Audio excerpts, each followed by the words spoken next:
The panting boy, barely standing on his feet from fatigue, was walking down the street, holding his wounded shoulder and breathing heavily. Holding a sharp sword in his hands, he said that he didn't want to die, and he needed to escape soon. But his strength was almost gone. The hero continued to move through the pain, wondering why he was the only one seeing this picture. Suddenly, due to his inattention, he stumbled, falling to the floor with a clatter and dropping his steel sword from his hands. The young man tried to crawl and call helplessly for help, but no one answered, and he was already barely conscious. Drops of sweat and tears ran down his face, and the hero tried to fight to the last, calling for help from others. This exhausted young man was the conqueror Yoshito Takemichi, who tearfully begged for anyone to come to his aid and save him. Suddenly, the huge foot of an unknown creature appeared in front of him and stepped onto the floor with a great rumbling sound. It turned out to be a top-class demon that began to approach the desperate Yoshito Takemichi. The monster's appearance was not friendly at all, which said that the protagonist could not expect any help. The young man got to his feet and still gripped his sword, calling himself miserable while looking into the eyes of a top-class demon. Gritting his teeth in heartache, Yoshito Takemichi admitted that he was a pathetic person who was perpetually looked up to. Then, with tears in his eyes, he cried out loudly and asked the top-grade demon if he was satisfied and enjoying it. The protagonist grasped his sword tightly and angrily exclaimed that he would not give up and would fight to the last drop of blood. He told the demon looking down on him that even if everyone was making fun of him, and even if the whole world had turned its back on him, it wasn't the end. Yoshito Takemichi began to gradually approach his opponent, preparing to strike, and the demon even froze in place for a bit. The hero was getting closer and closer, filled with rage and a desire for revenge for being constantly bullied. He confidently exclaimed that he would continue fighting until the very end, and swung his sword at the top-level demon. Still, the demon was far from weak and resisted the attack of the protagonist, who was even momentarily confused. Yoshito Takemichi smirked slightly as he paid attention to the pain he felt after confronting his opponent. The young man struggled to crawl to the side, but the top-level demon began to summon a spell to finish him off. The spell was almost called for, and the enemy was not about to spare the young man who was wounded and powerless. Suffering from intense pain, Yoshito Takemichi did not give up and crawled towards the sword, then grabbed it because he was not going to give up. Then, a bright light appeared that blinded even a top-level demon, though it didn't make him nervous. The demon used magic and shot towards the protagonist, for whom he had no pity or sympathy. A tense Yoshito Takemichi put his sword in front of him and began to cover himself, hoping he could survive. The young man looked around and realized that the situation was a stalemate as the demon's blow shattered the floor. After a few seconds, the stone blocks beneath his feet began to crumble and fail, which stressed the guy out. The protagonist looked at the top-level demon ahead of him, pondering the happenings in his life. Yoshito Takemichi reminded himself that he had just become a conqueror, and his journey had just begun. But it looked like he wouldn't be able to survive. It was very hard for him to acknowledge his end, since he hadn't even had time to do anything. But the demon had defeated him. With fear, he screamed at the top of his voice, trying to grasp at anything that wouldn't be to save his life. But the system notified him he was dead. The Heavenly Demon Tower was a mysterious building that was beyond human comprehension. All over the world, these towers began to appear, and their number increased exponentially every day. Once in them, it's as if one finds oneself in a game world where one is dealing with swords, magic, and skills. On top of all this, there are a bunch of monsters inside the game world, each of which are not at all friendly. In these towers, you can find magic stones and untold riches that would delight your soul for the rest of your life. Those who seek profit are called conquerors, and that is how the era of the hunt for quick riches began. But the life of a conqueror involves death, and there is absolutely nothing you can do about it but accept that fact. Even though this tower is similar to the game, if a person dies here, they will die in reality, which made Yoshito Takemichi panic. Meanwhile, the protagonist lay somewhere in the ruins, but his heart continued to beat, which gave hope for survival. What was even more surprising was that in an instant, Yoshito Takemichi began to gradually open his eyes, regaining consciousness. Opening his eyes, he tried to stay cool, and wondered if he was still alive after what had happened. Yoshito Takemichi had a severe headache and realized that events were repeating themselves, but he didn't know what to do. The system notified the hero that he was dead, and the activation of the Infinite Revival skill would trigger in 10 seconds. Infinite Revival was a skill that no matter how many times a hero died in the Heavenly Demon Tower, he would rise again. An exasperated Yoshito Takemichi gritted his teeth tightly, saying that it wasn't a damn gift, but a curse that stuck to him. After graduation, all the protagonist did was work, as he had no other choice. He tried many low-paying jobs, But then the demon tower showed up, which was a big change in his life. Looking up at the tower, Yoshito Takamichi thought he could succeed as a conqueror, but he didn't know what lay ahead.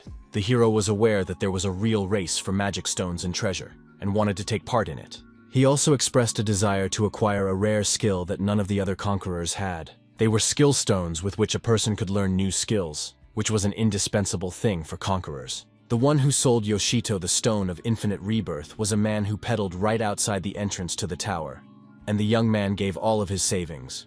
For the sake of the skill, he was willing to do anything, and even went into debt, since with it the hero would definitely never die here. It wasn't long before the Infinite Revival skill was successfully activated by Yoshito Takamichi, causing his soul to be filled with joy. A permanent debuff was then activated, which said that upon death, the person would receive minus 50 points to any characteristic. The endless rebirth was slowly sucking the strength out of Yoshito Takamichi's body, and there was nothing that could be done about it. During the whole time, the protagonist managed to die as many as 4 times, which means that a lot of points were taken away from him. The first death took away 50 points of defense, and his starting value was only 53. Thanks to that, Yoshito Takamichi could now be killed in just 1 strike, and there was no way for him to resist. After the second death, the young man lost 70 attack points, and on the third he had already lost as much as 2,500 health points. Each of the deaths has given the protagonist any number of points, and he only had to regret what happened. The hero was currently viewing a digital scoreboard, where he saw that the last death had taken away 60 dexterity points. A laughing Yoshito Takamichi found this amusing, as he had 61 dexterity points, and with the debuff only 1 left. Depending on the statuses, the body also changed, and if the hero lost agility points, his body would become heavy and unturnable, and he would not be able to reach the peaks. The protagonist tried to remain calm and cool-minded in everything while being burdened with debt. He was forced to accept his fate and move on despite the hardships that were his burden. The young man was absolutely serious in all his thoughts, and the system notified him that very soon he would be resurrected. Yoshito Takamichi hated with all his heart everything that was happening to him, and suddenly resurrected after being slightly blinded by the bright sun. The slightly flustered hero looked around and immediately realized that he was back in this dangerous world. As he expected, his body weight had increased due to 1 point of agility, so it would be much harder for the young man to move. Looking around, a slightly surprised Yoshito Takamichi tried to figure out where he was, assuming he had been thrown to the bottom floor. Caution swept over his mind, letting the hero know that something was wrong here, for he was on a lower floor, but the atmosphere smelled like an upper floor. Yoshito Takamichi began to gradually move forward to look around the lower floor more and draw some conclusions. Up ahead, the protagonist saw something that made him very surprised and even excited, and he began to advance there. The young man realized that there was a skill stone ahead, which to top it all off was also gold, indicating that it was super rare. The guy immediately realized that he could sell it for a huge amount of money and finally be able to pay off all his debts. With an animal-like gaze, he looked at the skill gem and said that there was no way he would leave it here. Walking calmly towards the gem, Yoshito Takamichi noticed the lack of monsters and called it the easiest money. But suddenly he heard strange noises that could not but alarm him, though the hero continued onward. Still, Yoshito Takamichi stopped while frozen with fear, and he felt a sudden chill in his back. Sharp blades appeared from nowhere and flew everywhere at great speed. While the young man tried to avoid being hit, there was no way to avoid it, and multiple blades struck his body, and one went straight into the hero's eyeball, making him scream in pain. The system notified Yoshito Takamichi of another death, and the activation of Infinite Rebirth at the same minute. A permanent debuff was then activated, causing the hero to lose 65 points to strength upon death. Breathing heavily, Yoshito Takamichi was pouring sweat while feeling shocked at what was happening and trying to catch his breath. The very surprised hero recalled the moment the sharp blade flew into his body, realizing that it caused instant death.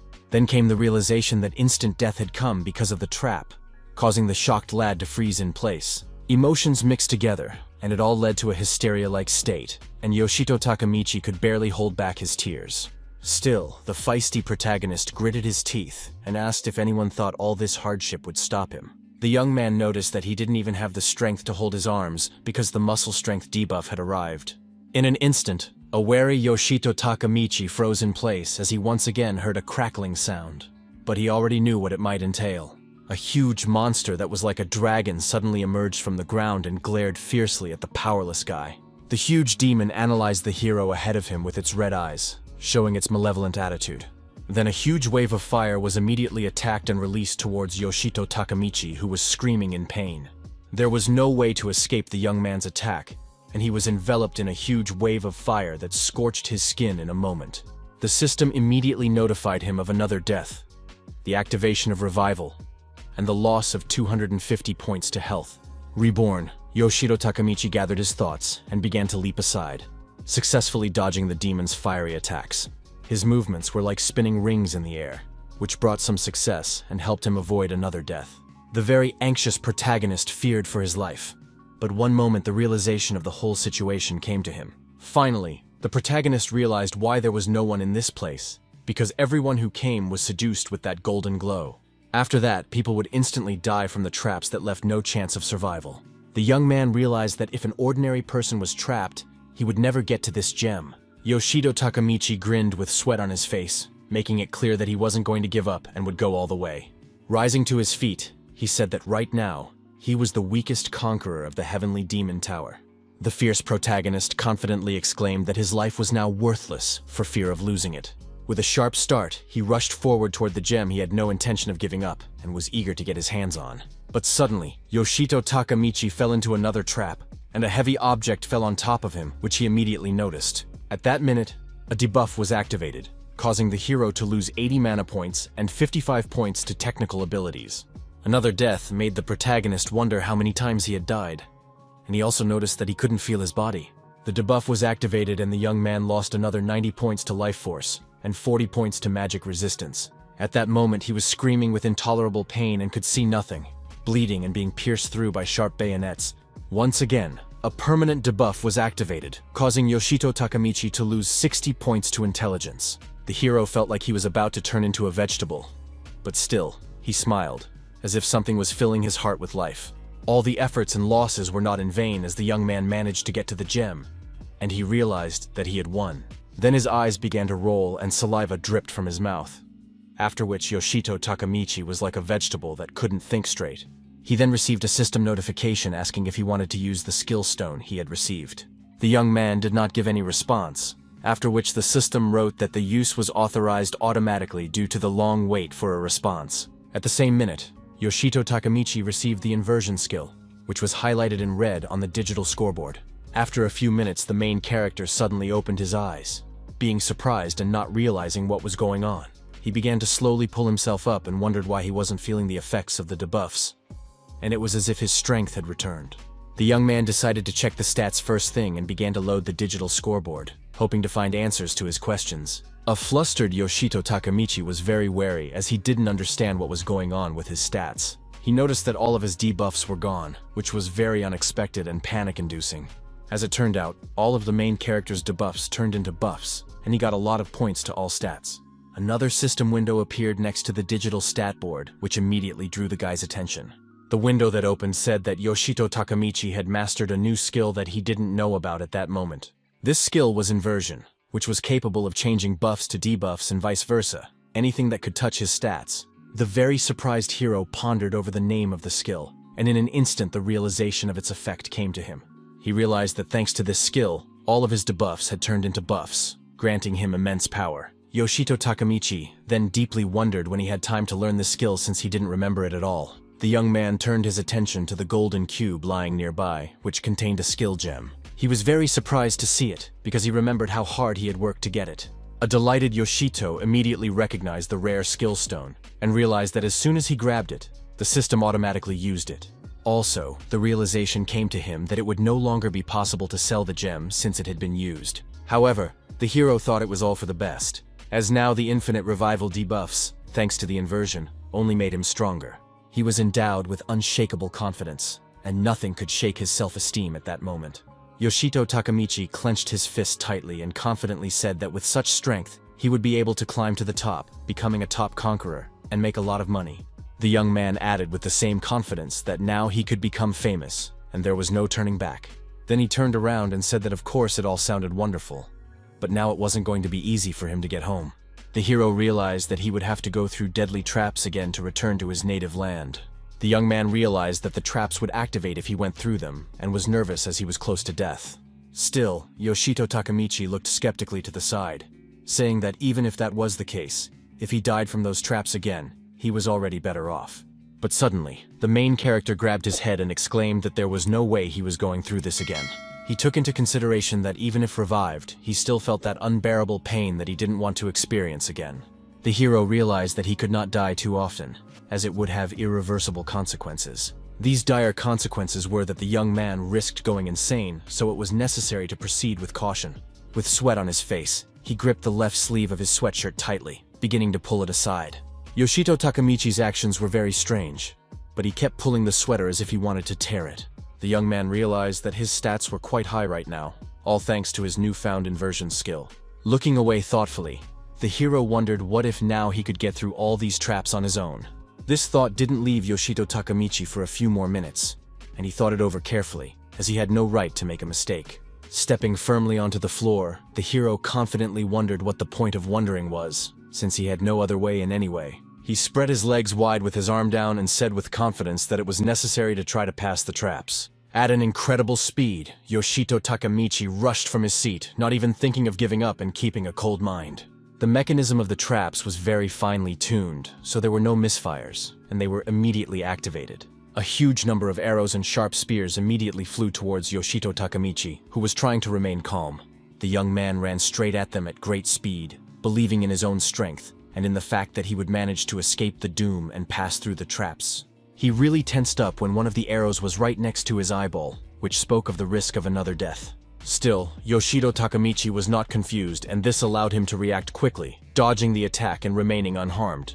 The hero then landed sideways, finding himself already in the rear of the sharp spears that protruded from the stone floor. The surprised young man noticed that he could see absolutely everything she was in his vicinity. He turned his attention to the next wave of traps ahead, and realized they needed to be passed at even greater speed. With a sharp start, Yoshito Takamichi rushed forward, realizing that he didn't even have a second to rest and couldn't stop. Great speed and effort helped the protagonist to fly through the traps unharmed, but there was still danger ahead, so he wasn't going to stop and continued to charge forward. Filled with a thirst for speed, Yoshito Takamichi noticed that he was moving too slowly and sped up. His speed allowed him to pass through another wave of traps, but that wasn't the end of it. He had to move on. The hero rushed forward towards the next wave, while the loud explosions of traps sounded all around him, pounding on his ears. A huge monster suddenly appeared ahead and stood right in Yoshito Takamichi's path. But it didn't scare the young man. The dragon-like monster opened its mouth wide and began to growl at the guy, showing its aggressive mood. The protagonist immediately used the digital scoreboard, making it clear that he wasn't going to bow down to some monster. Then he selected the right weapon in the digital display, namely a sharp steel machete, to deal with the obstacle that appeared. Firmly grasping the handle of the mochi Yoshito Takamichi swung before delivering a powerful blow. A devastatingly powerful blow was struck at the dragon-like monster, causing its head to be severed. The protagonist is frozen in place, while being surrounded by many sharp bayonets, because he has fallen into a trap. The young man's eye turned red, which spoke of his cold-bloodedness and lust for killing, as well as his lack of any compassion. At a tremendous speed, Yoshito Takamichi began to jump in different directions while swinging his sharp sword. Soon it was over. The young man exhaled with relief, realizing he had sent the danger into oblivion. All the traps had been broken, and the hero, standing in one place, had drawn many conclusions and was now sure of something. Every time Yoshito Takamichi died, he activated a permanent debuff, but now it's different. The inversion skill, on the other hand, did the opposite, and the young man concluded that it would be a good idea to combine the two skills. The protagonist was filled with a thirst to become stronger, and realized that he would become the strongest conqueror of the tower if he combined the two skills. He looked up and realized that this surface was a bit high, and he wouldn't have even thought of jumping up before. Yoshito Takamichi then said that things were different now and spread his legs wide to try to make a jump. At high speed, the young man first pushed off the rock, leaving a huge crack, then tried to jump higher. The hero saw the goal in front of him, but at the same time did not see any obstacles, and ignited by desire, continued to climb higher and higher. At that moment, he was like an arrow that flew at great speed and spotted a horned demon standing nearby. Yoshito Takamichi immediately lit up with the desire to fight him and avenge his previous death, the culprit of which was the demon. The protagonist apologized to him for waiting without much emotion, preparing to launch an attack. The top-level horned demon did not show any animosity towards him, and only silently looked at the guy with a small smirk.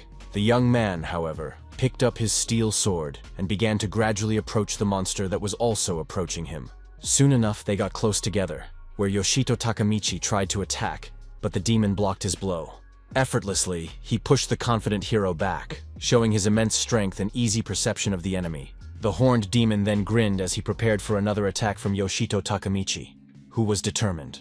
The confident hero drew his sword in front of him and asked the monster if he was trying to finish him off again. The devil brat became angry after those words, and gave a full-voice wail that spoke of an impending attack.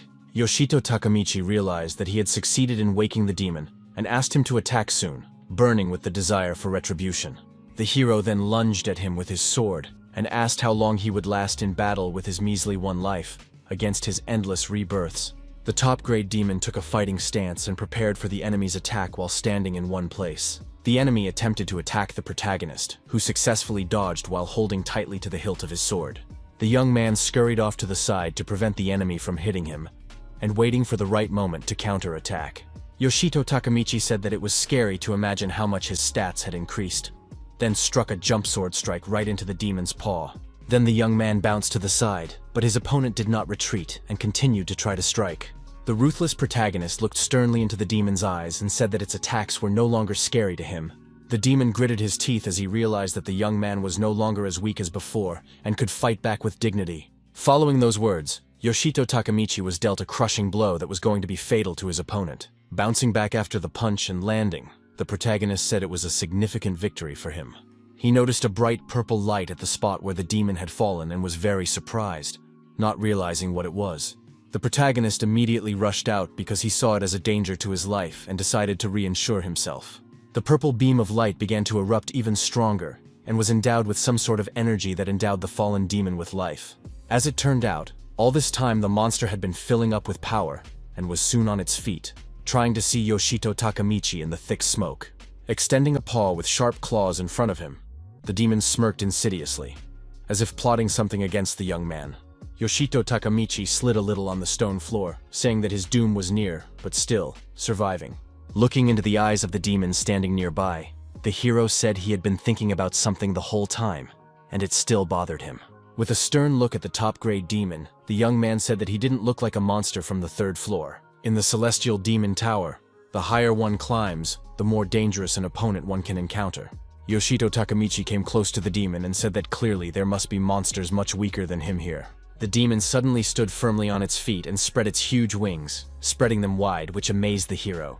The monster prepared to launch one last attack, believing in his strength and eager to finally take down the cocky upstart. The protagonist was not confused and began to cover his face with his hands, saying that his stats had increased significantly due to the debuff. He then made a high jump, intending to strike in midair, but the demon already possessed wings and rushed after him. Yoshito Takamichi had become much stronger than the conquerors of the 3rd floor. But for a monster like a demon to be here, he hadn't expected it at all. Trying to hold off the onslaught of the enemy, the protagonist said he had never heard of such a winged monster. He deftly swung his sword to protect himself from the enemy who was closing in. The best solution for the protagonist was to make a sharp landing, which he did, leaving his opponent alone. As he landed on the ground, the young man continued to hold the hilt of his sword tightly, trying to catch his breath at least a little. Harshly and incredulously, Yoshito Takamichi looked at the demon floating in the air and asked what was wrong. The creature with violet eyes looked at the young man intimidatingly, showing with its gaze a desire to end him as soon as possible. The hero realized that he would not get an answer, and it could be said that he was not very lucky to meet a strong enemy. The powerful demon opened both paws, in the center of which were magical orbs with which he was going to massacre the young man. A smirking Yoshito Takamichi noticed this, and wondered if the opponent had decided to use his other hand as well. The monster paid no attention to his ridiculous sarcasm, and put a lot of effort into his attack, which alarmed the guy. He used magic power and exalted himself with air to make it easier to fight further. The completely calm hero didn't see him as a danger at all, and only asked with a smirk if he had taken the battle seriously. His silly jokes pissed off the upper-class demons, whereupon he roared furiously and prepared to tear the upstart apart. He started swinging his paw around, hoping to hit Yoshito Takamichi, who was agile and he managed to dodge. Out of rage, the demon soared through the air and continued to launch attacks, throwing all manner of improvised objects from the hero. Yoshito Takamichi dodged as best he could, relying on his agility and believing he could survive all the attacks.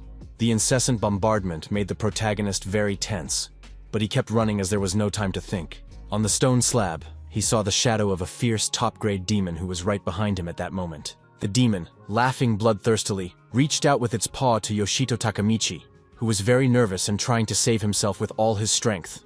Another incredibly powerful blow struck the stone floor, which cracked all over and left a large dent in it. Bleeding sweat, Yoshito Takamichi smiled, realizing that just a little more and he would turn into a cutlet. The protagonist made incredible efforts to hold off the onslaught of the enemy, who did not give him a break. An eye appeared in the center of the top-grade demon's open palm, looking directly at the young man, which was very frightening. The young man became very nervous as his skin was nearly torn off, and the pressure stopped more and more. The demon's power was fully demonstrated in battle, and it proved stronger, and Yoshito Takamichi was notified of another death by the system. A permanent debuff was activated, causing the protagonist to lose 40 points to physical strength. But after a few seconds, the debuff was changed to a buff, thanks to the inversion skill coming into play, and the points came back. The demon at that moment turned his back and started to walk away because he no longer felt threatened and relaxed. But suddenly, he became very wary and froze in place as the furious Yoshito Takamichi rushed at him with his blade at that moment. The monster reacted quickly and immediately turned around, holding back the onslaught of an opponent who was completely desperate and fought to the end. The cold-blooded and ruthless Yoshito Takamichi looked intimidatingly into the monster's eyes, saying that he had rumbled it. The hero added that it was the worst thing the monster could do, after which he swung his sword at it, much to the demon's consternation. The young man continued to swing his sword left and right, while the monster tried to dodge and take steps back. He was very agitated as he couldn't resist with the cold-blooded Yoshito Takamichi, who was determined to kill him. With a frightening tone, the hero exclaimed that it was very painful and the monster would answer for it, after which he struck hard. The hero's physical strength increased, and now his blows were literally pushing the demon back. But there was one but. It still wasn't enough to completely massacre the enemy, so you had to turn on your wits. For all that, the monster was very scared and confused, but it only had to take the young man's blows. But still, he wasn't going to give up either and decided to take his strength in his fist to make one last attack attempt. It seemed to Yoshito Takamichi that the upper-class demon's hands had increased in size and many red veins appeared on them. The bewildered young man was utterly bewildered by what was happening, and it was as if his hands were restrained and he could not move. The system notified the guy of his death, after which a debuff was immediately activated and he lost 60 points to dexterity. Immediately, the inversion skill was activated, which instantly returned the lost points to the hero's dexterity. The maximally focused Yoshito Takamichi realized that his agility had increased this time, which also spoke volumes. The young man opened his eyes in an instant and realized that the increase in agility gave him some sort of advantage, and he could act differently. Silently standing still, the protagonist stared emotionlessly at the demon standing in front of him, who was expecting an attack from him. Yoshito Takamichi complimented his opponent, admitting that he pulled off a pretty good stunt, and that's respectable. Suddenly, his eyes filled with rage and bloodlust, signaling that the monster would not fare well. After that, the protagonist rushed into the attack with sword in hand, harboring nothing but hatred and anger towards the top-grade demon. The monster was once again a bit confused, as Yoshito Takamichi was beyond furious. The hero's fierce eyes turned redder and redder, and in an instant he swung his sharp blade, intending to finish off his opponent. At tremendous speed, the protagonist impaled the demon frozen in place, drawing his blade through it. At first, the monster didn't understand anything and even smirked, not realizing that his opponent's blade had gone through him. After a few seconds, realization came to him, and the dazed demon felt as if it had been shattered from within and began to dissolve. The cold-blooded Yoshito Takamichi only muttered softly that it was over, and the monster began to dissolve into space. The young man also added that it was expected since the demon only had one life, and he had initially lost when he engaged in battle with it. The rage began to fade from the eyes of the protagonist, who watched with little interest as the demon died. Yoshito Takamichi said that if a monster can get infinite life in its habitat, it can come to him. The hero looked at the monster with a strange look and said that after that, they could fight again as equals. At that moment, he was very confident and pleased with himself, as he had managed to defeat a powerful top-grade demon.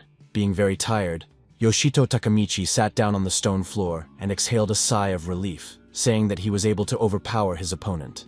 The only thing the young man didn't like was that the demon had rumbled him twice, and although he was stronger, it felt too unpleasant. He then turned his attention to his steel sword, which had cracked after the battle, causing the guy to be surprised. The protagonist was utterly perplexed after the sword simply crumbled in his hands after a few seconds. Yoshito Takamichi didn't know how to react to that, and only said that apparently he needed to buy some normal weapons. He got to his feet and decided to start collecting magic stones, and then buy something normal. Not far from the young man were magical glowing stones, some of which were red, and some of which were green. Soon, the protagonist found himself in a heavenly demonic tower called Hermes, in a safe zone that was on the first floor. As you go to each floor of the demon tower, there is an area where monsters never revive. In the common people, it was called a safe zone, which was a real boon to the conquerors. In it, ordinary conquerors could take a break after heavy battles and catch their breath, as this was impossible to do elsewhere. While exploring the demonic tower, the conquerors were able to accumulate many useful items. And coming to a safe zone, they could sell their loot to merchants and buy new equipment. An overjoyed Yoshito Takamichi confidently said that the silver sword was much stronger than the previous one and decided to buy it. But at the same time, the protagonist remembered that the sword was very expensive, because he had given half of the proceeds from the magic stones for it. Still, the young man began to ward off these thoughts, reminding himself that he wanted to succeed, and to do so, he could not skimp on weapons. He realized that it was a valuable investment for the future that would help him in future battles and minor skirmishes with monsters. Up ahead, Yoshito Takamichi saw several other conquerors chatting amongst themselves, but they paid attention to him, which looked strange. The hero realized it was just people discussing him, calling him a fool with endless rebirth. Upon hearing the discussions, the young man said that he had become famous as the weakest conqueror, because he had been fooled and sold a useless skill for a lot of money. Then he turned around, saying that since they knew about it, they would have been better off warning him than regretting it now. The skill of endless rebirth was more of a curse of some sort for many conquerors. But for Yoshito Takamichi it was different. For him, a person with inversion, this skill unfolded in a new way and took on other colors, and only he could unlock the potential of these two skills. Satisfied with himself, Yoshito Takamichi smiled imperceptibly, as it was very cool and no one knew about it. Suddenly, he shrank back in exasperation as he heard the loud shouting of a man proving his point. The protagonist's hand trembled at the sharp shout and he turned his attention to the crowd nearby, wondering what was going on. A confident fatty nearby was asking a man in the crowd, who he thought could kill the boss from the 5th floor. He smugly poked his finger into his chest and exclaimed that no one else could do it but him, with the title of champion named Nogishi-sama. Yoshito Takamichi, meanwhile, remembered that once a conqueror kills a boss from a particular floor, he is given the title of champion. Once all the bosses from each floor are killed, the demon tower disappears, indicating that it has been completed. For defeating such bosses, you can get rare weapons that will help a lot in further fights. The hero realized that champions don't usually act so arrogant with their fellow conquerors. But here was Nogishi overconfident. Yoshito Takamichi was silently analyzing the situation on the sidelines, but at one point was very surprised as he turned his attention to someone arguing with the champion. It was a girl who said that Nogishi had cleared a tower that was only 2 floors with weak bosses and considered himself a champion. An angry Sekiyamona said that anyone could handle something like that, and her friend Shiramachi Yuri excitedly said that there was no point in arguing with him. The girl asked her friend to stay out of the way and said that the room with the boss was found first by them, and the scoundrel Noga-san wants to take all the laurels for himself. Yuri recognized that the reward for conquering the boss sounded tempting, but it was too dangerous, and it would be better if the guys handled it themselves. In an instant, Sekiyamona calmed down a bit and fell silent while thinking about her friend's words. The haughty Noga-san asked with a smile on his face if he understood correctly that the conversation was over, and he and his men could act. He asked the girls to calm down and watch as he and his unique equipment would put this boss to the ground in no time. The cocky braggart Noga-san presented everyone with his unique Aegis Mimoshin's shield, which can defend against any blow. The girls were silently frozen in place, trying to ignore the guy's bragging and remain calm. Suddenly, Shiramachi Yuri and Sekiyamona were called out by the suddenly appearing Yoshito Takamichi, whose voice they immediately recognized. The girls were very surprised to see the main character waving at them like nothing happened. Not knowing what to say, he was immediately noticed by the cocky braggart Noga-san, who was annoying with his brooding face. The nasty fatty laughed provocatively and said that the loser Yoshito Takamichi had come to see them, then asked if he had heard what was being said about him. He called the protagonist a loser who was shoved some junk rather than a skill for a hefty price, trying to hurt the young man's feelings.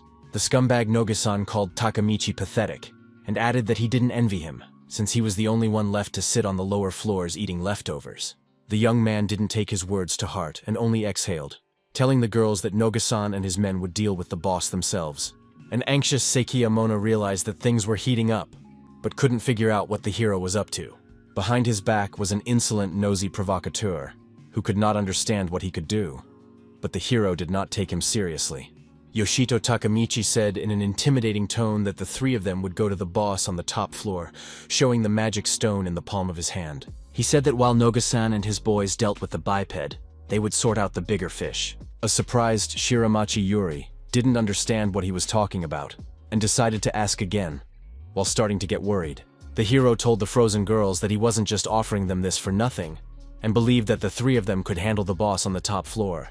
Noga-san was pissed off that Yoshito Takamichi wasn't taking him seriously, and was right in front of him discussing goals with the girls. The young man turned a cold-blooded stare on him, and the fat man shouted for him not to speak as if he were taller than him.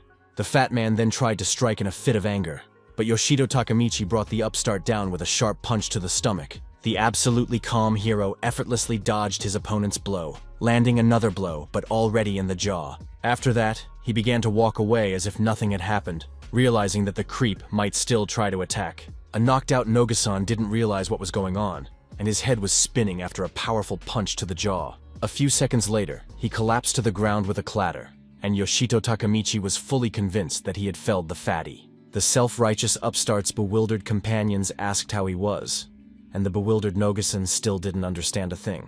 Being totally shocked, he asked what it was, and the hero calmly asked if he would be on the ground for long. The girls were very surprised at what they saw, and Yoshito said that now he was curious to see how the champions would handle the middle floor boss. Laughing slightly, the protagonist asked the champions if they would show him their real skills in a boss fight. After a while, the crowd was on the 4th floor of the heavenly demon Hermes Tower. Suddenly, Yoshito Takamichi was approached by a worried Sekiyamona, to whom he immediately turned his attention. The worried girl asked if the hero was sure he should have gone with Noga-san, and he didn't realize what she was talking about. The tense girl tried to explain her point of view, and gently said that the young man wasn't particularly strong.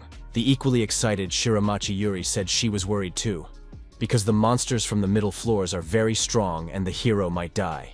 Yoshito Takamichi only laughed and took it lightly, asking them not to sweat it so much, and continued walking forward. Mona and Yuri were two conquerors the hero met while conquering this demonic tower. Sekio was level 15 and Shiramachi was level 13.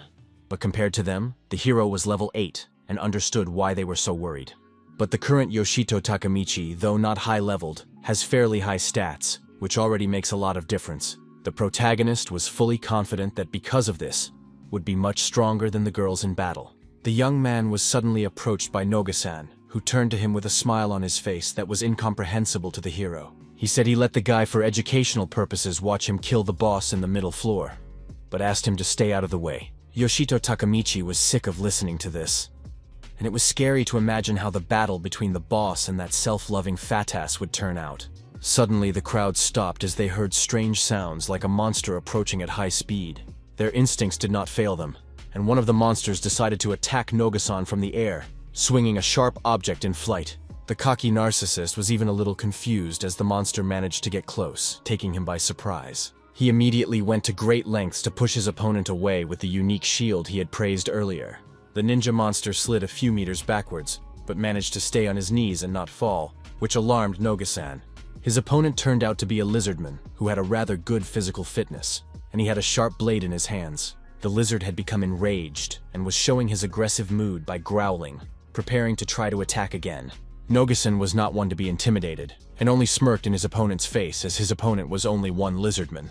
Standing behind Yoshito, Takamichi coldly asked him to stop, but the fatty didn't take him seriously. The protagonist concentrated on his gut and said in an intimidating tone that the enemy was not alone at all. Being very tense, the young man began to look around, sensing the many lizardmen approaching. The lizards began to slowly surround the team, first starting with Noga-san and his boys, who were caught off guard. Yoshito Takamichi was in the company of slightly confused girls at that moment, but he himself was coldly preparing for battle. A very tense Noga-san didn't realize what was going on, or where so many nasty lizards had come out of. A red lizard man who had a different physique from the others suddenly emerged from the shadows, and the rest of the lizard men kneeled before him. The big guy turned out to be the captain of the lizard men, who was the highest representative and commander of the pack. Confident in himself and his men, the commander held his sharp blade out in front of him, threatening the upstart Noga-sen. Meanwhile, his subordinates pounced on the rest of the team, causing Yoshito Takemichi and the girls to tense up a lot. Although the protagonist was very tense, but he did not lose his grip and prepared for battle with the attacking lizards. His eyes immediately filled with rage and lust to kill, and his smile changed to a bloodthirsty smile that spoke of his fearlessness. A worried Sekiyamona still didn't take the young man seriously, and with a shout, she asked Shiramachi Yuri to protect him. The girl heard her friend's request and promised to do so, and Yoshito Takemichi froze in place with surprise after hearing it. He yelled that everything was fine and they didn't have to worry about him since he could fight too. After his words, Sekiyamona didn't feel any calmer and shouted that this wasn't the time to be a hero at all. The main character was struck by the fact that the girl did not take him seriously and did not believe that he could fight back against the enemy. In some ways it even offended him, and he couldn't believe that he really wasn't considered a worthy conqueror. A tense Sekiyamona said firmly. Then the lizard captain was not Yoshito Takemichi's opponent, so he should calm down. She added that someone like him wouldn't be able to straighten him out, and those words really hurt the hero at that moment. It was as if the world inside him had turned upside down, and his pupils even shrank in size from shock, whereupon Shiramachi Yuri addressed him. The sweat-bleeding girl said that it was dangerous here, after which she persuaded the hero to stay away. Yoshito Takemichi expressed his disagreement and tried to prove that he wasn't weak, but Sekiyamona was fighting lizards and didn't hear him. Shiramachi Yuri was also busy fighting, and didn't pay attention to his words at that moment, being focused on the battle. The protagonist watched Noga-sen and the others fight, realizing he could do that too, but no one believed him. Bleeding profusely, the young man said with a smile on his face that he too could fight, and extended his palm forward. He immediately put it down, as everyone was busy fighting and no one could hear him at that moment, and the hero himself was only standing still. Yoshito Takemichi realized that everyone was deeply convinced that he was just ballast, and it was a truly terrible feeling. There was still a fierce battle going on all around, with Noga-sen and the lizard captain getting up close to each other. Suddenly, the lizard still struck at the cocky upstart, who didn't have time to dodge, and was even a little confused. A bewildered Noga-san flew the air and the shield didn't save him this time, and the lizard landed hard on the ground. Fathead managed to land on his feet and stand firmly on his own, even though the fall itself was very unpleasant for him. Suddenly he felt a vibration under his feet that immediately drew his attention, making him tense up. A very tense Yoshito Takemichi immediately recalled the events that had happened to him earlier, and understood what that vibration was. The entire perimeter of the stone floor beneath his feet failed, after which the hero himself began to fall into the abyss, while the others managed to stay on top. The nervous protagonist could not resist falling and realized that the situation was stalemate as he did not possess wings. Mona and Yuri were very scared because they couldn't do anything to help, and the young man wondered why he had fallen into the trap and not Noga-san. As the name Hermes Tower implies, it will test the conquerors on their reaction speed, because a trap may be waiting at every step. As it turned out, Yoshito didn't have the best reaction as he didn't manage to avoid the trap, but his eyes were filled with rage and he wasn't going to give up. In a moment of freefall, he focused all his strength and exclaimed that he wouldn't just die from these traps. Having come to a rage, the protagonist made every possible effort at the moment of the fall, thus remaining unharmed. Rising to his feet, he shook the dirt off his pants and said he wasn't even hurt, and that could already be a reason to rejoice. With a little apprehension, Yoshito Takemichi began to look around the area around him, trying to see if he had been here before. From behind the concrete pillars ahead, the armed red lizards that had come to his soul began to emerge. The young man immediately realized that this area was swarming with a bunch of lizardmen captains who clearly wouldn't carry him in their arms. At the same time, he realized that there was nowhere to run. And with a smile on his face, he asked if this was a trap from which there was no way out. The cold-blooded Yoshito Takemichi suddenly said that unfortunately the hopeless trap was for the captains, not him. After saying that, he looked at the lizards intimidatingly, sternly saying that it wasn't him who had fallen into the trap, but they had fallen right into it. The main character's intimidating tone made the lizardmen worry, and he added that he didn't care no matter how many of them were here. Still keeping the blade lowered, Yoshito said he finally got a chance to test his new sword. He said in a confident tone that he was even glad of this great opportunity, because it could not have been better. He then slid forward, swinging his blade in the process, causing the lizards to be scattered in different directions. Yoshito Takemichi said sternly, even though he was very glad he'd fallen just for them, calling them rowing lizards. The hero said that if the past him had been here, He would never have gotten out alive from this trap crawling with lizard men captains. Suddenly, one of the captains jumped up and made a high jump, intending to launch an aerial attack. The young man was not at all confused and prepared his silver sword, realizing that this was another opportunity to test it. The bloodthirsty lizard looked at him as a victim, being confident, but unexpectedly, suffered disappointment after a punch to the jaw. The furious protagonist was as focused on the target as possible, and kept attacking the captain who was no longer resisting. With a sharp movement, the cold-blooded and ruthless young man chopped the lizard in two, shouting that he could finish them all off now. Two more lizardmen captains approached him from the back, and made a leap to launch an attack.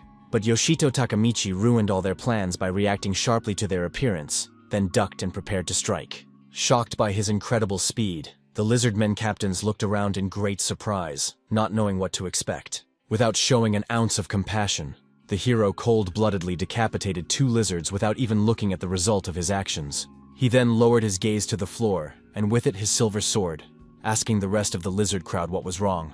Looking sternly at the crowd of lizardmen, Yoshito Takamichi asked if they were scared since they froze in place after what they had seen. He also questioned in a firm tone why they didn't act, since they were so looking forward to food falling into their trap. Smiling provocatively, the protagonist asked the lizards to come up and kill him, since he himself is asking them to do so. The provocations from the young man had taken their toll, and the lizards were getting angry with him as he had hurt their feelings. A whole bunch of captains were once again pitted against him aggressively, which is exactly what the guy needed at that moment. Yoshito Takamichi dealt with the lizards with particular coolness, paying attention to the fact that there were quite a few of them here. With bloodthirsty eyes, he stared harshly at his opponents, not showing them an ounce of compassion during battle. Landing on the ground after another strike, he said that this many monsters were not enough to break through his defenses. After hearing those words, the three lizardmen captains froze in place, looking at the guy with great bewilderment. Yoshito Takamichi's look at that moment was very intimidating, and he asked them if they knew about it. After mercilessly finishing off the remaining lizards, the cold-blooded young man said he was a pro at this. The last captain was powerless, and lay on the ground with tears in his eyes, realizing that collapse was inevitable, and Hiro said he would kill them as quickly as possible. After a while, Yoshito Takamichi exhaled tiredly, saying that he was finally done and there was no more danger. He then noticed a stone archway nearby that led to another room, which interested the young man.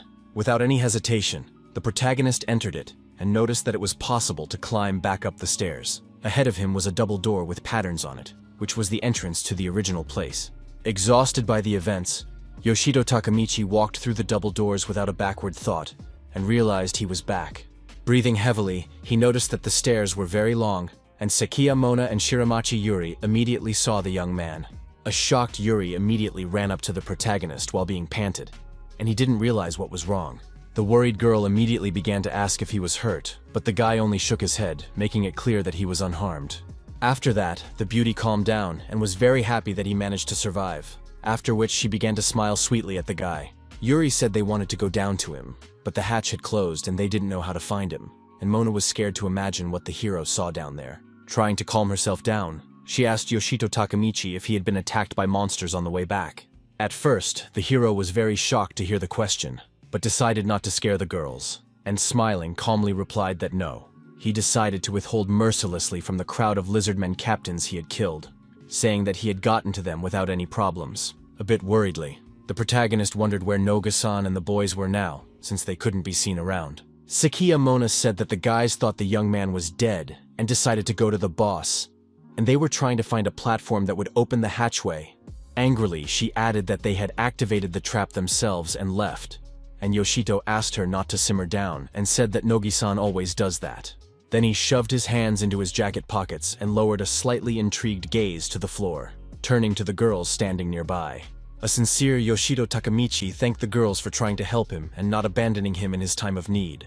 The girls were very surprised that the main character apologized for making them worry. The embarrassed and slightly dumbfounded girls silently smiled at the young man who was acting so sincerely, which commanded respect. The hero suggested to the beauties to speed up, because there was nothing to discuss, and it was necessary to go forward.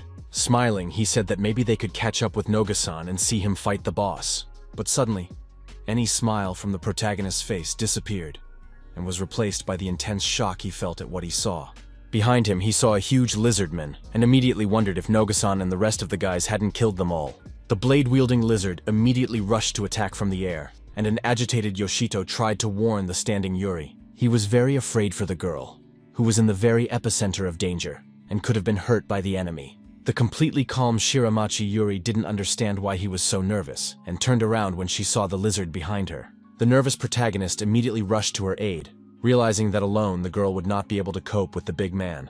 He ran towards her at breakneck speed while Sakiyamona froze in place and didn't know what to do. Yoshito Takamichi took a sharp leap, followed by a deep dent with cracks in the stone. At the very last moment, he managed to run up to the lizard, whereupon the hero set up his sword and prevented his opponent from killing Shiramachi Yuri. Frightened by what was happening, the girl was very surprised that Yoshito Takamichi risked his life for her. An aggressive Sekiyamona also made a dash towards her opponent and exclaimed that she would deal with him.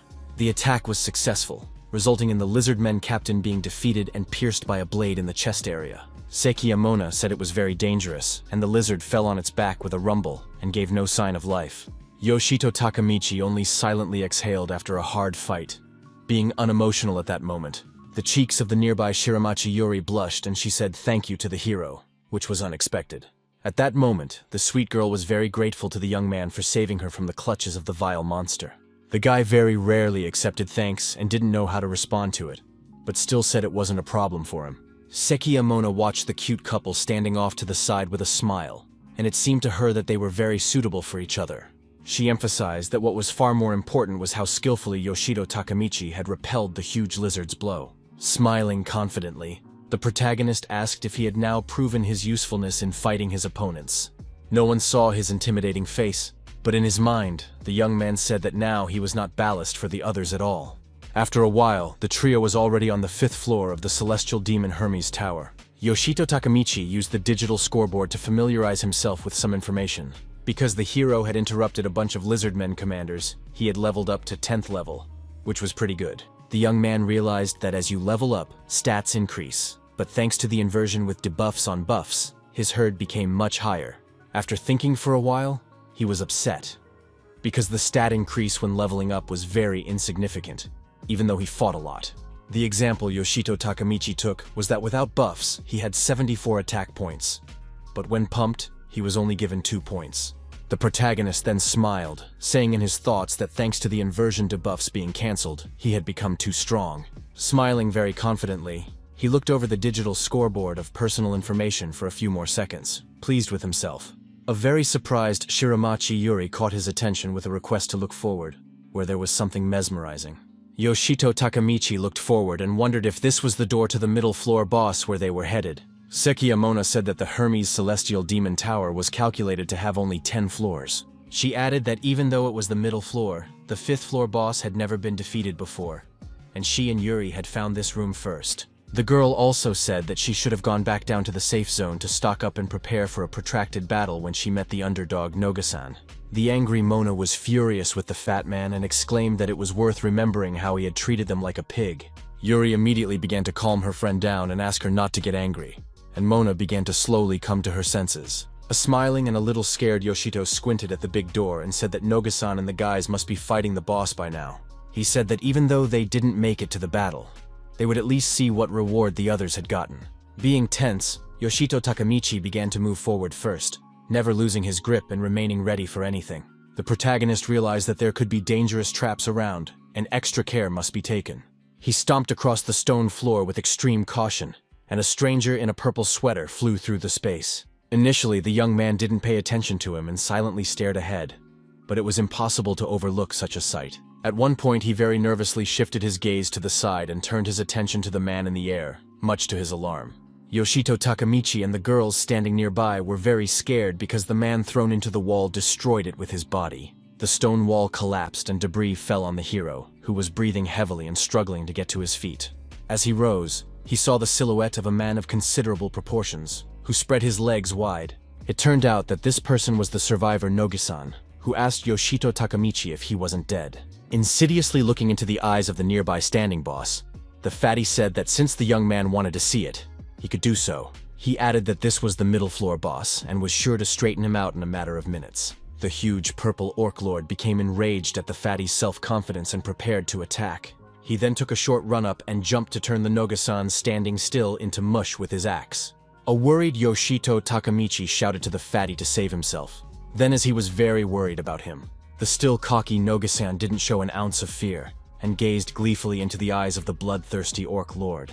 At the last moment, he used his unique shield, which blinded the orc, giving him an advantage. Noga-san said very confidently that such a blow would be blocked in no time by his unique shield, Aegis Mimetians. The knocked-out orc lord didn't realize what was going on and tried to attack, but he failed. Thickpaw said that when the lizardmen attacked, he was certainly caught off guard, causing him to not show his full glory. He then confidently said that there was no way he would lose in a one-on-one fight with the middle floor boss. Brag Noga-san asked Yoshito Takamichi to watch the fight more closely, which the hero did with great interest. Fatty said that unlike such a little kid standing aside like a hero, the adults would fight to the end. The orc lord didn't listen to his rant anymore and rushed to the attack, smiling bloodthirstily at the fatty. An excited Yuri asked Yoshito how he was feeling, and he, holding his wounded arm, replied that he would live. Smiling, the hero admitted that Noga-san was incredible, adding that he couldn't even take one hit from the boss. The young man noticed that the fatty, though a braggart, was still on his feet and gave a pretty good fight back to such a bully. Noga-san meanwhile smiled lightly at the orc lord, confident and prepared to dodge attacks. The monster began to become enraged, as the fatty's behavior was beginning to irritate him, and he wanted to get it over with as soon as possible. Being enraged, he exerted a lot of effort to strike a powerful blow that triggered a strong blast. Noga-san was still standing firmly on his feet and shielded by the blast wave. Remaining protected by his shield, he smiled in his opponent's face and showed no panic. His fighting attitude amazed the orc lord, who was sure that such a powerful strike would not leave his opponent alive. Enraged, he swung his axe and launched another attack, eager to finish off the tenacious daffodil. The orc lord then swung his axe, raising it above his head, which spoke of his serious intentions. Eventually, the boss launched a series of attacks aimed at destroying Noga-san, who was saved each time by a shield. After the attacks were made, the lord would warily examine the spot he had struck, and it would seem to him that the enemy was no longer alive. But suddenly, the surviving Noga-san asked if that was all he was capable of, which struck the monsters that moment. The self-righteous fathead provocatively asked if that's all a mid-story boss can do. He then intimidatingly said that if that was indeed the case, then the orc lord would never be able to defeat the champion Nogishi-samu. Meanwhile, a completely calm Yoshito Takamichi stood off to the side and watched the fight with interest.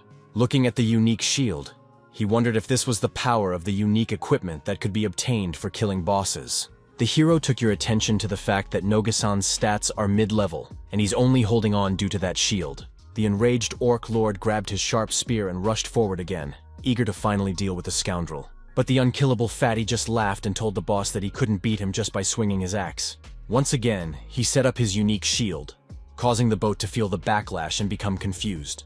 After that, Noga-san ordered his companions to attack without wasting time, and the guys rushed to attack the boss. The confused and bewildered orc lord couldn't keep his feet and fell down, not understanding at all how it happened. He realized that collapse was inevitable, and he would be brought down by some self-righteous people, but he didn't want to believe it. Noga-san wasted no time and made a high jump to finish the huge monster right from the air. Smiling irritatingly, the fat man told the lord that he shouldn't have lost sight of him by calling him an idiot. A very powerful reaching blow was successfully delivered, causing the orc lord to flatten to the ground. At last, he only made a strange sound that signaled that there was no way for him to survive. Nogi-san and his companions surrounded the dead orc lord, whose body occupied a considerable area on the ground. The cocky fatty then turned to Yoshito Takamichi, asking how he felt about the strength of a true champion. The main character, however, at first just silently looked him in the eyes, while only smirking slightly. At one point, he did say that Nogi-san's unique shield was indeed strong, and ended his praise speech there. These words were like a balm to the self-confident narcissist, who was very fond of praise. Noga-san asked where they, the mediocre ones, should climb the middle floor boss, and told them to thank the great one of him for defeating the boss. Yoshito Takamichi, who was frozen in place, noticed something odd, and turned to the confident fatty. The fat man didn't understand what was going on, and the main character with a smile on his face asked everyone to pay attention. Everyone around looked at the golden chest that appeared with great surprise, the yellow light of which even blinded their eyes a little. The delighted Noga-san immediately realized that it was a chest with rare loot that no one had expected to appear at all. He exclaimed that this chest was even bigger than the one that held Aegis Mimetians, and added happily that they had made a big score. A stunned Yoshito wondered in his mind if a chest more luxurious than the one that held the unique weapon could be found on the 5th floor. The protagonist immediately smelled something wrong, and with a shout tried to stop Noga-san, who was opening the chest. He was very worried about his comrade, recognizing in his mind that he had let his guard down and made a number of mistakes. Yoshito Takamichi allowed himself to forget for a moment that there were many insidious traps in this tower. Nogi-san opened the golden chest after all, and froze in place as there was nothing in it but dust. This caused complete bewilderment and even a bit of anger to his fat ass, who expected to get a nice loot. Suddenly, a golden light engulfed the entire room, which blinded the eyes of everyone around them and made them very wary. Yoshito Takamichi, who didn't understand what was happening, covered his eyes but still tried to look carefully at what was going on. The bright light seemed to dry his eyes, and it was painful to look at, making it even more tense. Soon the bright golden light was gone, and the team tried to recover from what had happened, blinking their eyes carefully. The wary protagonist looked around and wondered where they were, for the terrain was completely different. Sekiyamona immediately said that it was definitely not a team with a middle-floor boss, and the nearby Yuri froze with excitement. Noga-san didn't like the terrain immediately, and asked if they were messing around, and Yoshito didn't know what he was talking about. Being surprised, the fat man said that the atmosphere of this place was very unusual, and he had experienced such a thing only once. A tense Yoshito immediately inquired where he had sensed such an atmosphere, as it might be the answer to some questions. Nervous Noga-san with sweat on his face immediately replied that he had sensed such a thing on the highest floor of the Celestial Demon Tower.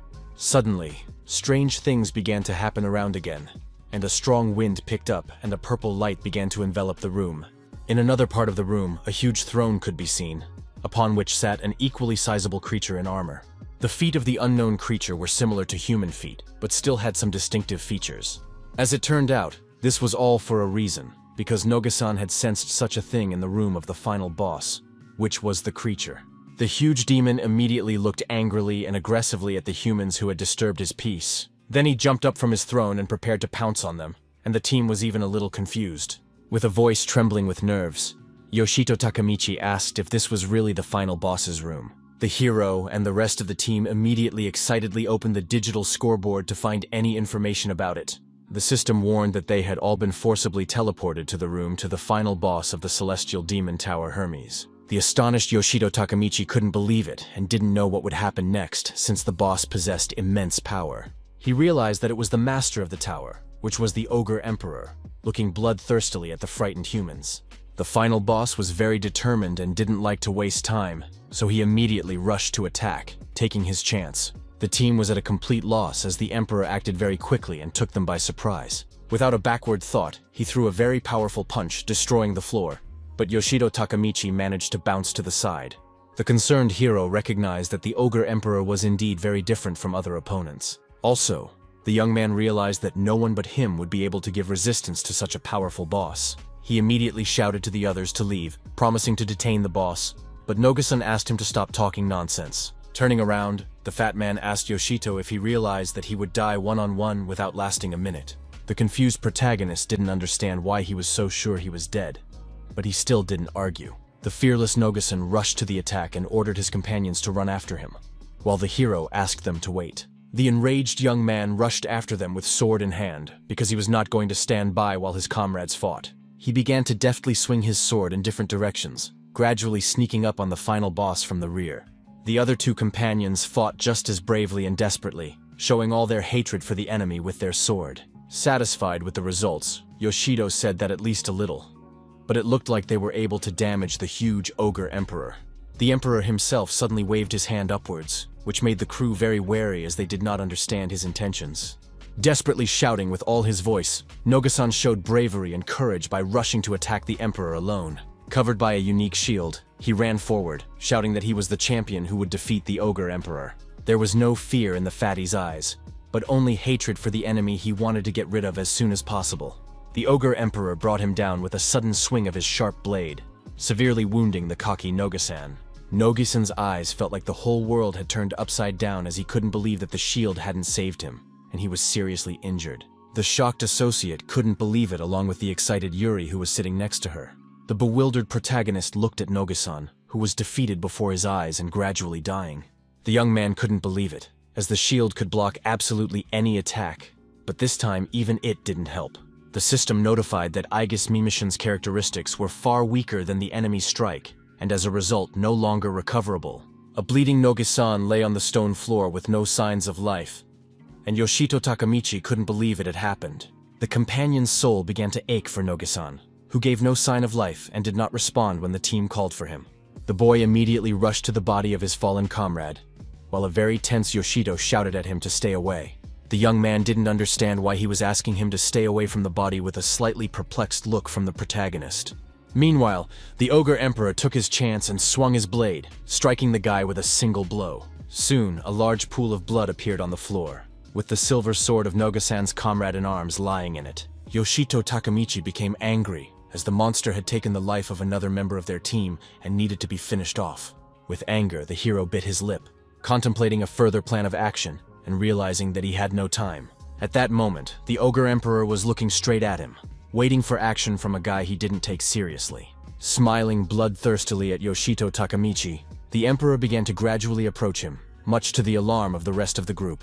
Frozen in place with fear, Sakia Mona said they needed to run away immediately before he massacred them as well. The girl added that she should run right away, but then noticed that the process of sealing the doors had begun. She exclaimed that the protective magic had blocked the doors, and it would be impossible for them to pass through now, whereupon the panic began. A frightened Shiramachi Yuri tearfully said that they would all die here because there was no way out. The ruthless Ogre Emperor did not stand on ceremony, and immediately swung his sword to finish them off once and for all. At that moment, it was into the weeping Yuri, who froze in place from fear and needed the help of her companions. The crying girl realized that this was the end, and just closed her eyes, waiting for the death that was about to happen. But the brave Yoshito Takamichi, who came to the rescue and repelled the attack of the Ogre Emperor, did not let her die. The main character said no way, and a very surprised Shiramachi Yuri and Sakia Mona watched this side. Trying to catch his breath, the young man said that they would survive, while looking at the Emperor, who didn't take them seriously. The hero's red eyes filled with rage, and he said that from now on, only he would die for as long as it took. The final boss wasted no time in idle chatter, and continued to attack, shattering the stone floor beneath the young man's feet. Yoshito Takamichi reacted very quickly, and suddenly began to run away to the side, as if luring the Emperor some trap too. At one point, he tried to attack the boss, but noticed that he didn't even wound him. The stone slabs were left with huge craters due to destruction and cracks, and stone shards were flying in different directions. The Ogre Emperor became even angrier and reached out with his paw towards Yoshito Takamichi, who was dodging by running in different directions. The enraged monster swung his axe again to deliver a powerful blow, showing all his hero hatred. The powerful blow shattered the floor again, and with a wave, it threw Yoshito Takamichi, who this time couldn't stay on his feet. With that said, the young man adjusted very quickly and darted forward to keep himself from being caught off guard and attacked.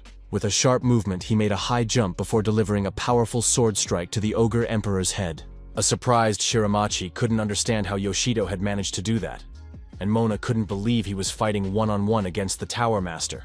The protagonist, meanwhile, fought valiantly, maneuvering and moving in different directions to avoid falling into the clutches of the enemy. He realized that even though he was strengthened by the buffs from Inversion and Infinite Revival, it still wasn't enough. The young man said that, as expected from the Tower Master, his current strength would not be enough to win. The soles of his sneakers squeaked on contact with the stone floor as he maneuvered around a lot. Yoshito Takamichi decided to first test the Ogre Emperor for endurance before drawing conclusions. Fueled by his desire to kill, the hero said they'll see how many more times he dies before he finishes off the boss. At lightning speed, he began to move from one side to the other, gradually misleading the enemy. The hero observed caution and calmness in his actions so as not to do something stupid that could cost him his life.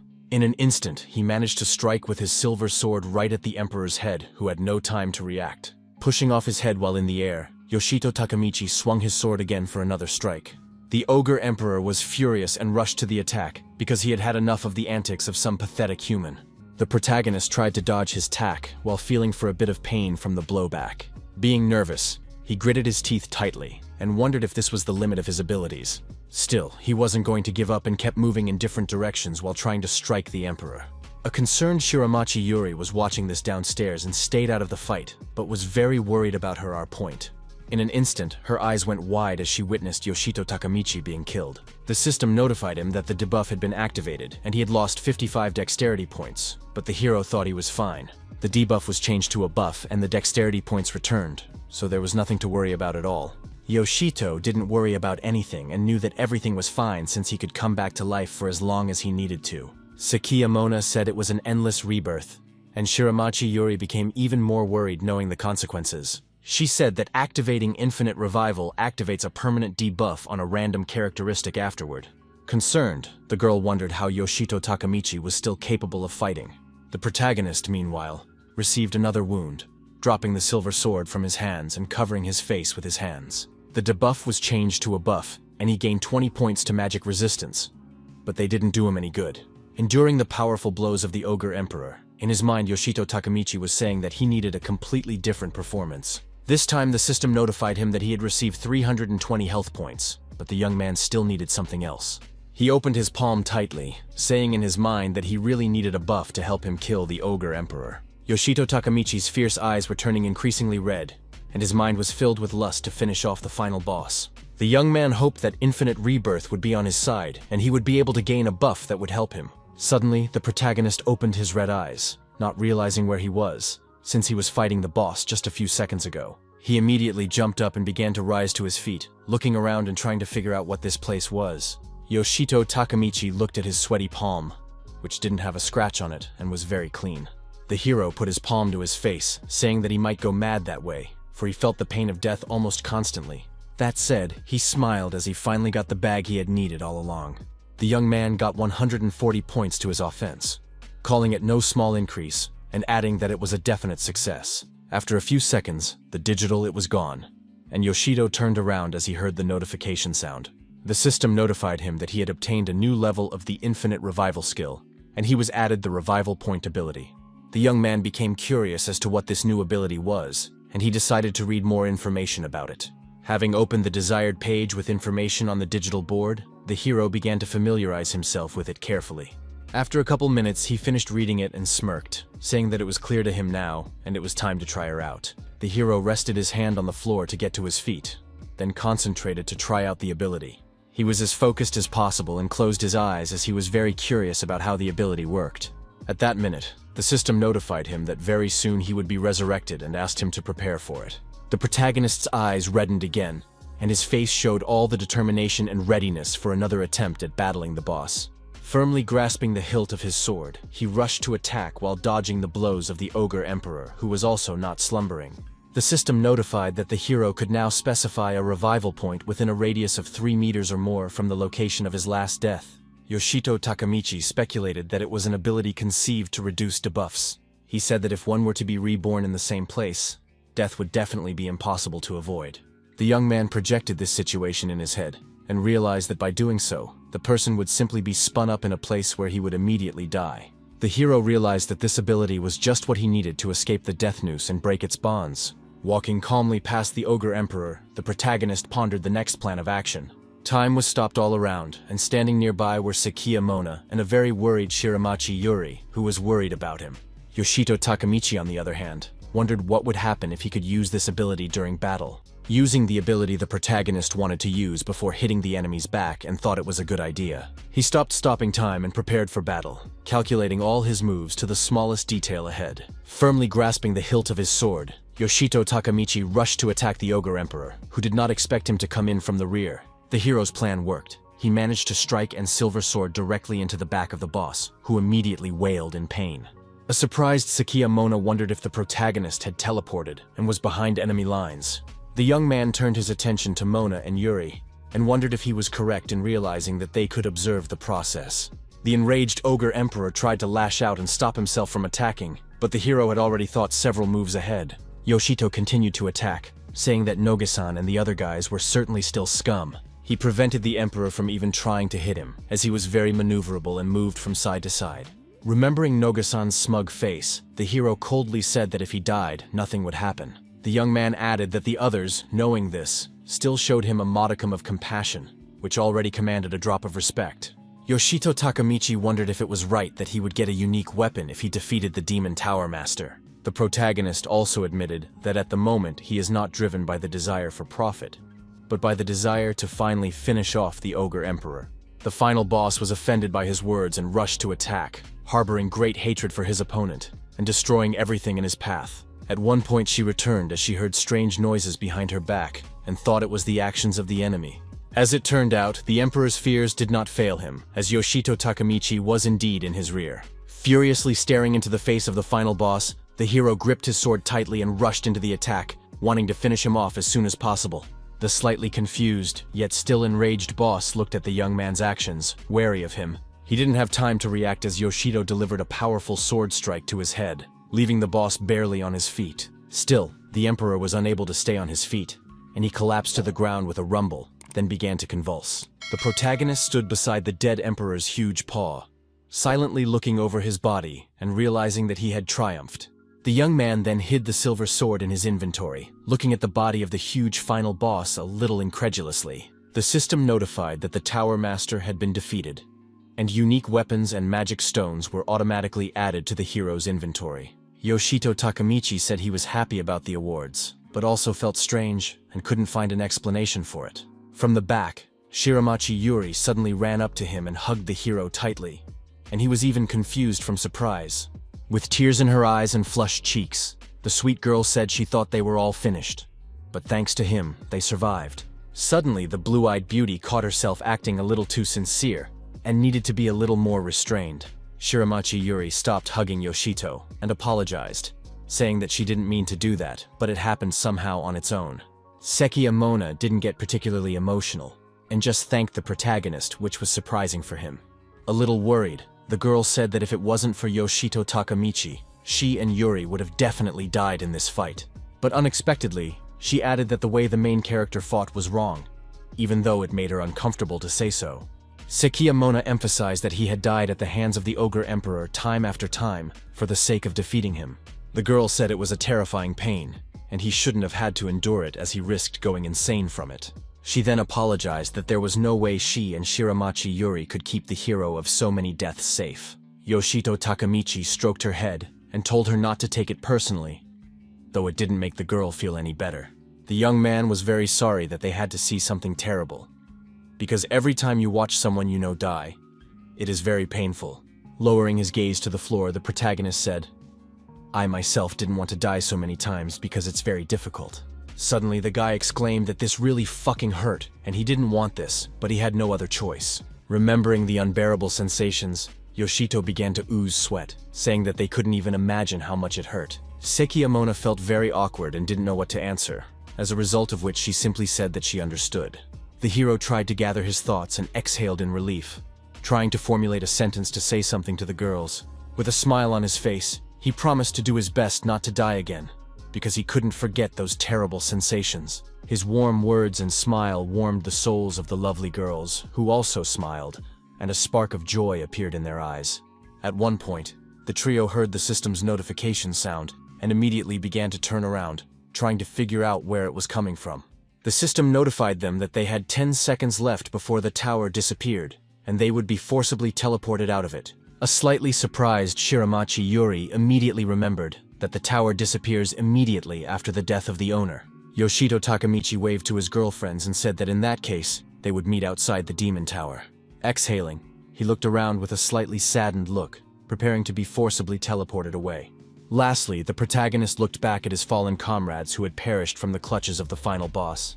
One of the dead companions was lying in a pool of his own blood, which caused the young man even more heartache. Yoshito Takamichi looked at the bodies of the dead and said softly that he would never forget them. The teleportation process soon began, and the young man gave a final farewell to his comrades, who could no longer hear him. Within seconds, he was in his own world. But the memories from his head wouldn't go anywhere so quickly. A dark-haired woman in a white suit sat in one of the offices and asked if the Hermes Tower had been conquered. She was sure that no one had ever even gotten to the top floors of the tower, and the subordinate had said that Hermes Tower no longer existed. He handed her an information tablet, telling her that a detailed report of what had happened would be turned in shortly. Mistress thought deeply about what was happening, placing her palm on the clipboard and going to express her point of view. She assumed that something interesting had happened, as destroying the tower was not something anyone could do. Meanwhile, Yoshito Takamichi opened his eyes and began to slowly come to his senses, not realizing where he was. There were other conquerors around who were just as confused and didn't understand how they had ended up in this place. They were all excited because they noticed the disappearing tower, something that could not be seen every day. The tower was disappearing right in front of my eyes, gradually dissolving from the top to the bottom, and it looked very frightening. Yoshito Takamichi was very interested in watching the process of the tower disappearing, which looked quite mesmerizing. The young man then looked at his hands, trying to remember what had happened to him a few moments earlier. Clenching his fist tightly, the protagonist said that he had managed to climb to the very top, which was what he had been striving for all along. The hero's clenched fist glistened in the sunlight, and he was very pleased with himself, for an important goal of his life had been accomplished.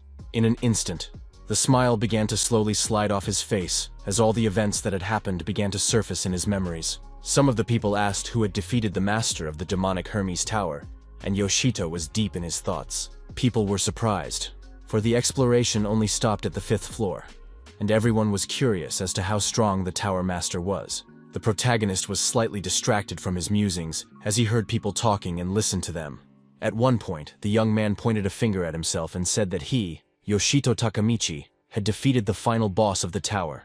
With sweat on his face, the hero scratched his neck, saying in his thoughts that if it wasn't for the sacrifices of the guys, he would have been happy with this result too. Resting his hand on his knee, Yoshito said that this was the first time he had ever conquered a tower alone, and until he made a new reputation for himself, it was best to keep quiet about it. The young man was well aware that none of the people would believe him, and it was better to keep silent about it until better times. Looking at the others incredulously, he took into account that if they found out that the weakest conqueror had abruptly killed the Tower Master, there would be many questions for him. Moving furtively, the hero decided to sneak away unnoticed, but suddenly, he was spotted by Yuri and Mona standing nearby. Mona immediately recognized her buddy and called out to him, much to the surprise of Yoshito Takamichi, who hadn't expected to be greeted so immediately. The delighted girl asked with particular interest what unique weapon the hero had gotten for killing the Tower Master. The young man immediately called her an idiot, and the surrounding people immediately turned around, which made him nervous. The nervous people couldn't believe it and remembered that this guy was the owner of the Infinite Rebirth Stone. One of the men looked at Yoshito Takamichi with disdain, calling him the owner of the most cheesy ability. He couldn't believe that this helpless kid had become a champion and managed to defeat the Hermes Tower's master. After a while, the hero would pull out a can of soda from the machine, and the girls would stand nearby waiting for him. Opening the tin can, the young man with sweat on his face nervously said that they were very lucky to escape from the crowd of people. Upon learning that he had become a champion, a crowd of people immediately pounced, asking him what weapons he used and if he wanted to join their squad. Sekiya Mona apologized to Yoshito Takamichi, excusing herself for not even thinking about it. But he held no grudge against her. The smiling Yuri said that if he had single-handedly defeated the Tower Master and become the champion, no wonder there was so much attention on him. The young man felt strange since he was the weakest conqueror of the most useless ability until recently. If he hadn't bought the Infinite Rebirth Skill Stone back then, his life might have turned out very differently. Interested in this matter, Shiramachi Yuri decided to ask the hero about the Infinite Rebirth skill. She immediately asked if it was true that he was given a debuff to a random characteristic when he died. The girl asked how it was possible that every time the hero was revived, it felt even stronger.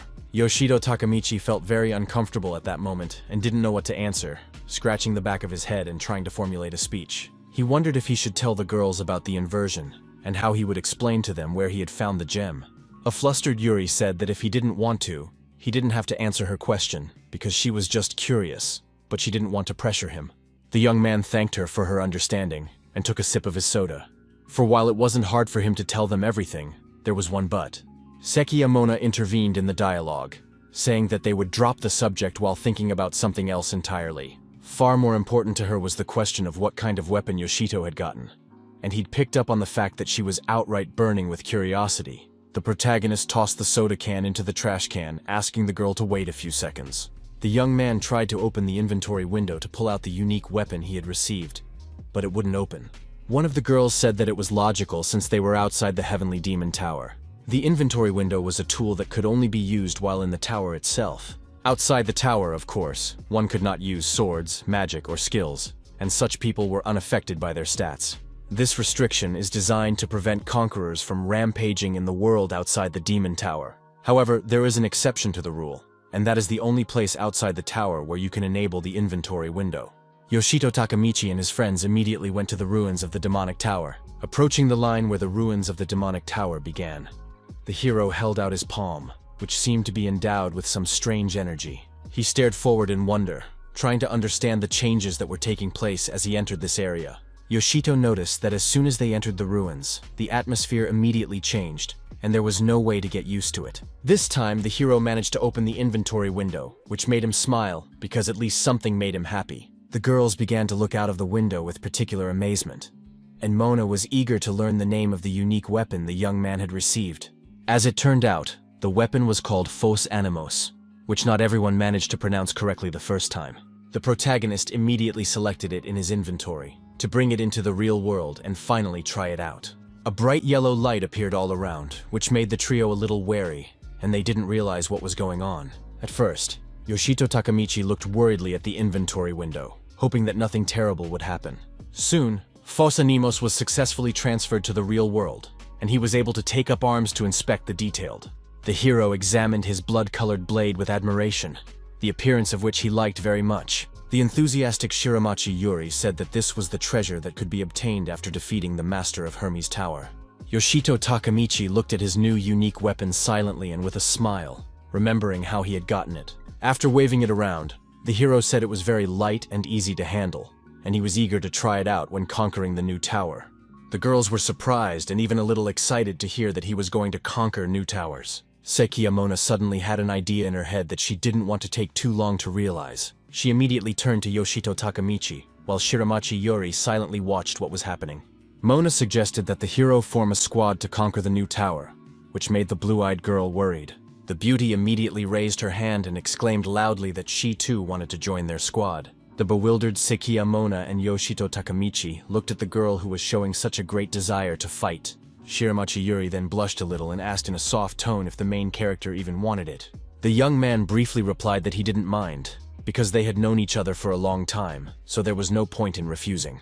The enthusiastic blue-eyed beauty looked at her friend, who was also pleased with his agreement. Then Sekiyamona slyly looked at Yoshito Takamichi, who immediately noticed it, and looked at her with a perplexed look. The flirty girl approached him and playfully asked him which tower he wanted to conquer next. The young man's face flushed with shyness, and the girl asked if he was satisfied with a tower of scale like Hermes, or if he wanted something else. A confident Sekiyamona was eager for adventure and said they could capture the tallest celestial tower Zeus. Shiramachi Yuri started to calm her down and told her it was too much. But it made the girl angry, and Yoshito silently thought about it. The girls turned their attention to him. When the pondering stopped, the young man started to say something. He said he wanted to go somewhere in the very first place after conquering Hermes, which sounded very intriguing. Concerned, Shiramachi Yuri immediately asked where he was planning to go because she was worried about him. Yoshito Takamichi said that the first thing he planned to do was to go to the Tokyo branch, and he is not giving up on that goal. The protagonist then clarified that he needed to get into the Conqueror's control, and sounded very firm about it.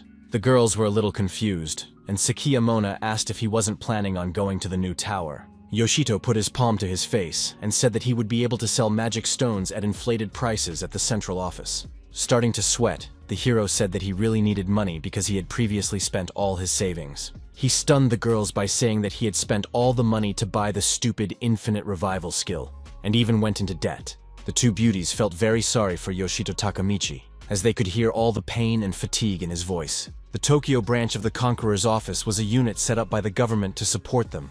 In it, you can find new information on towers, their passage, monsters and bosses, as well as buy weapons and sell magic stones at inflated prices. The department advised against doing business with merchants in the towers themselves because most of them are crooks who are willing to cheat. Also, central control exists to nurture the next generation of conquerors by training them from the ground up. In addition to unique weapons, Yoshito Takamichi was given some number of magic stones as a reward for defeating the Tower Master. He said he would sell them, and he could pay off at least part of his debts, and he would feel at least a little better. He was greeted at the register by a polite employee who asked if he wanted to sell them magic stones, to which the hero replied, yes. Yoshito caught himself thinking that he was just now thinking about the number of magic stones, and decided to check it out. The worker was amazed, as he dumped a whole mountain of purple magic stones on the table that glowed brightly. The girl couldn't believe her eyes, because earlier in her career she hadn't had such cases, and she didn't know how to react. The dumbfounded Yoshito Takamichi couldn't believe that either, that he had gotten a whole mountain just for winning the final boss. The manager apologized, saying that it would take some time to calculate the price of his magic stones. After a while, the hero came out with a wad of money, and said that with it he could almost pay off his debts. holding the wad of money with trembling hands. Yoshito Takamichi smiled contentedly as he realized that he had become fabulously rich in an instant. He headed in the direction of his friends who were waiting for him outside while talking about personal matters. Seeing a big wad of money, the girls realized they needed to tell the main character that it wasn't that simple. Sekiyamona jabbed her finger at him, saying that when people get a lot of money, they start spending it indiscriminately and fall into debt. She asked him not to spend the money on nonsense, and a frustrated Yoshito promised not to, even though he was already imagining buying things for himself. Suddenly, an unfamiliar dark-haired girl appeared nearby and turned her attention to the hero. The atmosphere for Yoshito Takamichi immediately changed, and he started pouring sweat without realizing what was happening. It was as if the stranger held him in a barrier, saying that she had heard about a guy who brought a whole mountain of magic stones and wanted to meet him in person. She began to approach the young man little by little, walking on a blue and very sharp heel that made loud noises. The emotionless protagonist looked at her and decided to wonder who she was, since they hadn't met before. The girl with the gorgeous emerald ones replied that she was the head of the Tokyo branch of the Conqueror's office. She then said in a soft tone that her name was Fuyunrido, before walking up close to Yoshito. The charming girl asked if the hero would give her some of his time, and called him the champion of Hermes Tower. Her emerald eyes darkened slightly and seemed to emit some kind of energy, and Fuyunrido herself softly mouthed the young man's name.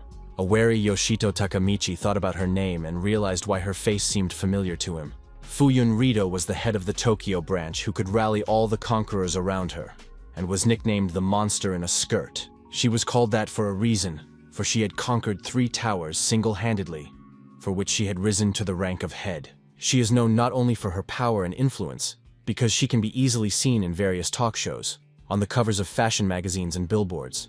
Currently, Fuyunrido was looking with her emerald eyes in surprise at Yoshito, who didn't answer her question. A little worried, the protagonist asked what he owed to the very head of the Tokyo branch. The head replied that first, he wanted to know how he had defeated the master of the Hermes Tower, when reports said that the conquerors had only explored 5 floors. She then showed the number 2 with her fingers, about to voice something else, and Yoshito looked at her perplexed. Fuyunrido said she wanted to see what the new champion could do in person, which sounded a little intimidating. She learned that a trap had caused the group to be teleported to the top and said she was compiling a report on everything previously said for the other conquerors. The chapter thanked Yoshito Takamichi profusely for the story about the death of champion Nogishi and his squad members. The girl promised to contact the families of the fallen heroes and notify them of what happened. She first looked at the hero and the girls with pain in her eyes, and then said that death in the towers, even a champion, is not as rare. The branch head began to walk away, saying that still, it was very sad, but there was nothing that could be done about it. Fuyunrido's voice was filled with sadness and pain, as she felt sorry for those who had died, even though it was not her fault. Yoshito Takamichi didn't say anything to her and just watched silently, sweat dripping down his cheeks. Suddenly, a wave of memories came over him again, making him bite his lip, and the puzzle in his head began to take shape. In his mind, he said that in that terrible moment, the guys were fighting the boss, putting their lives on the line. That said, all they can hear in response to their heroism is just that the branch head is saddened. Realizing this made Yoshito Takamichi let more than one tear fall, as the leaders didn't care about the deaths of heroes. The young man immediately began to wipe away a tear, but he was also slightly relieved that Fuyunrido was honest in her words. After a short while, they had already arrived at the training ground, which was incredibly large on the inside. Yoshito Takamichi and his girlfriends looked around in amazement as the head looked something up on the digital scoreboard. She then turned to the main character, to whom a sharp sword suddenly flew towards him and he immediately caught it. Taking the sword in his hands, the young man said that it was very light, and Fuyunrido said that it was an ordinary sword for swordsmanship practice. The head said they would use them for something, but she just looked him in the eye without saying anything. After that, the girl suddenly bounced to the side, causing the protagonist to be somewhat wary. Fuyunrido still agreed that these light swords were the ones they would use in fencing sparring. She added that her duties also include assessing the abilities of the young talents, which is what they will do right now. A tense Yoshito Takamichi exhaled heavily, realizing that apparently he was not being given the right of refusal. Sekiyamona began to support him, saying that if the hero takes this case seriously, he will defeat the chapter as well. The young man's eyes filled with lust for battle, and he confidently said he would try to fight in earnest. Fuyunrido looked into his eyes and asked in a calm tone if he was ready, and the hero replied without a doubt that he was.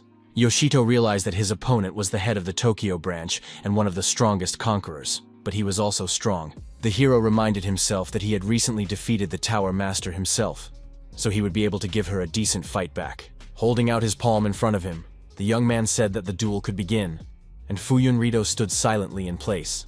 But in an instant, she moved to an unknown direction, which made Yoshito Takamichi very tense at that moment. In a second, the head of the branch came close to the protagonist, who did not have time to react, and was confused. He didn't understand how the girl was capable of such a thing, and Fuyun Rito meanwhile prepared to deliver the first blow.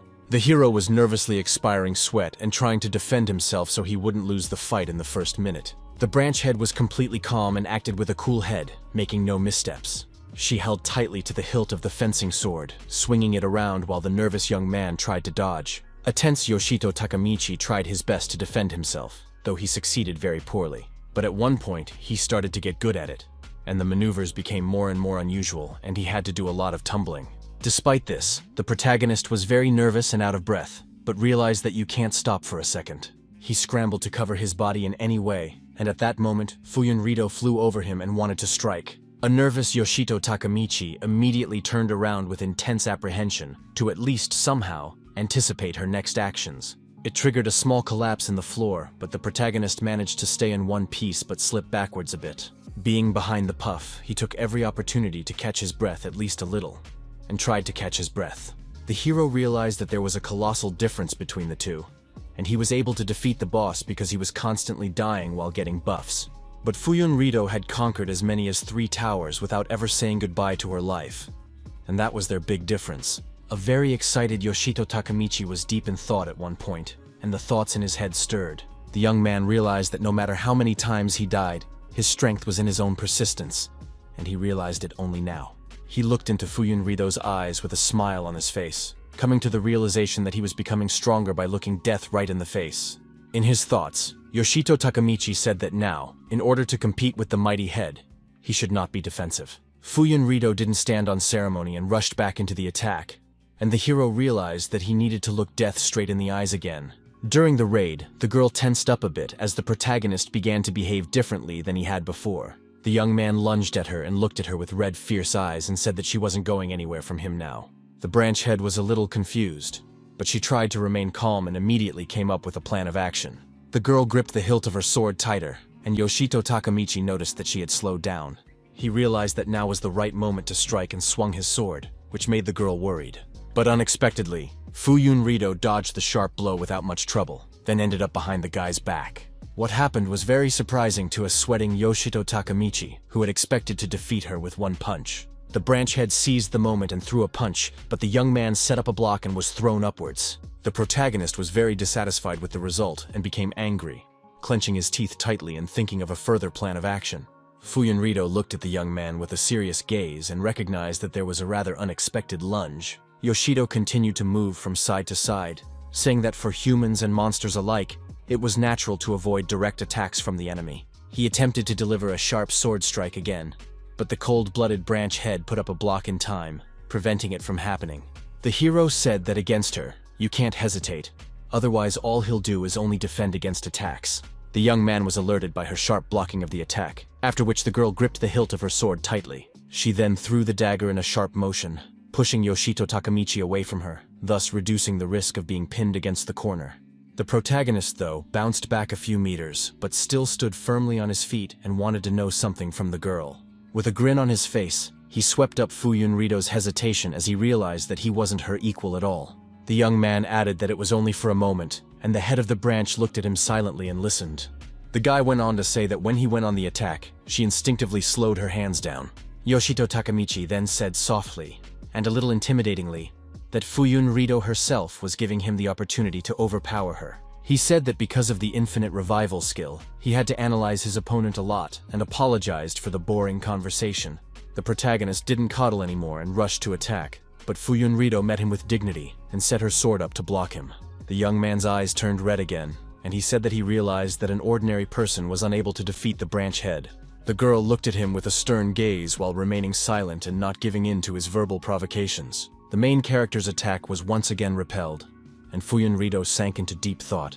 In her mind, she said that she had read Yoshito Takamichi's dossier that detailed how his skill worked. She knew that the young man's skill was immortality, and that was why he was so treacherous going forward without thinking of the consequences. This fight was no exception, and Yoshito Takemichi was going for it, not worrying about the consequences at all. His assertiveness of fearlessness even frightened Fuyunrito a little, who felt a shiver run down her spine at the moment. She looked into the fierce red eyes of the protagonist, saying in her mind that this power was what made him a monster. But nevertheless, the branch head managed to repel his attack, then stabbed his sword straight into his jaw, knocking the young man out.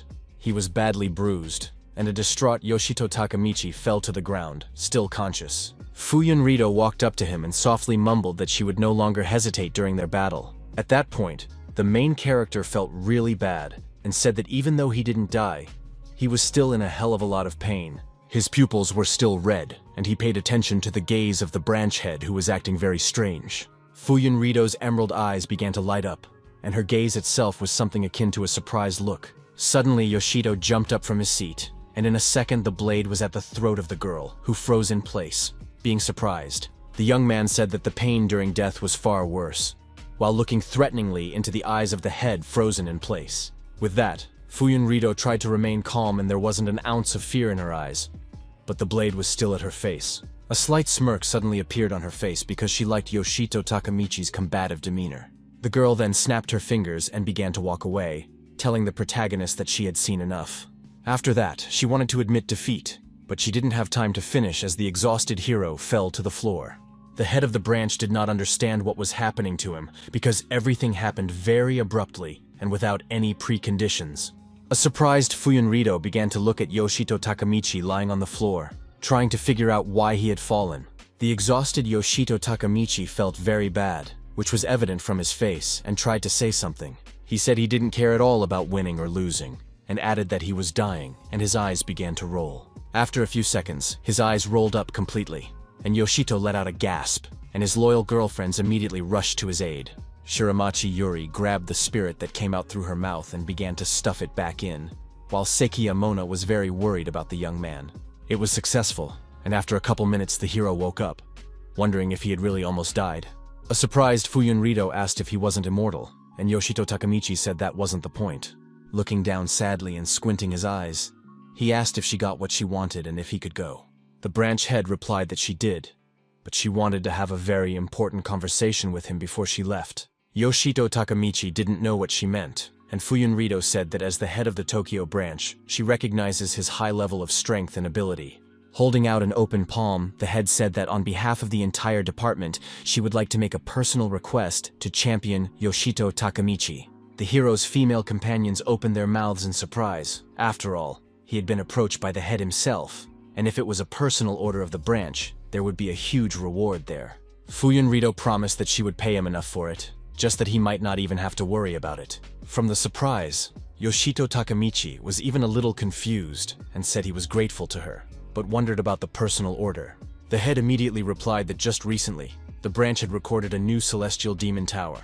She said they've closed the entrance to the conquerors for now, but she wants Yoshito to be the one to go in there first. Fuyunrito had high hopes for the protagonist as she had convinced her of his strength and abilities. The head then added that she wanted him to gather information about a heavenly demonic tower named Persephone. She added that such was the Tokyo branch's personal order, something that didn't surprise Yoshito Takemichi too much, but did. The young man reminded him that such an investigation should be handled by branch agents, and asked what he had to do with it. Fuyunrito stunned him by saying that they had already sent agents to investigate this heavenly demon tower.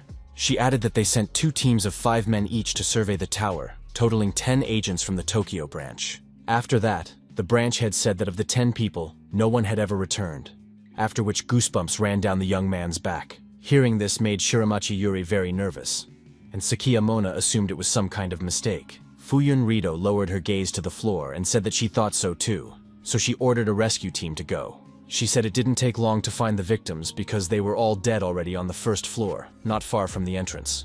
From the arrangement of their bodies, it could be inferred that they were all desperately running towards the exit but failed to make it. A pensive Yoshito Takemichi asked if there wasn't a safe zone in each tower. Fuyunrito confirmed that it was, and monsters don't enter the safe zone, and the hero asked how people died then. She replied that on the bodies there were no wounds from the monsters, and their hearts had simply stopped, and they were only able to take the corpses away for examination. The head added that no one knows when, from whom or how these people died. And this is the situation today with Persephone Tower. Yoshito exhaled heavily and asked if he understood correctly that they had decided to hire a person with the infinite rebirth skill for such a risky mission. Fuyunrito asked not to misunderstand her, saying she's giving him this order not because she doesn't consider his life. She said she had no one else to ask, for at the moment of all the conquerors, he was the only one who could handle the task.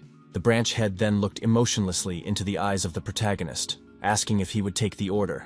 At first, the slightly nervous young man stared silently into her eyes, contemplating a decision that was not given easily. Afterward, he scratched the back of his head with sweat on his face, and still agreed to fulfill the order from the branch. After a while, Yoshito Takamichi was already in the safe zone, on the first floor of the demonic Persephone Tower. The first thing the protagonist decided to do was to take a deep breath through his nose to feel the whole atmosphere and prepare for further trials. After inhaling, he began to whip his head around to fully concentrate and rid himself of unnecessary thoughts. Yoshito thought soberly, remembering that he just needed to identify the cause of the loss of life and get back quickly so the others wouldn't worry. The hero remembered the crying Shiramachi Yuri who didn't want to let him go, and he didn't want her to get even more anxious because of him. After that, he decided to focus on the task at hand and opened the inventory window, figuring it was a good time to use the new weapon. Without too much thought, the young man took the unique weapon out of his inventory, anxiously awaiting its appearance in the real world. He looked admiringly at the blood-colored blade called Phos Animos, which looked amazing. Somewhere nearby, silhouettes of unknown creatures could be seen in the fog, which gradually approached the young man. As it turned out, they were aggressive skeletons who were going after the soul of a stranger, disturbing their peace. But Yoshito Takamichi wasn't slumbering either, and at the same minute his bloody blade flew at them, the arrival of which they hadn't expected. It immediately reached its target and pierced through one of the skeletons, who was shaken from surprise. Several more skeletons were defeated by the hero's sudden attack, whose eyes began to fill with rage again. Smiling in thought, the hero said that Phos Animos was light and deadly, and he expected nothing less from the unique weapon. Yoshito Takamichi then decided to test out what else his new unique blade could do and went ahead. Suddenly, he became very alarmed because a strange magic began to appear around him, surrounding him from all sides. It was a kind of purple mist, and upon seeing it, the protagonist began to cover his face with his hands to protect himself. Being wary, the young man wondered what else was going on while keeping his blade at the ready. A digital system display suddenly appeared in front of his face, which immediately drew the young man's attention. Yoshito Takamichi began to familiarize himself with the information on the digital scoreboard, which could answer some questions. After reading the information, it became clear to the hero the reason why the agents of the Tokyo branch died. There was a warning on the red digital scoreboard that the young man was under Persephone's curse status and would die within 2 minutes. At that moment, the sweat pouring out of Yoshito recognized that Fuyunrito had done the right thing in deciding to send him away. He called it unsurprising that the agents ran for the exit in a panic, as such news was clearly not something to be happy about. Now the hero has learned that it is worth it for a person to leave the tower. All debuffs and buffs will automatically be removed from him. When the agents received notice of the curse, they immediately headed for the exit in a panic. He realized that as soon as they reached the safe zone, the curse immediately took effect. A nervous Yoshito Takamichi realized that it was no surprise that there were no wounds on the agents' bodies, since they had been killed by the tower itself. Then the young man turned his attention to the strange clouds ahead, which by their whole appearance made him uneasy. One of the clouds was behaving very strangely and moving, which made the protagonist suspicious when he noticed it. Standing in one place with a wide stance of his feet, Yoshito Takamichi prepared to meet any danger. It seemed to him as if one cloud had run off somewhere, whereupon the young man wondered where it was going. With a wry smirk, Yoshito Takamichi said that it was a fatal mistake to underestimate him. He wondered if the unknown opponent thought the curse could handle his endless rebirth. The system warned the hero that Persephone's curse status had been placed on him, and he was about to die. But the inversion skill came to his rescue and completely restored his health, which Yoshito thanked him for. Then the energy-filled hero rushed forward, saying that thanks to the curse, he felt an unprecedented burst of strength. He immediately ran after the fleeing cloud because he wanted to know where it was going. The suspicious cloud made Yoshito Takamichi wary, and he made the decision that it was worth following up. Soon the hero stumbled upon another room with a cursed fog that he couldn't stand, but he had no choice. The young man concluded from experience that an ordinary conqueror would not last a minute in this tower. Looking at the fog, Yoshito Takamichi noticed that it began to rapidly thicken, which made him even more alarmed. Then he walked a little farther where the fog was almost gone and noticed something interesting up ahead. The protagonist immediately realized that in all likelihood he had found the source of this curse, and began to examine it. Suddenly, a sharp throwing object that was shaped like a disc flew near his head at high speed. A very tense Yoshito Takamichi managed to come back in the last moment, and the disc flew the other way. The object crashed into a stone wall, right into a small explosion, and the hero looked at the spot where it had been released from. There was also an unknown creature in a black robe upstairs that was triggering the magical spheres. This creature was the superintendent of the cursed source, who did not recognize outsiders, and looked at Yoshito unkindly. The superintendent wasn't going to be tusked, and immediately released another batch of magical spheres towards the young man who was frozen in place. The protagonist didn't slow down and moved in different directions, dodging balls while being ready for anything. This really pissed off the cursed source watcher, who was beyond furious and didn't know what to do. Being enraged, it raised a huge fountain of liquid from the cursed spring, which alerted the hero. Alarmed, Yoshito Takamichi turned his attention to the thick fog that was appearing, which was greatly reducing visibility. The fog was increasing in size more and more rapidly, and the superintendent was behind it, which gave him an advantage. Then the strange monster began to clap his hands, rejoicing at his little victory, and the fact that he had led the kid astray. Yoshito wasn't confused at all, and his eyes turned red again, and he realized that it was the superintendent who had manipulated that damn cloud. The protagonist has come to the realization that a huge pile of debuffs were put on to get him killed. His musings were suddenly interrupted by a skeleton who was behind the young man's back and swung his sword. The nimble Yoshito Takamichi had time to react and strike with his bloody blade, thus disarming the skeleton. He immediately realized that the head of the cursed spring had called for backup, and the three skeletons were looking at him bloodily at that moment. Soon a whole crowd began to surround the protagonist, who took up a fighting stance and prepared to fight. The young man successfully blocked one of the attacks with his unique weapon, but another skeleton was right at his back. He wasted no time to take the chance, but not the whole sword strike straight into Yoshito Takamichi's back. The hero began to lose blood rapidly, and turned his attention to the pain that prevented him from fighting any further. Soon Yoshito fell to the floor and began to gradually die from the pools of blood proper, and there was nothing he could do to help himself. The manager of the cursed spring laughed loudly and rejoiced, for he had managed to deal with the man who had come to his land.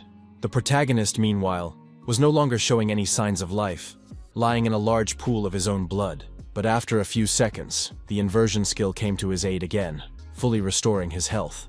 Yoshito Takamichi was suddenly resurrected, then made a leap to finally reach the superintendent.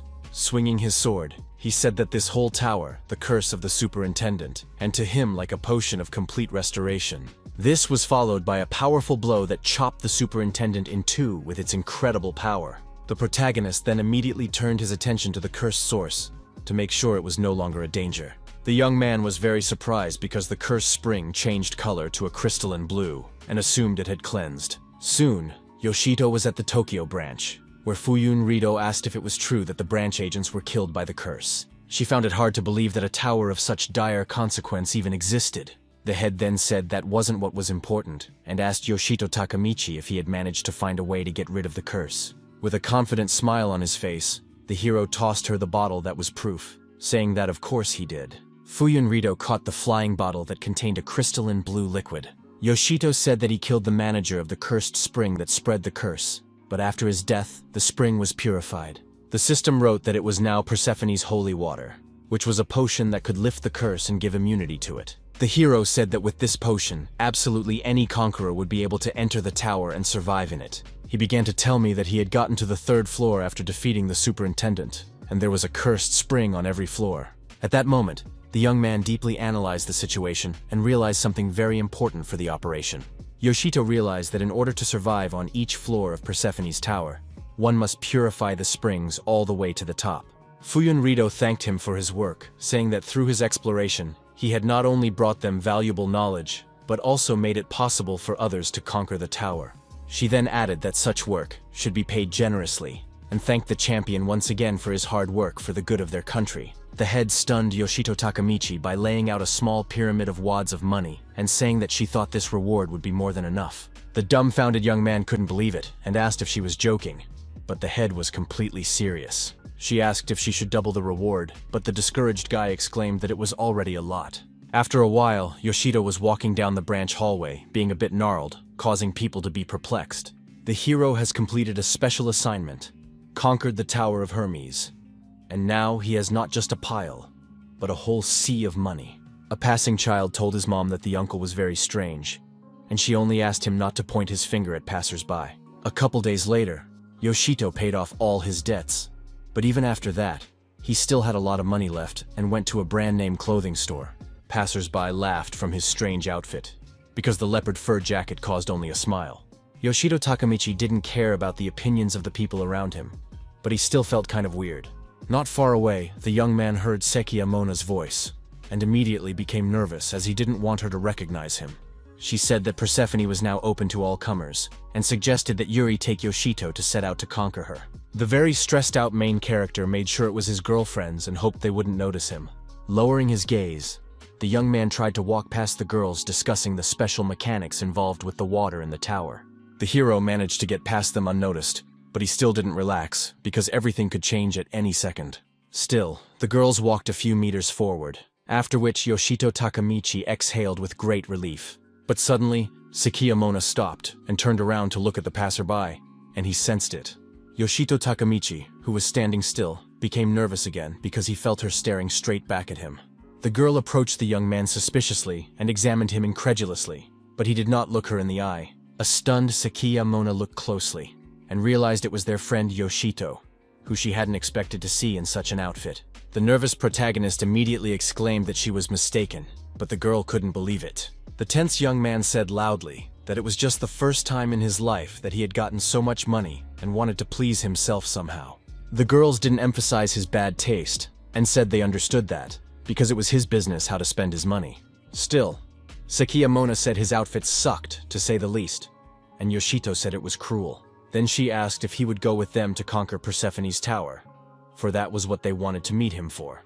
A slightly worried Yoshito Takamichi asked where she was in such a hurry, and warned that the conquest would be quite difficult. Mona said that magic stones that were under a local curse were worth a lot of money, and you could make a fortune off of it.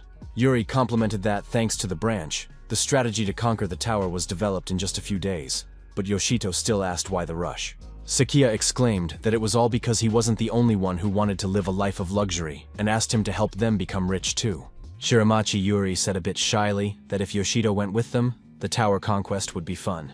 Yoshito Takamichi was thinking soberly, and realized that if the girls took enough potion, they definitely wouldn't die from the curse. He pleased the girls with his agreement to go with them, but he wanted to set conditions first. The girlfriends began to listen very carefully to the demands he was going to make before he shipped out. The blushing young man only said that he needed to change his clothes as soon as possible before departing. Meanwhile, inside Persephone's celestial tower lay the body of a weeping man, whose eyes showed all the horror he had experienced. Near his palm was a bottle containing a crystal potion that had been extracted by Yoshito Takamichi from a purified cursed spring. Also around the man lay several more dead conquerors, and their bodies were guarded by a ghost-like creature with a scythe. The unknown monster was completely covered in a white robe, and there were 3 sharp spikes sticking out near its neck. His face was like a skeleton with his eyes glowing pink and purple colors, inspiring terror. On the 10th floor of the demonic Persephone Tower, meanwhile, sword-armed skeletons were rampaging. One of these received a powerful rebuff from Yoshito Takamichi, who had a unique weapon at his disposal.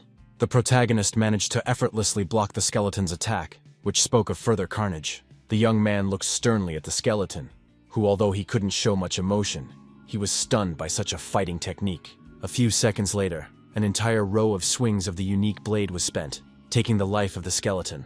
Yoshito Takamichi deftly dealt with him and stood in the rain of bones, looking up proudly, which commanded respect. A surprised Sekiya Mona started clapping and said that he really had gotten much stronger, and Shiramachi Yuri just froze in place. The hero reminded them that they've already gotten this far, so it's no surprise since he's pumped. But the truth was that level up points didn't play a role for his stats, and now his powers are justified by his high level, which is pretty handy. The young man contented himself with the fact that at least a little bit of level up points added up, and then turned his attention to the scoreboard that appeared.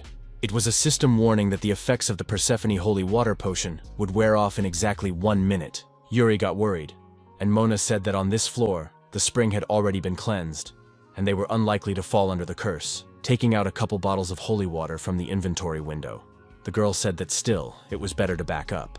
She then tossed one of the bottles to Yoshito Takamichi, who who caught it and turned his back to the girls. The tense young man clutched the bottle in his hand, realizing that if he took even a sip of this potion, a curse would be cast upon him due to the inversion. With sweat on his face, he carefully turned around, looking at his smiling girlfriends, and continued to ponder. Yoshito Takamichi realized that he had missed the moment when he should have told them about the inversion, and wondered if he should tell them. Turning around, still a bit tense, the young man asked the girls to listen because he had something he wanted to tell them. But at one point he became very alarmed as an unknown skeleton-like creature loomed over his friends. The monster placed its bony paw on the face of the frozen Shiramachi Yuri, who didn't realize what was happening. Torture and the skeleton dragged the girl behind him, and the dazed Sekiyamona was very scared and screamed in fear. She was very afraid for a close friend who had accidentally dropped Persephone's holy water bottle. The skeleton meanwhile continued to swiftly scurry away, holding Shiramachi Yuri firmly under his bony arm. The girl was very frightened and could not break free from his clutches, and the monster was not going to let her go. He pressed his hand too hard around her throat, thus choking the girl a bit, and she tried to loosen his grip a bit. A tense Yoshito Takamichi immediately realized what kind of fog he had encountered earlier on the spit, but it was no use now. Meanwhile, a red digital display was visible in the eyes of the frightened Shiramachi Yuri, which threw her into a state of bewilderment. The girl was amazed that the system warned her of the curse status, and was also told that she would die in 2 minutes. Yoshito Takamichi became even more nervous because he didn't expect that this monster could cast a curse. He realized that Shiramachi Yuri had been caught by the merciless monster and didn't even have time to drink the holy water to Persephone. Sekiyamona's eyes filled with rage, and she mindlessly rushed to save her friend, screaming that she would help her right away. The bloodthirsty monster wasn't scared of her at all, but the girl still wasn't going to retreat and prepared to strike. Suddenly, the mighty skeleton twirled his sharp scythe in his hand, hinting that there would be no mercy. The fury from Mona's eyes immediately disappeared, and she was wary because she hadn't expected him to be so deft. Then there was a powerful explosive blow that threw the girl aside and she could not resist it. Shiramachi Yuri was very worried about her friend and screamed in fear as she watched the horror of it all happening. Sekiyamona survived the blow and landed firmly on her feet, and Yoshito shouted at her to immediately fall backwards. Filled with lust for battle, the hero immediately rushed to the attack, saying that he would deal with the skeleton himself. Grasping the hilt of the bloody sword firmly, he began to strike, but the skeleton managed to block them. The main character didn't like it, but he wasn't going to give up his intentions and continued to probe the ground. Furious, the young man swung his sword even harder, hoping to do some damage to his opponent. The powerful skeleton became angry, and his eyes filled with rage, turning redder and redder with each passing second. In his bony hands, he held 2 blades firmly, which he used to block Yoshito Takamichi's blows. The young man tensed up as he realized there was no way he could hit the skeleton, but he had very little time to think. The hero recognized that this monster was definitely not the little scum they had killed on their way to the top of the tower. He then decided to bounce back, hiding behind Sekiyamona's back to gather his thoughts and think of a plan of action. Yoshito scrutinized his opponent, but he still didn't understand anything and continued to think. The protagonist recognized that the skeleton was clearly strong, but all he was doing was only defending himself, and it was unclear why he would do so. A wary Sekiyamona told her comrade-in-arms that they needed to hurry because the setup was heating up. Being very excited, the girl said that there was less than 90 seconds left before the debuff was activated. A terrified Shiramachi Yuri could barely hold back her tears and begged the skeleton to let her go, but he didn't care about her pleas. In an instant, he looked at the girl with his bloodthirsty eyes, and that look made her freeze. After that, the monster began to chuckle intimidatingly, which further alarmed and frightened the confused Yuri. The monster pulled the girl even tighter against him and began to exalt himself above the ground while looking at Yoshito and Mona. This monster was the Executioner of Souls, which was characterized by its unmercifulness and bloodthirstiness. In that minute, the puzzle in Yoshito Takamichi's mind came together, and he realized the meaning behind the powerful skeleton's actions.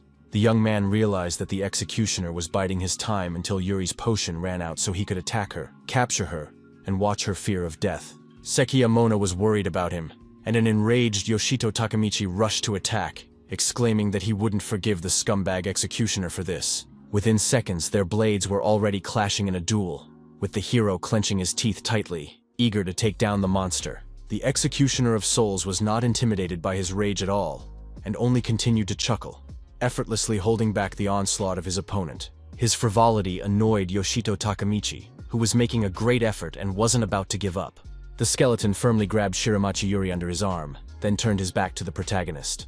Right in front of the young man's eyes, the monster roared away at a tremendous speed, making him even angrier. Sekiyamona exclaimed that they couldn't let him go, and Yoshito Takamichi rushed forward, saying he knew it without her. The Executioner of Souls, meanwhile, wrapped up at the first turn, but the hero kept up, and even sped up to catch up with him. They ran after the skeleton at high speed, for in its filthy clutches was their friend. Suddenly frozen with shock, Yoshito Takamichi and Sekiyamona saw something strange they never expected to stumble upon. A numerical cluster of skeletons stood in their way, summoned by the Executioner of Souls in the air above them. Upon seeing the opponents who had come running after him, the Executioner immediately ordered his subordinates to destroy them. Yoshito Takamichi noticed that the skeleton was serious about killing, and Sekiyamona just froze in place. The hero noticed her behavior and asked what was wrong and if she was scared of the monsters. But the girl only smiled and said he couldn't wait to see her like this, and gripped her blades tightly. After that, Mona was attacked by one of the skeletons, but she wasn't scared of it at all and was ready to fight back. After a few seconds, the skeleton's bones were differentiated in different directions, and it didn't even have time to try to attack. A confident Sekiyamona excitedly said that she even got a second wind. Her fighting attitude was much to the liking of Yoshito Takamichi, who asked his companion if she would cover for him. The hard as flint Sekiyamona said he might as well not ask, since everything was already obvious. The pair then rushed to attack the Soul Executioner, who desperately tried to attack them, but the attempts were futile. The furious duo prevented the crowds of skeletons from even trying to attack, as they had no time for ceremony. Suddenly, a skeleton appeared that was different from the others, in that it was an archer who had already drawn an arrow. As it turned out, there were two other archers like him besides him, and soon the trio were firing arrows toward the enemy. Sekiyamona was a bit confused because the sharp arrow had already almost pierced her head, which was cause for excitement. Yoshito Takamichi came to her aid at the last moment, deflecting all the arrows with a single swing of his blade. The tense young man asked the knocked-out girl if she was okay after what had happened, and she said she was. The hero was incredibly angry at his opponents, but remembered that there were less than 60 seconds left before the curse was activated. He immediately spread his legs wide and spread his arms apart, coming even more furious and prepared for the final move. An enraged Yoshito Takamichi said he would clear the way and rushed into the attack, destroying all the skeletons in his path. In an instant, the hero turned his attention to a digital display that appeared, the reason for which was unknown. A ring called the Dead Man's Secret Offense fell out to him. Wearing it would cause a person to take lethal damage every 5 seconds. Familiarizing himself with the ring's abilities, Yoshito chuckled slightly and wondered what kind of useless nonsense it was. He said no one in their right mind would ever wear that ring, but he was curious to do so. When asked by the system if he wanted to equip the ring he had received, Yoshito Takamichi answered without hesitation, yes. Soon the ring was on the middle finger of his hand, and the system notified him that he would now take lethal damage. The hero understood that this ring with the inversion skill would restore his health, so he might not worry about defense. After that, the confident young man rushed to attack the crowd of skeletons without a backward thought, eager to deal with the Executioner of Souls. Skeletons one by one were killed by his unique blade that took their lives with just a gentle touch. A furious Yoshito Takamichi took aim at the Executioner of Souls and said that now was the time, and he was trying out his new skill on him. There was no mercy in his eyes, because the hero only wanted to take revenge on the monster.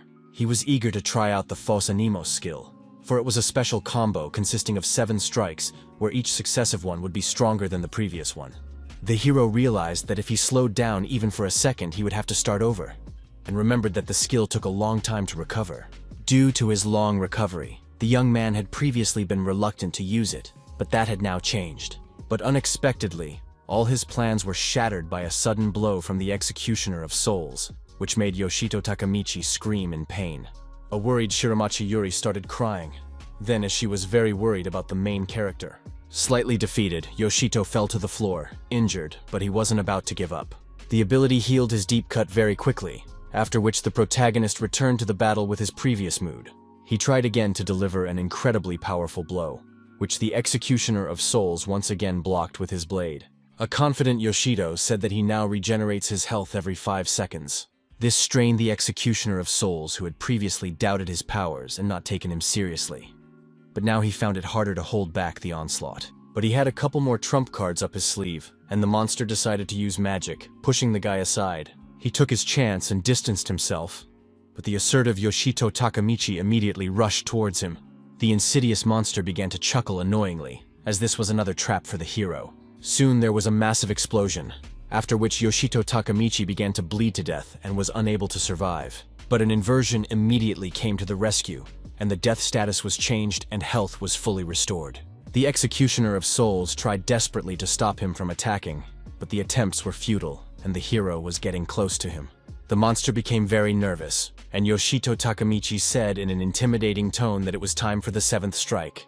Looking fearfully into the eyes of the Executioner of Souls, the hero swung his unique blade, realizing that he would win this battle. The 7th strike triggered a powerful chain of inflorescence that signaled a successful combo. After this combo, the Executioner of Souls could not survive, and began to gradually dissolve into space.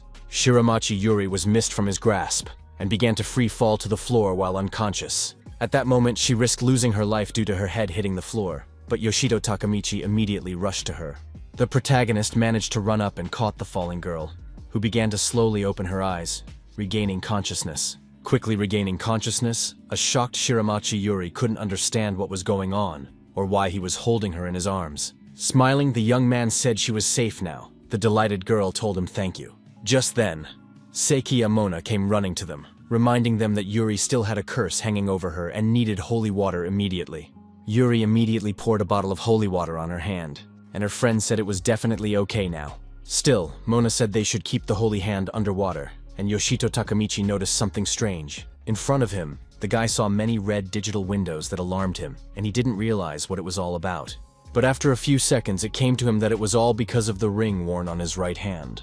Yoshito Takamichi looked at the glowing ring and wondered if he would always get that notification. He read again that by wearing a dead man's secret offense, one would take lethal damage every 5 seconds. Suddenly, the gemstone on the ring cracked, which the protagonist did not expect at all and became very wary. The bursting ring began to spew forth with an incomprehensible energy that frightened the young man even more. Yoshito Takamichi looked at the eruption of energy with great apprehension, not understanding the reason for it, and withdrew his hand to the side. His girlfriends, meanwhile, stood off to the side as if nothing had happened, and the young man assumed the ring had exploded. Looking at the ring incredulously, the hero wondered if it had broken, which was very unfortunate. What was even more surprising was that in an instant, the ring glowed with a pleasant purple light that was almost blinding to the eyes. Yoshito Takamichi's face changed maximally from bewilderment, and his forehead even turned slightly red, covered in sweat. The system notified that the limit on the number of deaths from the dead man's offense had been exceeded, and it was now transformed into a rusty ring. The friends asked what was going on, and the young man replied that the object he had picked up had suddenly changed right on top of him. He realized that the ring had no effect on him, so he decided to take it off to start figuring out what had happened to him. Yoshito Takamichi then asked his girlfriends what their next plan of action was, because it was impossible to stand in one place. Seiki Amona said that Yuri was clearly tired of everything going on, so they should take the magic stones and call it a day. Shiramachi Yuri felt very uncomfortable and apologized to her companions for everything. Her friends standing next to her only laughed and said they understood, so she shouldn't worry. The girl then confidently asked her friends to provide her with mining magic stones on this floor. A couple moments later, she was already fighting the skeletons in full force, with her companions cheering her on. But after a couple hours of them being tortured, they begged Shiramachi Yuri to stop. But she got into a taste of it, and wouldn't do it. The sweep of Persephone's tower was going smoothly, and many conquerors, as well as branch agents, were sharing the knowledge they had gained about the floors of the tower. It took only a week to find the boss's room on the 30th floor of the tower, which was a staggering figure. However, it wasn't all smooth sailing, and Yoshito Takamichi was meanwhile in the canteen of the Tokyo branch of the Conqueror's office. A slightly sad young man sat at the table, sipping coffee and pondering the essentials of life, wishing he could be alone. Suddenly, he heard a man nearby asking his comrade if he had heard of the boss of Persephone's tower. The man also asked if his friend had heard that rumor that the door to the boss's room was sealed and no one had been able to open it. A surprised Yoshito then shifted his gaze to his girlfriends who entered the dining room, apologizing for the wait. A smiling Seiki Amona asked the protagonist if he wanted to visit Persephone's tower boss today. The girl pushed back her chair to sit down, and the young man asked if the door to the boss's house wasn't sealed so no one could get in. The friend acknowledged he was right, but said a good friend of hers shared a clue on how to open this door that was stored on the upper floors. A tense Yoshito asked loudly if she was serious, and Seiki Amona asked him to be quieter so as not to attract attention. She whispered softly that she had learned something about the door to the boss, and the protagonist began to listen to her intently. The girl only spoke of the brink of death and the offering of rotten proof, which sounded very incomprehensible. Somewhere beyond the brink of death was a huge open bony hand that held a tantalizing glowing orb. A wary Yoshito Takamichi looked earnestly into Mona's eyes, asking what the phrase she said meant. The girl also warily replied that she had no idea, and that was where the conversation came to its silly end. They were puzzled because they didn't know what to do now, but a smiling Shiramachi Yuri said she had a suggestion. The girls said that many of the conquerors in the towers had a ring with a death debuff, which was not a bad clue. Sekiya Mona was surprised to ask Yoshito if he had the same ring Yuri was talking about. Yuri said that every person who has ever been to the tower can definitely get a ring like this. Yoshito pulled the ring out of his inventory, and the girl added that many speculate that the ring and could be the clue to unlocking the passage. The hero remembered that after this ring fell out to him, it didn't fall out to him again from other monsters. He thought deeply about Mona's expressions about bringing up rotten proof of a game not death, after which everything became clear. Shiramachi Yuri said thoughtfully that people tried to put that ring on, but the boss room never opened to them. Yoshito Takamichi suddenly turned around and began to silently walk away, and the surprised girl asked where he was going. The interested hero replied that he was going to Persephone's tower because he wanted to find out something. He tossed the ring with a smile, saying that apparently it would help him open the door leading to the tower boss. With an even more confident smile, Yoshito Takamichi caught the ring, saying that his hands were like a magic key. The young man realized he had made a cool statement, but at one point wondered what if he was wrong. He imagined Sekiya Mona stepping on his lower back, making him suffer in pain, and saying it was a huge shame. The hero realized he wasn't ready to see contempt in his girlfriend's eyes, and the pensive Shiramachi Yuri, meanwhile, had something she wanted to say to him. The girl wondered what made him think his ring would be able to open the door to the boss's room. Yoshito said that when he put it on, the lethal effect exceeded the allowable limit, and the ring changed right on top of him. A dumbfounded Yuri shrieked and asked if he had been wearing the ring on his hand all this time, and the guy was even a little confused. Then she remembered that the hero had the infinite revival skill, so it made sense. Yoshito withheld the fact that it was about the inversion, but said that after the change, the ring didn't have any effect. The system didn't give out any information about the ring, and the protagonist asked his girlfriends if they thought the whole thing was strange. However, after his recent hunch, Yoshito Takamichi realized everything and decided to try to explain it to his girlfriends. Removing the ring from his finger, the young man explained that it was necessary to raise the debuff to the limit beyond death for the ring to rot, becoming rusty. His insight delighted the girls, and with a little giggle, Sekiya Mona admitted that Yoshito Takamichi was pretty good. Then the hero said he realized it recently, and the girls whispered behind his back, happy to have him on the team with them. All of these words were just an assumption on his part, and he didn't know if it was true or not. But his girlfriends were overjoyed. A flustered Yoshito looked at the ring, saying in his mind that he didn't want to disappoint his girlfriends and begged it to work. A great fear of disappointing those close to him was evident in his eyes, but the young man tried to drive the bad thoughts away from him. After a while, they were on Persephone's 30th floor, outside the boss's room where Mona was trying to open the door in a sweat, but nothing was working. The girl said nervously that there was no way she could do it because the door wouldn't move at all. Smiling at Yoshito Takamichi standing behind her, she said that she hoped for him and told him to start acting. The hero wants to be anxious. He tried to calm down, telling himself that everything will be fine and you just need to believe in yourself. Exhaling heavily, the collected young man clenched his fist tightly, an important ring worn on his middle finger. With sweat on his face, the protagonist raised his fist with the ring, telling the door to open and saying he had the right to enter the room. Yoshito Takamichi's misgivings had failed him, and the door to the boss's room would not open even with the help of the ring. He didn't immediately panic and decided to wait a few more seconds, but the result didn't change. The bewildered hero couldn't believe he'd made a mistake, and the girls interjected, suggesting that they should wait a little longer. The young man was not going to back down from his intentions and clenched his fist even tighter, after which the ring glowed with a blue light. He tried again to unlock the door leading to the boss's room, showing particular determination and persistence. The effort bore fruit, and the door was opened at the same minute, which was a great cause for rejoicing. Mona and Yuri rejoiced, and Yoshito's heart dropped and he exhaled with relief, realizing he hadn't turned out to be some kind of freak in their eyes. Then he caught himself getting too caught up in his thoughts to open the doors and forgot about something very important. Yoshito Takamichi remembered that this door leads to the room with the boss, from where a cold and intimidating atmosphere was immediately believable. Drops of sweat began to trickle down the hero's face, and biting his lip, he reminded himself that this was the boss on the 30th floor of the tower. The young man realized that the local boss must be much stronger than the one he had met in Hermes Tower some time ago. He realized that it would be very foolish to go fight the boss without preparation, and turned to Yuri and Mona standing behind him. Yoshito Takamichi suggested that the girlfriends retreat and prepare for the boss, then come back and fight. The protagonist let his guard down and didn't notice that a huge black hand came out of the room with the boss. With the help of gravity, the arm dragged him abruptly behind him, which stunned Yoshito Takamichi and his girlfriends. She then planted him in a room with his boss, and the confused young man just tolerated it because he couldn't resist. He then fell to the floor and somersaulted backwards, trying to stop sliding and stop to collect himself.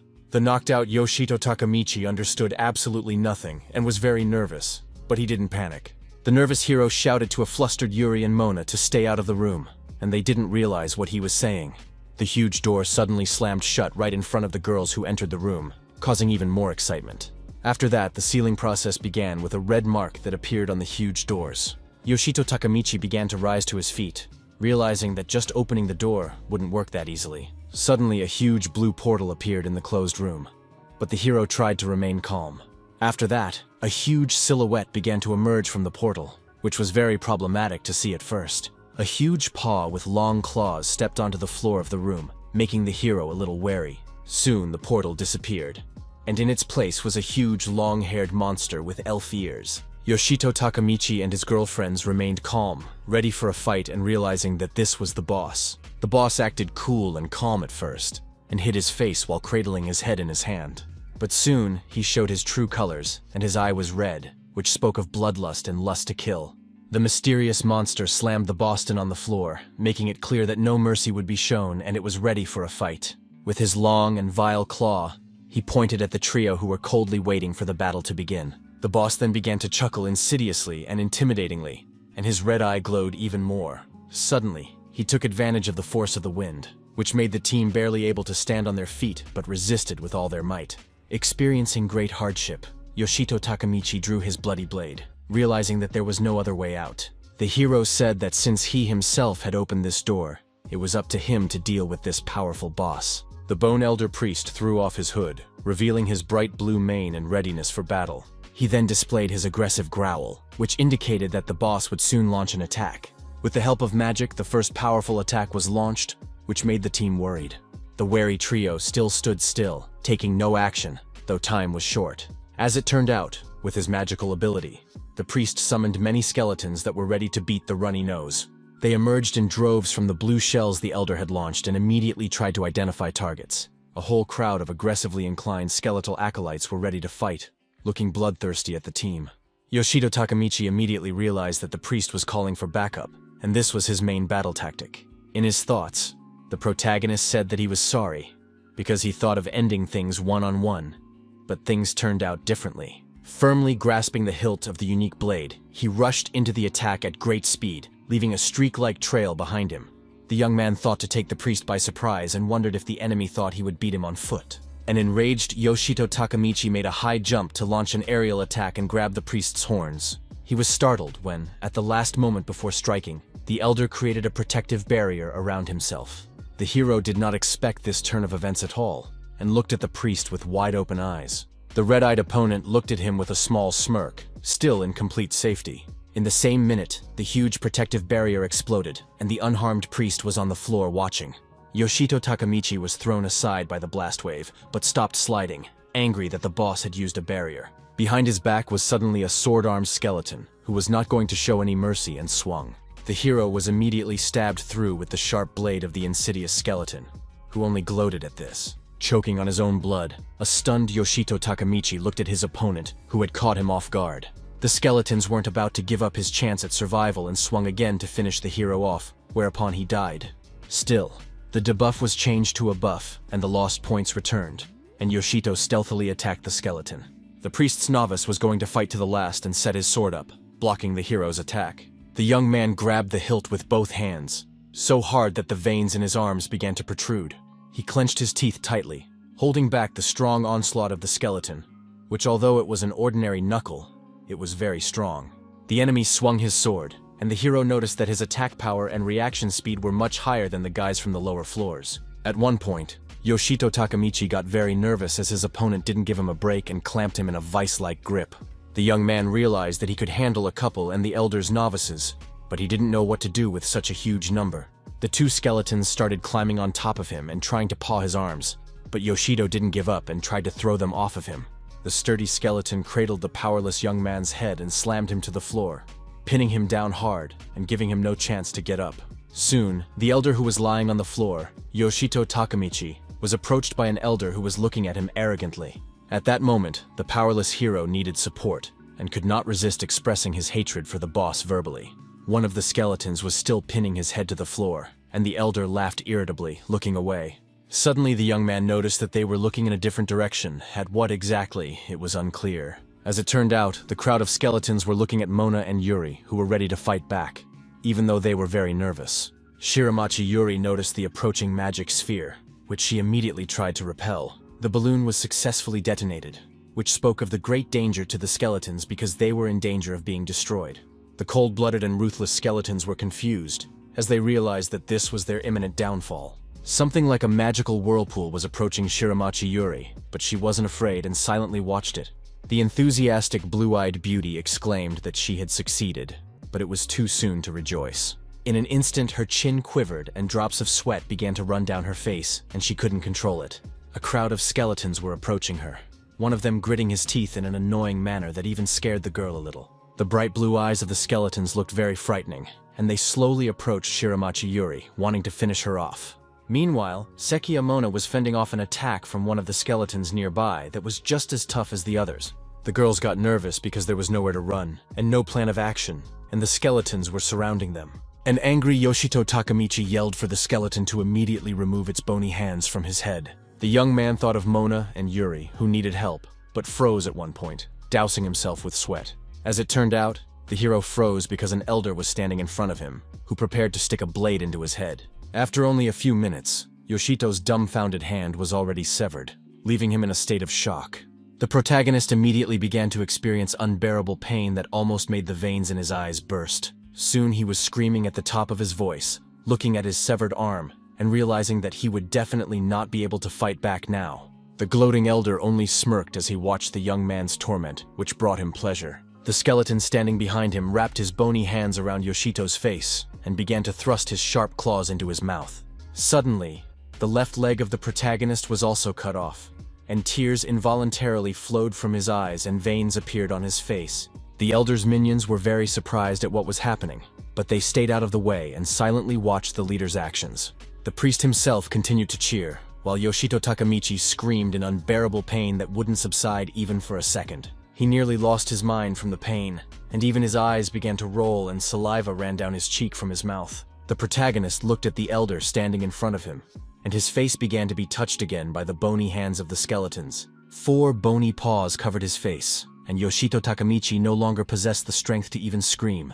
The skeletons began to eat him alive, and the gloating priest only watched silently, enjoying the soulful countenance. No one could come to the aid of the protagonist at that moment, and he was left to accept his death. After a while, the limbless Yoshito was left lying in a pool of his own blood, living out the last moments of his life. He could still think despite the unbearable pain he had endured, and he saw the elder beside him. The bloodthirsty priest stared into the bloodied lad's eyes, laughing and gloating at the loss of his limbs. A strange smile appeared on the face of the bleeding Yoshito Takamichi, and saliva flowed down his cheek, after which he died. Left to himself, the elder began to chuckle insidiously, realizing that victory was once again on his side. His chuckle turned to malicious laughter and hearty glee as another stupid kid died at his hand. At that moment, Yoshito Takamichi suddenly opened his eyes, hearing strange sounds and trying to figure out what was going on. Before his eyes, he saw the intimidating face of the elder priest, who was smiling at him in a frighteningly intimidating manner. In a cold sweat, the hero immediately jumped up, screaming in fear and trying to recover from the horror he had seen. The young man immediately recalled the moment when the elder mercilessly chopped off his arm because he began to scream. The hero immediately examined his hands and realized that they were fine, and the digital scoreboard said he was dead. Then the moment of chopping off his left leg, which had horrified Yoshito Takamichi with unbearable pain, came to mind. These memories brought great fear and tears to his eyes, and the young man wrapped his hands around his face. He remembered his strange smile just before he died as a large amount of blood ran down his head. Yoshito Takamichi screamed at the top of his voice, feeling like he was going crazy and not knowing what to do next. The character also recalled the surprised faces of the boss's minions as he stripped him of his limbs. The gloating face of the elder priest, who was only satisfied with the guy's severed limbs, also came to mind. Exuding sweat, Yoshito Takamichi began to slowly come to his senses, trying to gather his thoughts. He realized that such a horror he would never forget, and in his eyes, he could see the sadness and weariness of what was happening.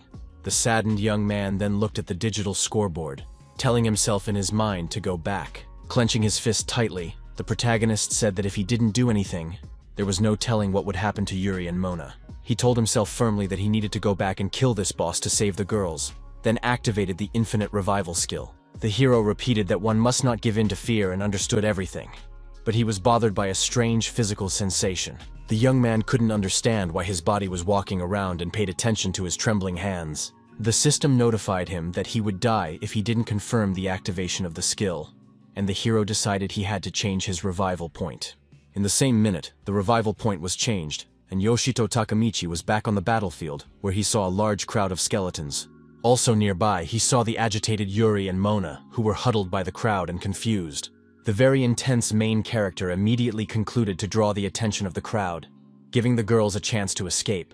The loud cry was immediately heard by the elder priest, who looked at the boy with a perplexed look. The protagonist tried to squeeze his palm to pull off a small hold, but he lacked the strength. The skeletons paid no attention to him and continued to press the girls against the wall, which made the young man feel even heavier on his soul. He stood in one place with his blade in his hands, being tired of everything that was going on, and called himself a lowlife. Yoshito Takamichi was very embarrassed and admitted that he was so scared that he couldn't even move. Meanwhile, his dear friends closed their eyes and hugged each other, preparing to die, because the skeletons had already completely pinned them down. The sweat-bleeding protagonist clenched his teeth tightly, and his mind and heart that moment were filled with anger. He looked fiercely at the elder, who was smiling irritatingly, and lit up with the desire to get it over with as soon as possible. The red mark on the door leading to the boss room, meanwhile, glowed even stronger and strange signs appeared on it. Suddenly, it burst into flames, creating a massive fire around it, which began to spread rapidly in different directions. Tears began to come to the eyes of a discouraged Yoshito Takamichi, and he realized that he was so weak that he couldn't save his girlfriends. With pain in his eyes, he immediately turned around, trying to figure out what was going on and why the flashed marker had exploded. As it turned out, the door was blown open by an unknown conqueror who, holding a flaming sword, entered the room. Conqueror looked at the boss, saying that there were rumors that there was no way to open this door, so he decided to use force. Dispelling the unpleasant smoke, the man said there was no way anyone could have told her that the door had already been opened by someone before him. Mona, meanwhile, embraced Yuri, looking at the unfamiliar conqueror along with the surprised skeletons. The astonished elder priest and his minions looked at the man who had come to them alone with great surprise. A crying and very exhausted Yoshito Takamichi also turned his attention to the conqueror. While being broken mentally, the man felt a little uncomfortable with everyone's silence, and realized that not everything was as rosy as he thought it would be. The two skeletons meanwhile took their chance and pounced from behind on Yoshito, who was distracted. But a strange conqueror came to the rescue, who put up his sword and thus saved the bewildered lad. He pushed the flustered Yoshito aside, saying he'd cover for him, and continued to maul the bony monsters. Conqueror said the guy could take it easy, but he froze in place and watched with his mouth open in shock. Smiling, the confident man said that as long as King Kogura Okimomi lived, no one would die here. He was the very king who, with his charisma, inspired confidence even at first sight. The sweating Yoshito Takamichi was even more surprised, because he didn't expect to meet the king. The title of king was awarded to people who conquered towers with 100 floors, and in Japan such people can be counted on the fingers of one hand. Kogura Okimomi gripped the hilt of his sword, telling a surprised Yoshito that they would chat about it later. The king then said that now it was time to burn the place to the ground, and triggered the fire with an ability. Everything around them began to rapidly ignite, and the skeletons died one by one, unable to resist. The king took advantage of the ability of the Erenho's front, which was able to make the land scorched. The skeletons frozen in place did not even have time to move and were burned to ash in a few seconds. A bewildered Yoshito Takamichi looked at what was happening around him with great surprise and couldn't believe it. The elder priest, meanwhile, was still alive and would not give up, even though he realized that he had little chance. Suddenly he made a high jump, after which he was in the air and about to take his feet. The boss's look was worried, and he had hoped to get away from the place in a flurry. but he thought so in vain. Kogura Okamomi noticed the monster's escape and asked where it was going, but the elder only smirked. The king immediately tried to attack it, but the monster fought for life with all methods and used his shield. The barrier would be no barrier at all to the overwhelming power of the mighty king, who struck another blow. The walls around them began to crumble from the incredible power, but the protective barrier still held up under the strain. The elder's mind began to seize with panic, and he hoped for survival, making every possible effort to maintain the barrier. Yoshito Takamichi stood to the side, and suddenly there was a powerful explosion of the barrier the elder was protecting himself with. The acrid smoke and copious amounts of dust made the young man cough, and he covered his face to keep anything out of his eyes. The absolutely calm Kogura Okimomi meanwhile looked at the floor, realizing that he had succeeded in destroying the barrier. The barely alive elder priest let out his last cries, screaming in anger. But that didn't scare the mighty king at all. The king, without looking, but very accurately, hit the monster on the head, which finally confused it. He himself remained cold-blooded and only stared silently forward, smoke coming from his fist after a powerful punch. After this blow, the elder collapsed to the ground with a rumbling sound, no longer able to resist an attack. Kogura Okamomi heard this and looked back at him with his emotionless gaze, realizing that victory was on his side. Then he exhaled with relief because it was all behind him, and he could catch his breath. Suddenly, the king turned to Yoshito Takamichi, who immediately became very tense and began to streamline with sweat. Kogura Okamomi looked into the boy's eyes and asked him to kill the elder who had caused him so much pain. The stunned hero interjected what he had just told him, not understanding why he was being honored in such a way. The king said he had no idea what the priest had done to the boy, but asked him not to let fear consume his mind. At that moment, the man looked very seriously into the eyes of the confused young man and asked him to destroy the elder with his own hands. Streamlining afterward, Yoshito Takamichi began to approach the monster lying on the ground not very confidently, very nervous. With a trembling hand, he clenched the hilt of his blade tightly, and gathering his strength, he thanked the king for the honor. The monster was still alive and immediately looked at the approaching threat, but it could no longer fight back. The ruthless Yoshito Takamichi unmercifully launched a series of attacks aimed at destroying the elder without any pity. At that moment, he confidently swung his blade, glaring angrily at the powerful boss who had caused him so much pain. The priest only suffered defeat and incredibly powerful blows, no longer being able to even raise his hand. In an instant, Yoshito Takamichi confidently stated that thanks to the king coming to his aid, he was able to pull himself together. Standing behind him, Kogura Okimomi smirked because he saw the guy's potential, and he liked his fighting attitude a lot.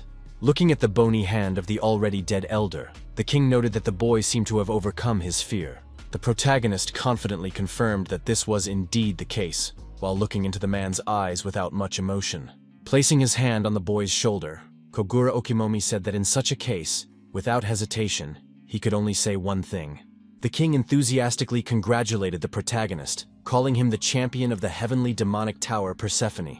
The very flustered young man didn't know what he was talking about, and began to flow and sweat again. Looking into the man's eyes, the hero began to deny that he was the champion, and said that she had so much on her last strike, and the king listened to him in silence.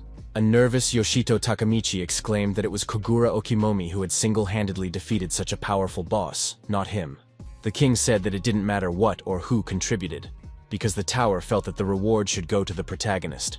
The system, meanwhile, notified the young man that he had received unique weapons and magic stones that had been added to his inventory. Still agitated, Yoshito began to say that he could give everything to the king because he didn't deserve the reward. The brave Kogura Okimomi only smiled, softly saying that he would get around to it, which amazed the young man even more. He said this award would help the guys get stronger, which made him respect them even more.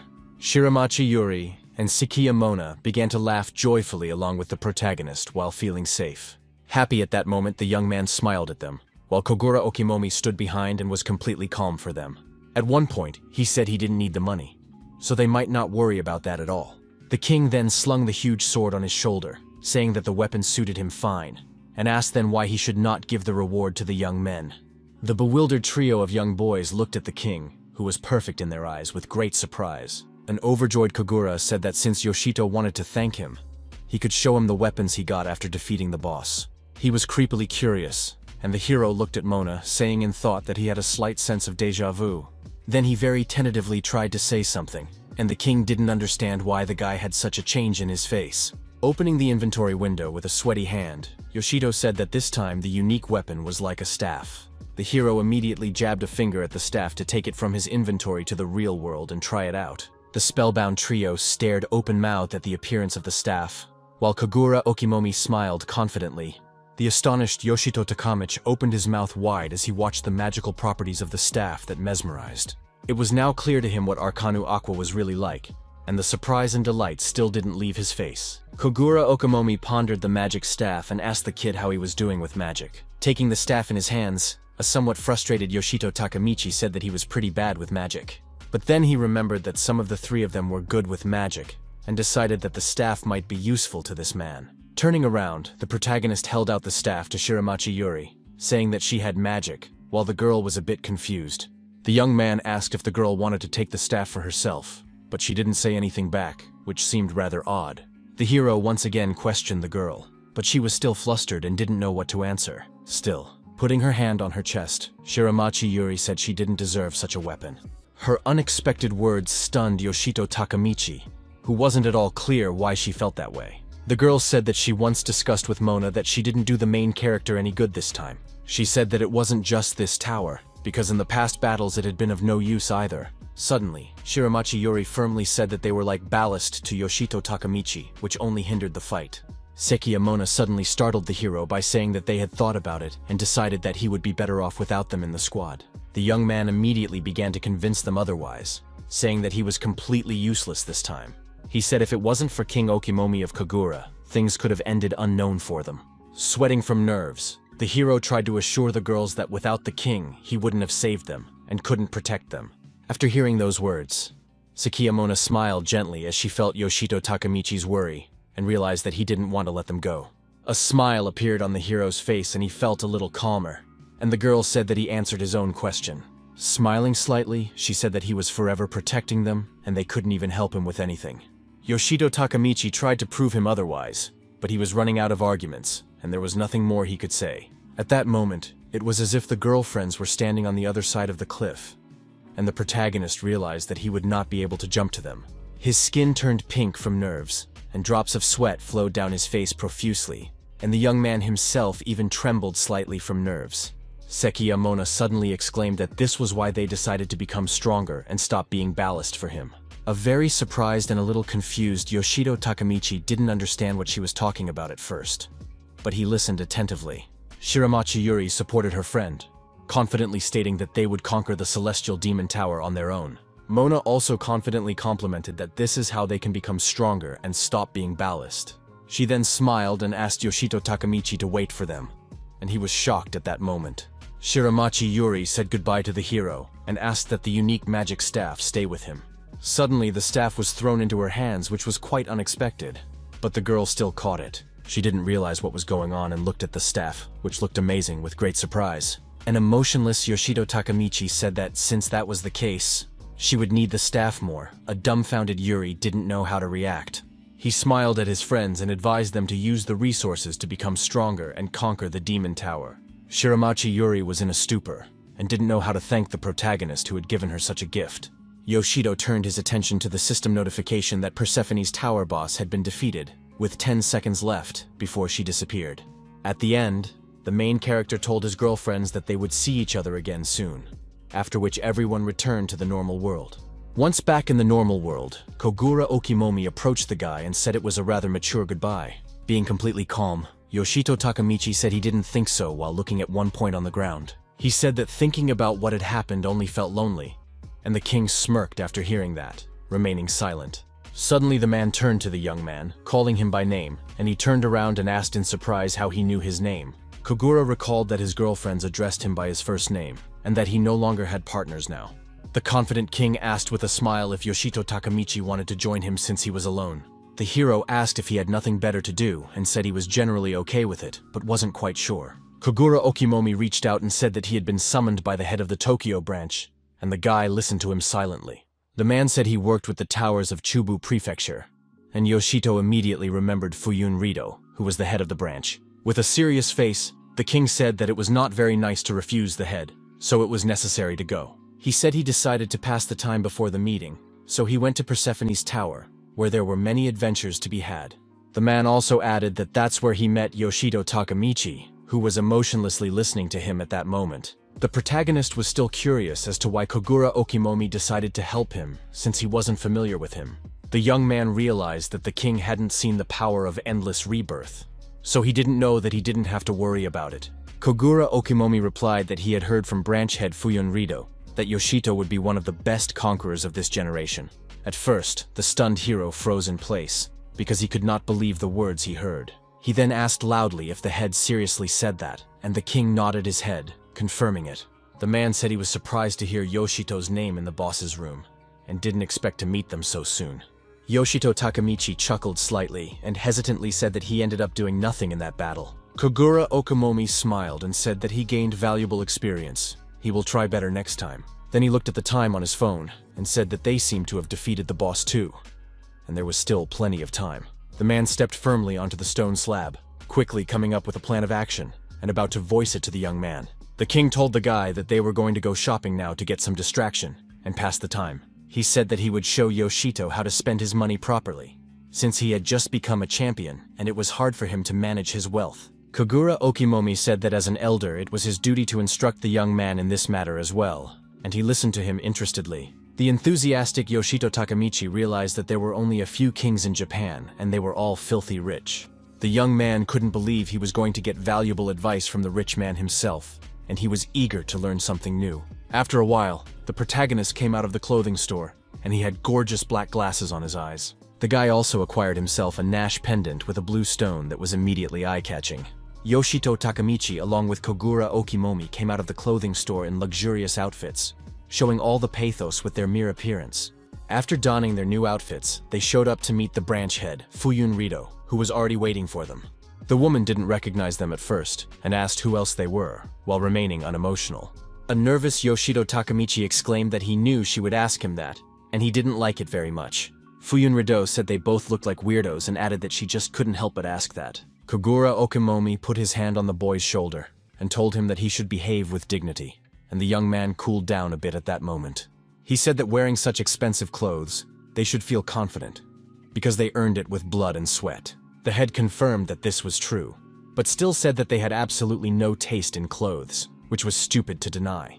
An angry Yoshito slapped the table and shouted, asking if she really understood much, and said that she probably didn't follow fashion. He also said that at home she must be wearing an old shirt, and here she is reproaching them with something. Fuyunrido only looked at him emotionlessly, not responding with any aggression and remaining silent. The head decided to show everything without words, and reached into a nearby locker for a magazine that had pictures of her. She placed the magazine on the table, and Yoshito Takamichi immediately took notice of it and stood to examine it. The cover of the magazine featured Fuyunrido, who was wearing a gorgeous turquoise down jacket. The head then jabbed her finger at the title, which spoke of 7 fashion looks recommended by a trendsetter, which she was. After reading the reading, the astonished Yoshito Takamichi immediately fell to his knees and begged for forgiveness. Standing behind Kogura, Okimomi laughed out loud at the antics of Fuyunrido, who took the guy down so beautifully. Then the king still decided to ask the head of the branch why she had summoned him and what she wanted to discuss. Fuyunrido replied in a serious tone that since the king himself had been summoned, it only meant one thing. She said the Tokyo branch was planning a large-scale operation, which sounded very alarming. Yoshito Takamichi was still green and didn't understand the massive operation in question, but he was willing to find out. Fuyunrido said that their target was the tallest heavenly demon tower in Kanto, which was called Zeus. A pensive Kogura Okimomi asked the head if the Tokyo branch had decided to take on this tower after all. The woman said that the number of dead conquerors in Zeus Tower was increasing day by day, and she, as the head of the branch, had made a decision. She added that she could no longer ignore with her danger, so the decision was made to launch a massive operation. Fuyunrido said all volunteers who agree to take part in the operation will have access to some of the treasures from the higher floors of the tower. In her head, she imagined the joyous conquerors carrying away whole chests of gold, realizing they had become fabulously wealthy. The head added that they are recruiting not only fighters but also logistical staff because they need personnel from different areas. It was also said that Zeus Tower was simply not comparable to other heavenly demon towers in terms of danger. Fuyun realized that even with all the preparation, there would be a lot of casualties. But to reduce the number, she wanted Kogura to fight on the front lines. She recalled that it was Kogura Okimomi who was the king who conquered the tallest demonic tower in Tube, Hephaestus. The king did not hesitate long to confidently say that if with his support fewer conquerors would suffer, he would agree to take part. Yoshito Takemichi, standing next to him, felt a bit awkward and said in his mind that he was superfluous in this dialogue. Suddenly, Kogura Okamomi declared that he would only fight on the front lines on one condition, and the head immediately asked what his condition was. The king abruptly embraced Yoshito Takemichi, saying that he would go to conquer the tower if he went with him. Fuyun Rido immediately replied in a calm tone that he didn't mind, which spoke of the fulfillment of the king's condition. Yoshito Takemichi was shocked by what he heard, because he had not volunteered to participate in any large-scale operation. Kogura Okamomi rested his head against the guy's head, saying he relied on him and called him partner. From nerves, the startled Yoshito began to sweat and then screamed at the top of his voice, scaring the birds flying over the branch building. It wasn't long before the partners were already kneading their shoulders, being inside the heavenly demonic tower of Proteus, where the hero was a bit uneasy. Filled with excitement, Kogura Okimomi asked Yoshito Takemichi if he was ready to go swing and gain power. Earlier, Fuyun Rido said that the strategic group of conquering the Zeus Celestial Demon Tower was still in the formation stage. She instructed her partners, said they were free to pursue other towers until then. Kogura Okimomi asked her, in that case, to advise the towers so they could get a bit of a boost. He said that before going for such a major operation, he wanted to give some coaching to Yoshito Takemichi, who was nervous. The hero made the king laugh by asking if he had better not go to the conquest of the Tower of Zeus then, and he replied that it was out of the question. The knocked-out protagonist didn't understand what good it would do for the king to take him along on such an important operation. Kogura Okimomi lowered his gaze to the floor and said that it was all about him wanting Yoshito Takemichi himself to become stronger. He added that he wanted to see from the front rows how the young man would achieve this, and it would be a good reward for him. The bewildered Yoshito Takemichi still didn't understand why he had to do this, but this time he didn't bother to say anything. Fuyun Rido pondered for a bit and said that there was one tower that just fit the king's request. She said that it was about the heavenly demon tower Proteus, where they should go to get some training. The head added that there is no anomaly in that tower, but the level of local monsters there is quite high. It was also said that a large number of magic stones could be obtained in this tower, so it became especially popular among the conquerors. Kogura Okimomi pondered over her words and said that it would be foolish to refuse, since it all sounded very interesting. He didn't waste any more time chattering, and told Yoshito Takemichi that it was already time for them to head to the tower. Laughing, the king said they would raise the hero's level and take down the tower master, but Yoshito didn't share his optimism. They were currently inside the demonic Proteus tower, where a knight in armor appeared in front of them. Kogura Okimomi asked the protagonist to demonstrate his skills, and asked if he could handle this opponent. A nervous Yoshito Takemichi tried to calm down and exhaled to gather his strength and show what he could do. He then took a fighting stance, holding the hilt of his sword tightly, and the knight at that moment slowly approached him. The protagonist didn't waste time talking, and being fierce rushed into the attack, quickly getting up close to the enemy. The opponent immediately used a blocking attack, which confused Yoshito a bit and prevented him from striking. The rage from the young man's eyes never went away, and he continued to be assertive in his fight with the knight. Still, the protagonist managed to deal a powerful blow to the knight's armor, but he didn't do much damage with it. The knight tried to block his attacks, but Yoshito Takemichi insisted and tried to pin him against the wall. The enemy fell slightly, but immediately tried to get up and grabbed his weapon to fend off the hero's onslaught. He leapt, exalted the hilt of his huge sword above his head to deliver a mighty blow to the hero who knelt beneath him. Yoshito Takemichi smirked, calling it too predictable, and struck at the knight, quickly outpacing him. The weakened knight stood on one knee, trying to recover and gather his strength to return to battle. Meanwhile, the self-satisfied protagonist exhaled with relief, smiling and realizing that victory would be his. An excited Kogura Okimomi shouted to the guy not to relax because the opponent was still alive. The young man was a bit confused and immediately turned his attention to the knight, who rose up very quickly and tried to attack him. Soon he panicked because the enemy launched his sword at him, which flew at an incredible speed right into the face of the hero. Kogura Okimomi said in his mind that he could have stopped him, but before they were on the battlefield, something had to happen.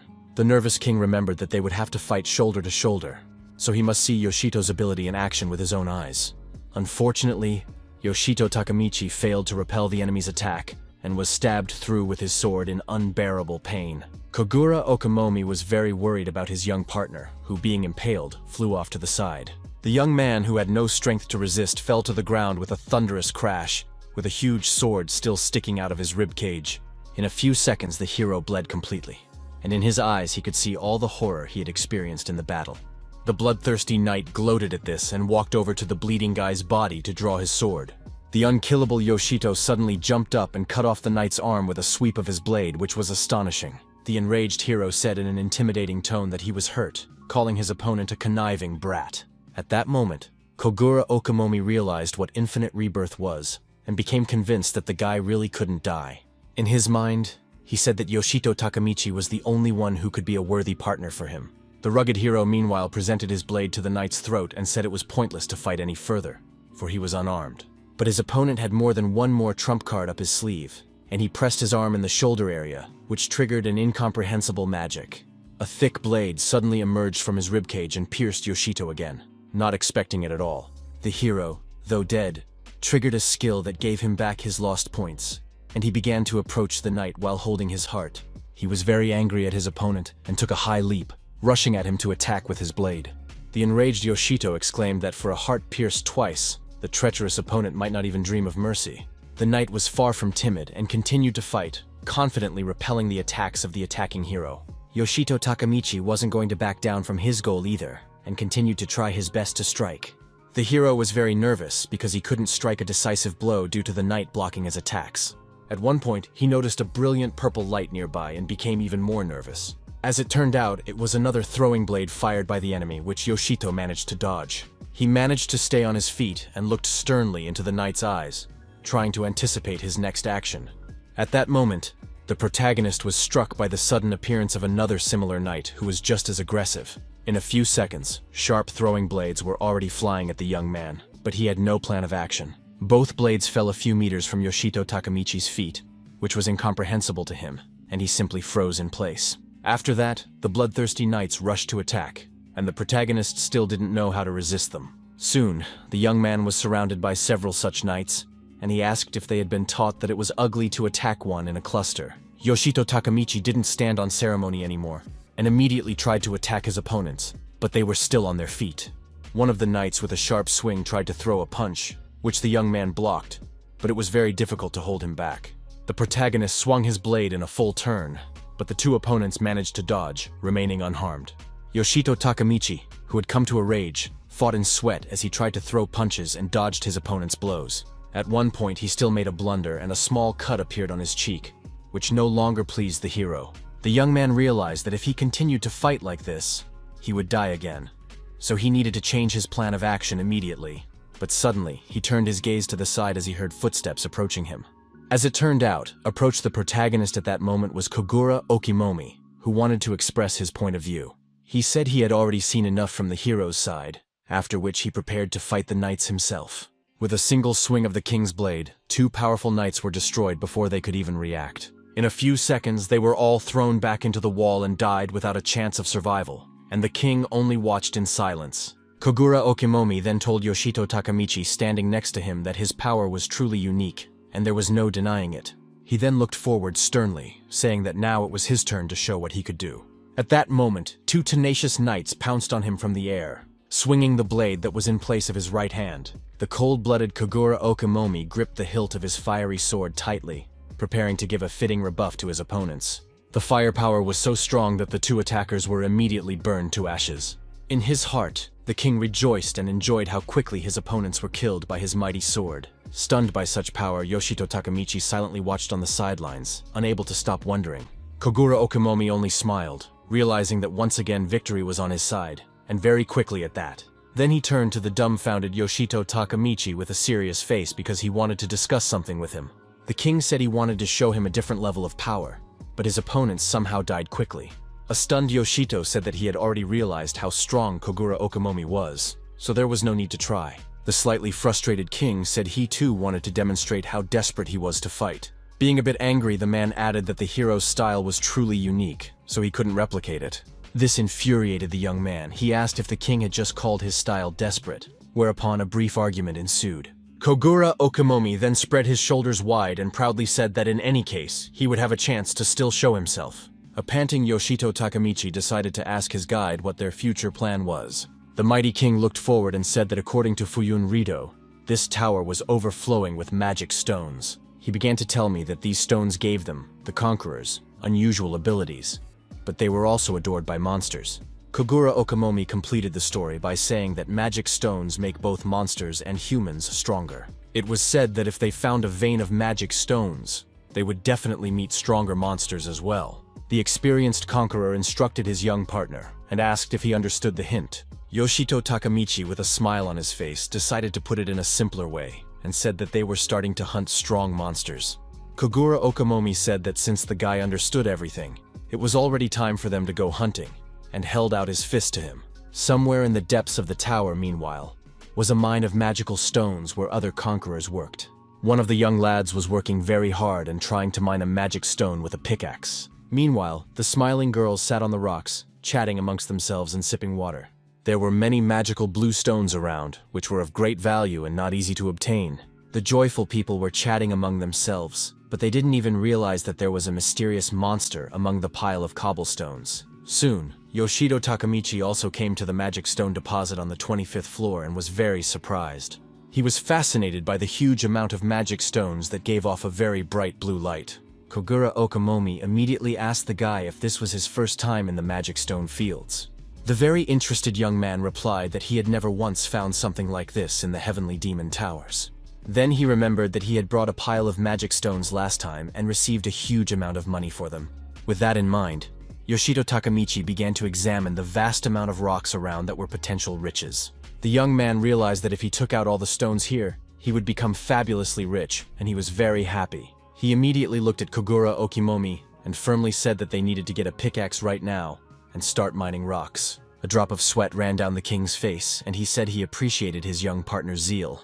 But there was one but. The man asked why then, by Yoshito's logic, the conquerors here had not yet become fabulously wealthy. The young man immediately thought about the matter and assumed that it was all because they were bringing too few helpers here. Mentor said that in such deposits with a bunch of stones, if you took a stone, there wouldn't be much magical power there. He began to explain to the young man that one large stone gives rise to several others of the same kind, but smaller. Kogura Okamomi added that each one absorbs a bit of the original stone, making the magic in each one not so much. Toward the end, the man said that even if Yoshito Takamichi took out this entire deposit, he definitely wouldn't become rich. He explained that all these people were not conquerors, but stone miners, whom the bureau took care of and put them in the protection of the conquerors so that they could work.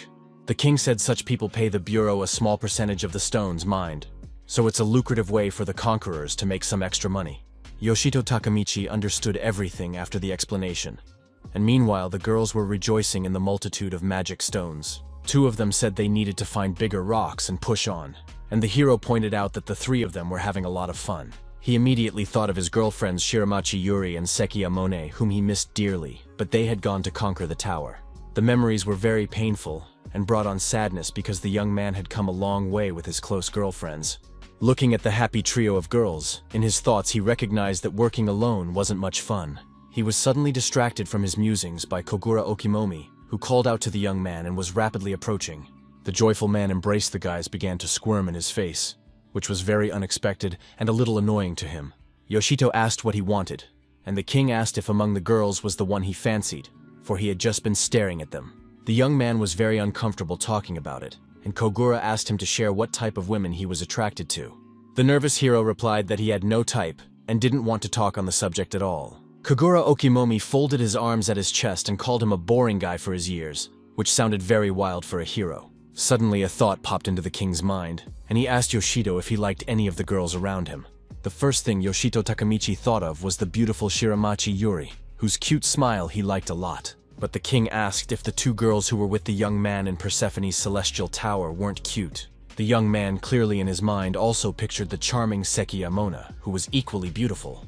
He also remembered the blue-eyed cutie Yuri, who was always very friendly and calm.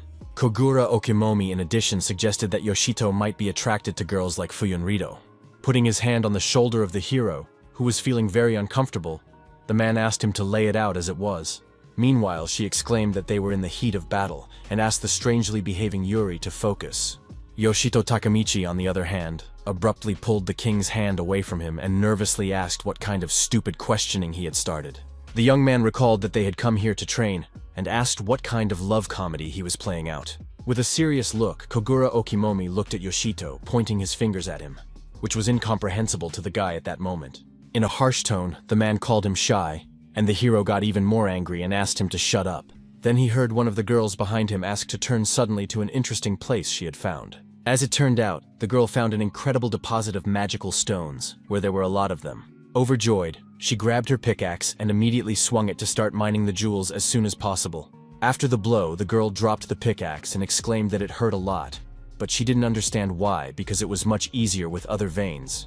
The flustered maiden was trying to figure out what was wrong, and Yoshito Takamichi, standing nearby, was peering at her carefully. The trio of girls at that moment hadn't yet realized that it wasn't a rock deposit at all, but a lurking monster with red eyes.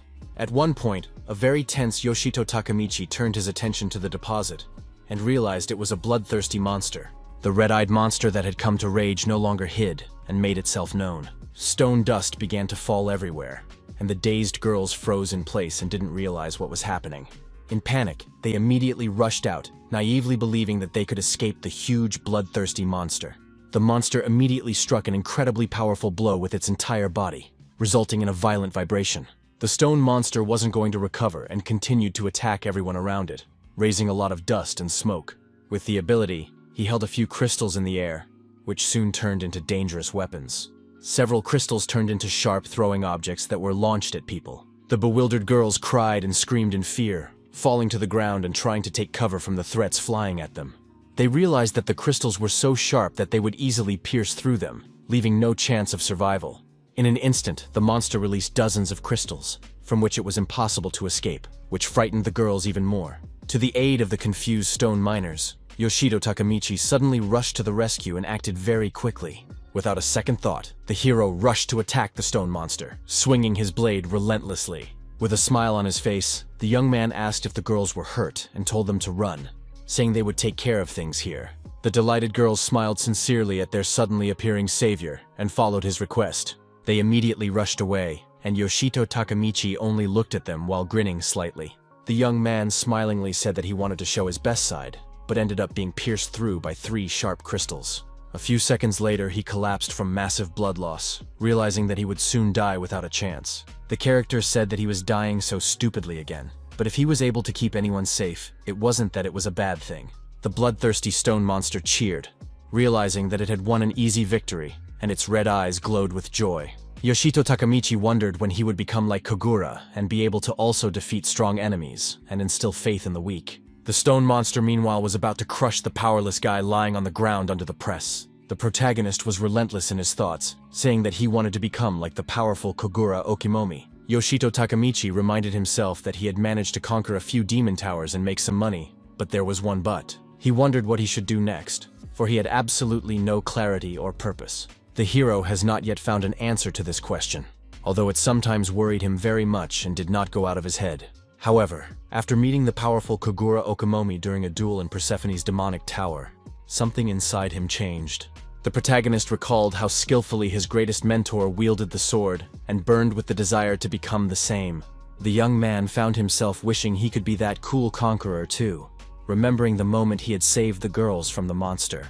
He realized that all of this required a lot of effort, and with all his might he endured the pain of being pierced by the sharp crystals. Yoshito Takamichi really wanted to become the very conqueror who protects the weak, becoming a hero to them. Presently, a merciless monster crushed him with a press, after which the hero died, but with the help of the ability, the lost points returned. The young man thought deeply about the pressing matter at hand and enumerated what he had in order to achieve the desired result. His eyes lit up with rage again, and he said he had everything but combat experience to do so. The hero then rushed to attack the stone monster and asked if it would help him gain experience. Without an ounce of fear, Yoshito Takamichi ran at his opponent, prepared to use all of his skills in battle. In an instant, he made a high jump, grinning intimidatingly at the monster and swinging his sword. The monster didn't have time to react, and the protagonist mercilessly delivered a powerful blow to one of its surfaces. After striking, he immediately felt that the monster was quite strong, but he wasn't going to back down from his goal. Falling to his knees from exhaustion, Yoshito Takamichi looked at the monster's eyes and wondered how he could cut it down. The young man then looked at the nearby Kogura Okimomi, assuming he could help him.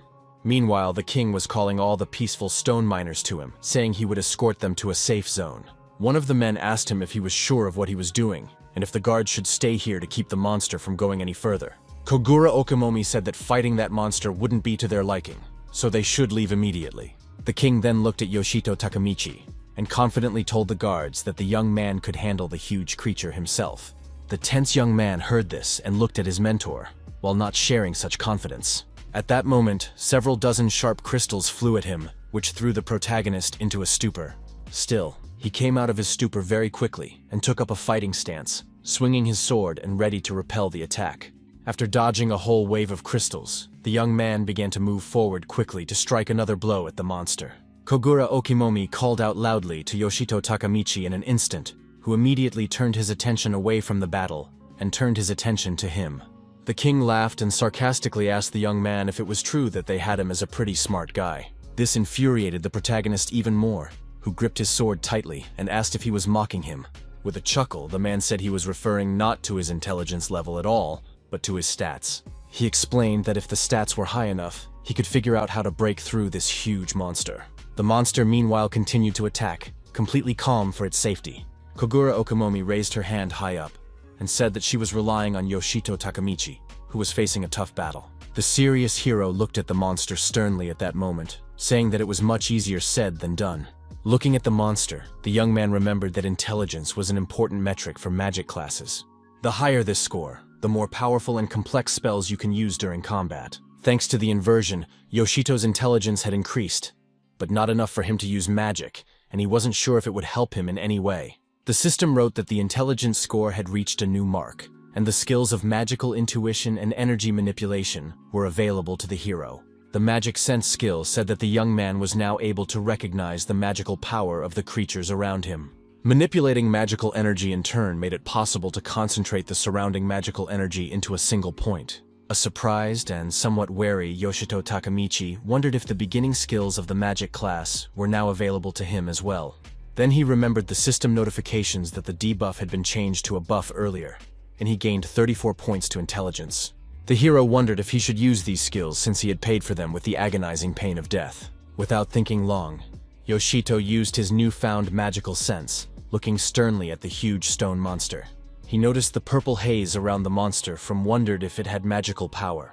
A pensive Yoshito took into account that he couldn't use this skill to its full potential yet, so he needed to concentrate. Taking advantage of the skill, Yoshito's face changed and began to bleed profusely with sweat, as if he had seen something terrifying. It became known that the entire body of the bloodthirsty stone monster is protected by a magical barrier that prevents it from causing damage. The sweat-bleeding hero realized why he couldn't break through the bloodthirsty monster, and decided he needed to change his plan of action. The monster wasn't going to waste any time and began to prepare for another series of attacks aimed at Yoshito Takamichi. Suddenly, the bloodthirsty creature stretched its thin, long legs and now looked like a huge spider. Yoshito Takamichi immediately assumed that he was going to shoot out the magic that was in the magic stones. From nerves, he froze in place and realized that this was very bad, but he had no plan to counter the enemy at that moment. In an instant, the monster began to attack, causing the ground to leave the hero's feet, and he flew off to the side. The young man was thrown into a wall nearby and hit his back against it before falling to the ground, trying to regain consciousness. The exhausted Yoshito now didn't understand what was the point of these skills if he couldn't overpower the monster anyway. With a tired look, he began to examine the stone monster, which at that moment gave him some respite time. The hero noticed that after such a powerful blow, the monster's barrier was less stable, and that gave a little hope. With a smirk, he began to slowly rise from his knees, and little by little a puzzle began to piece together in his head. The picture quickly came together, and Yoshito Takamichi immediately rushed to attack, apologizing to the monster for making him wait. The monster was awake and tried to fend off his attacks, but the hero dodged and threatened to rip off the damn magical shell. Looking at his opponent with excitement, he added that he would do it with one precise and very powerful blade strike. The magic barrier began to gradually collapse, but initially there was no result, and more effort was needed. Yoshito realized that the monster wouldn't be able to attack and defend at the same time, and if it continued to attack with the same force, the barrier would collapse. But then the young man wondered what if he concentrated the magic in one point and hit the monster with it. To achieve such power, he decided to destroy the magic stones around him and saturate the air with energy. The monster still stuck to only one tactic and launched another batch of sharp crystals towards the enemy. He wasn't going to show any mercy to a human who had come into his territory. A whole dozen crystals hit the ground without even a shard hitting Yoshito Takamichi. who was deftly dodging. The protagonist nimbly dodged the enemy's attacks, gradually getting closer to him. He then turned his attention to another wave of sharp crystals flying at him, which he had to destroy in mid-air. Yoshito Takamichi began to swing his sword very sharply in different directions, destroying the crystal one by one. None of the throwing objects managed to harm him because they were all destroyed at a distance. The nimble protagonist got a taste for it and proceeded to smash the magical stones around him, saturating the air with energy.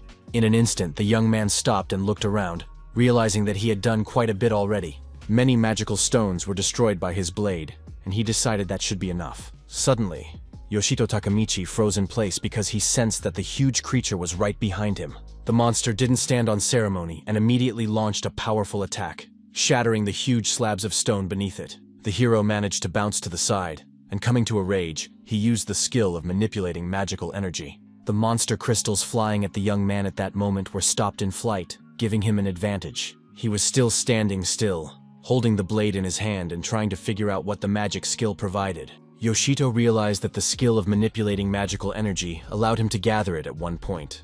After that, the hero clenched his sweating fist very tightly, saying in his thoughts that although he didn't have a magic class, he could do something too. Being very angry, he prepared for the attack, in his mind saying that if it would help break the monster's shell, then he was ready. Yoshito Takamichi smiled confidently, realizing that this amount of magic should be enough to destroy the barrier. At lightning speed, he rushed to attack the monster, confident in his strength and ready to put forth the right effort. Yoshito did not hesitate, and immediately struck the stone monster's shell with his powerful blade. But the power was not enough, and the magical barrier gave only a small crack, but it did not upset the hero. He bounced back sharply and landed not far from the monster, about to use his backup plan. The protagonist grinned intimidatingly and said that it was time to blossom again, then use the skill. In action, he decided to bring the unique skill Chain of Inflorescence, which without a misfire activated at the same second.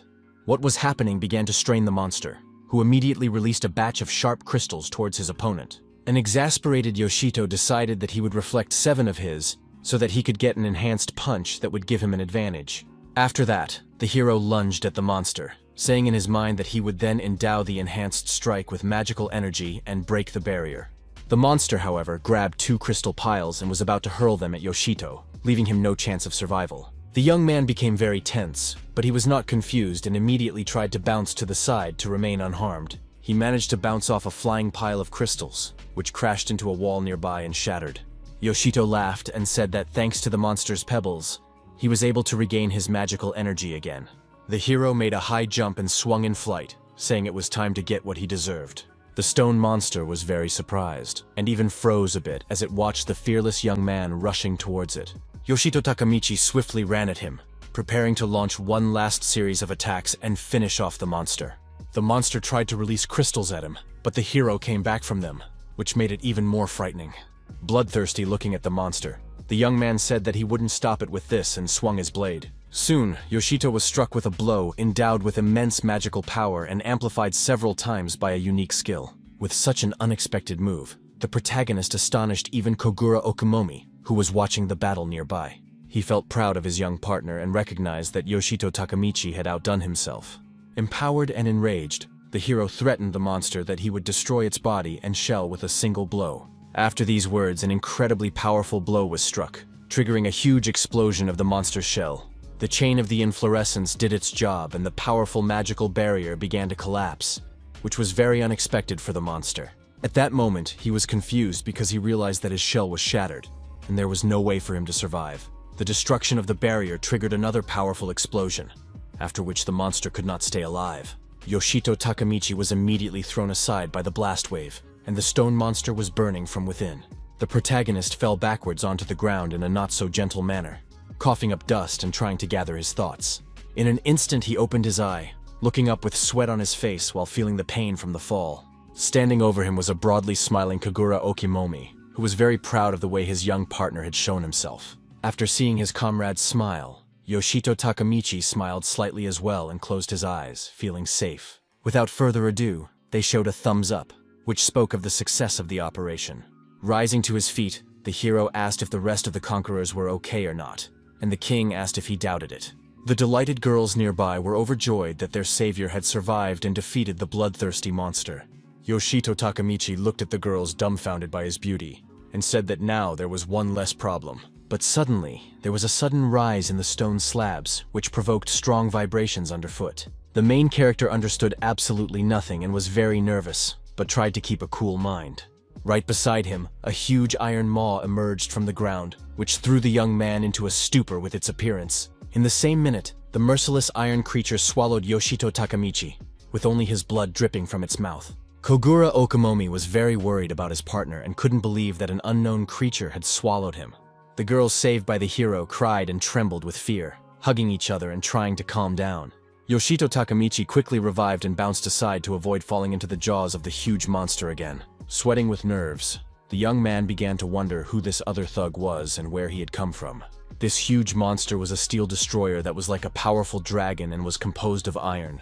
The hero was surprised that the monster just burst through the wall and ate him and assumed it was an abnormal monster. At that moment he froze in place and examined the incredibly large monster that looked at him bloodthirstily. With a trembling and sweating hand, Yoshito Takamichi held the hilt of his blade, unsure of his readiness for battle. The monster didn't stand on ceremony and tried to attack Koguru Okamomi standing nearby, much to the dismay of the protagonist.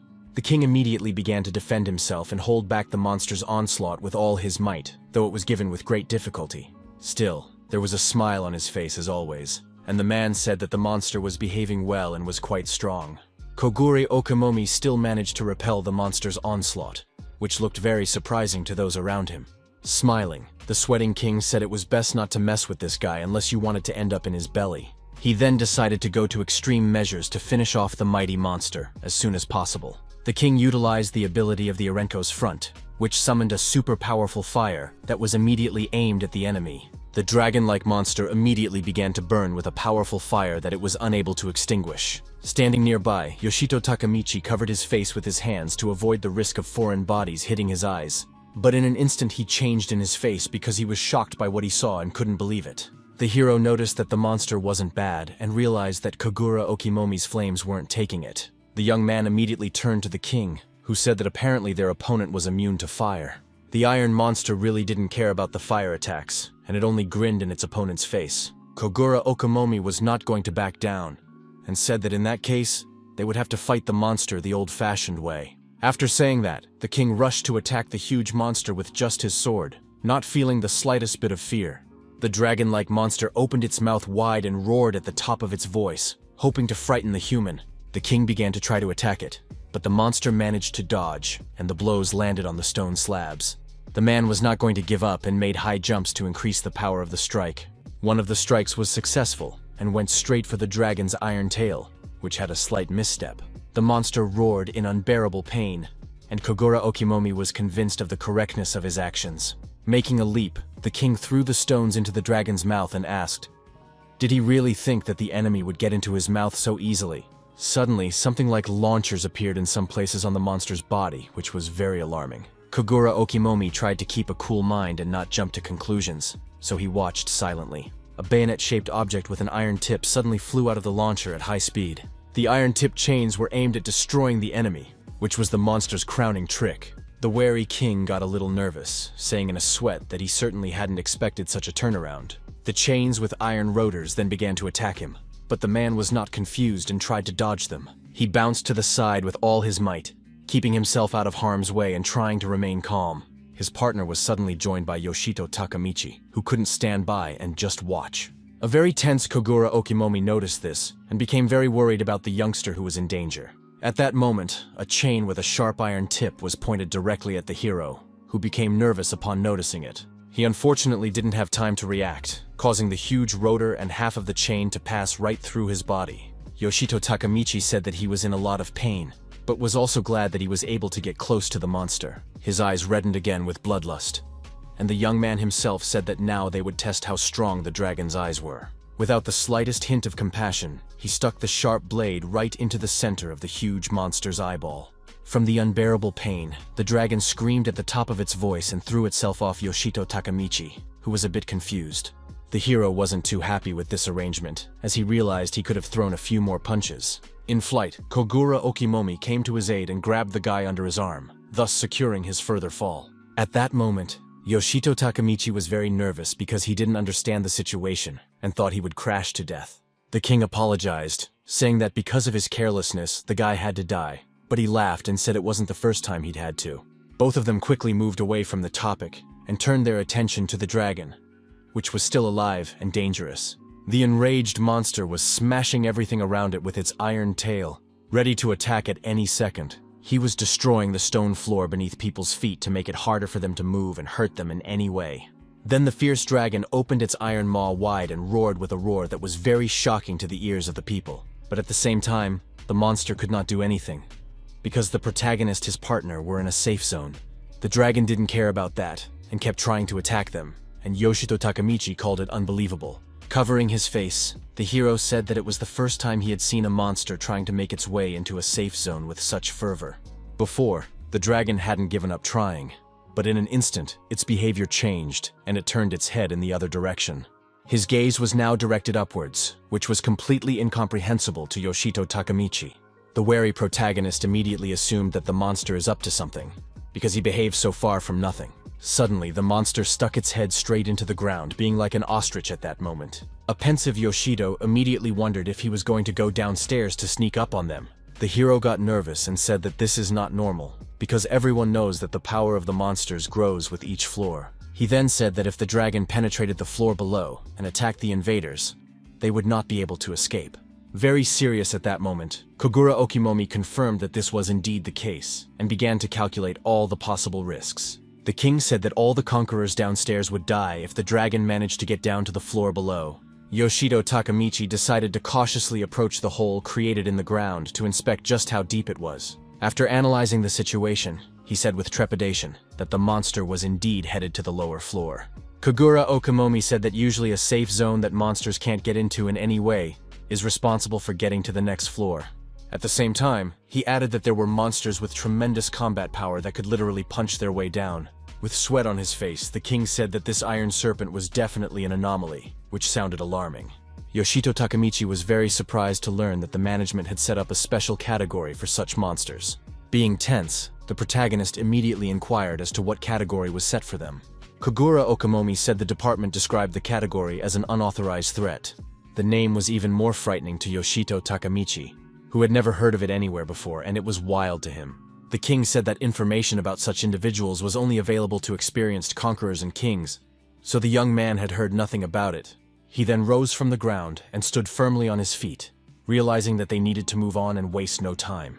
The man immediately told the surprised Yoshito standing next to him that it was already time for them to keep walking forward. Kogura Okimomi said they needed to report the situation to the management, and the hero only obeyed his order. They began to gradually leave the gorge, looking around for anything interesting. Suddenly, a female voice addressed them and asked them to stop, and Yoshito Takamichi immediately turned around. Behind him stood 3 terrified girls, one of whom tearfully asked if it was true that he had just died. The main character immediately realized that this was the first time they were seeing a person who had been resurrected immediately after death. At that moment, the hero said with a smile on his face that he didn't even know how to explain the process to them. Laughing, he said it was just an illusion, and that was how they confused the enemy, and he remained unharmed. The young man realized that it was better not to tell the intimidated girls the truth, because they felt bad enough as it was. One of the girls was still tormented by the question, and Yoshito Takamichi, smiling, was ready to answer anything. The beauty poked at the patch of ground where a lot of Yoshito's blood remained, which immediately made the young man nervous. The hero tried to get out of it by saying it was also the remnants of an illusion, and the surprised girls said it was very natural. But still, the third adorable girl also wanted to say a few words to the guy, because her friends had already done it. She decided not to be shy and walk up to Yoshito Takamichi to say something else, and he immediately turned his attention to her. The trio of cute girls smiled sincerely at the protagonist and thanked him for saving their lives. The hero was very surprised and even froze in place, because gratitude was something he very rarely accepted. Smiling, Yoshito Takamichi said there was no need to thank him, and the main thing was that they were all fine. His demeanor was greatly admired by the girls who couldn't get enough of his beauty. Much to his surprise, one of the girls abruptly ran up to the hero, intending to say something to him that startled him.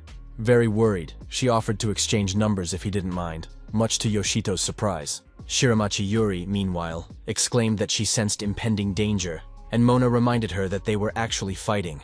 Kogura Okimomi shouted to the lovebirds that it was time for them to get the hell out of here and added that they were the only ones left. A tense Yoshito Takamichi said they were on their way, while giving no response to the girl's suggestion.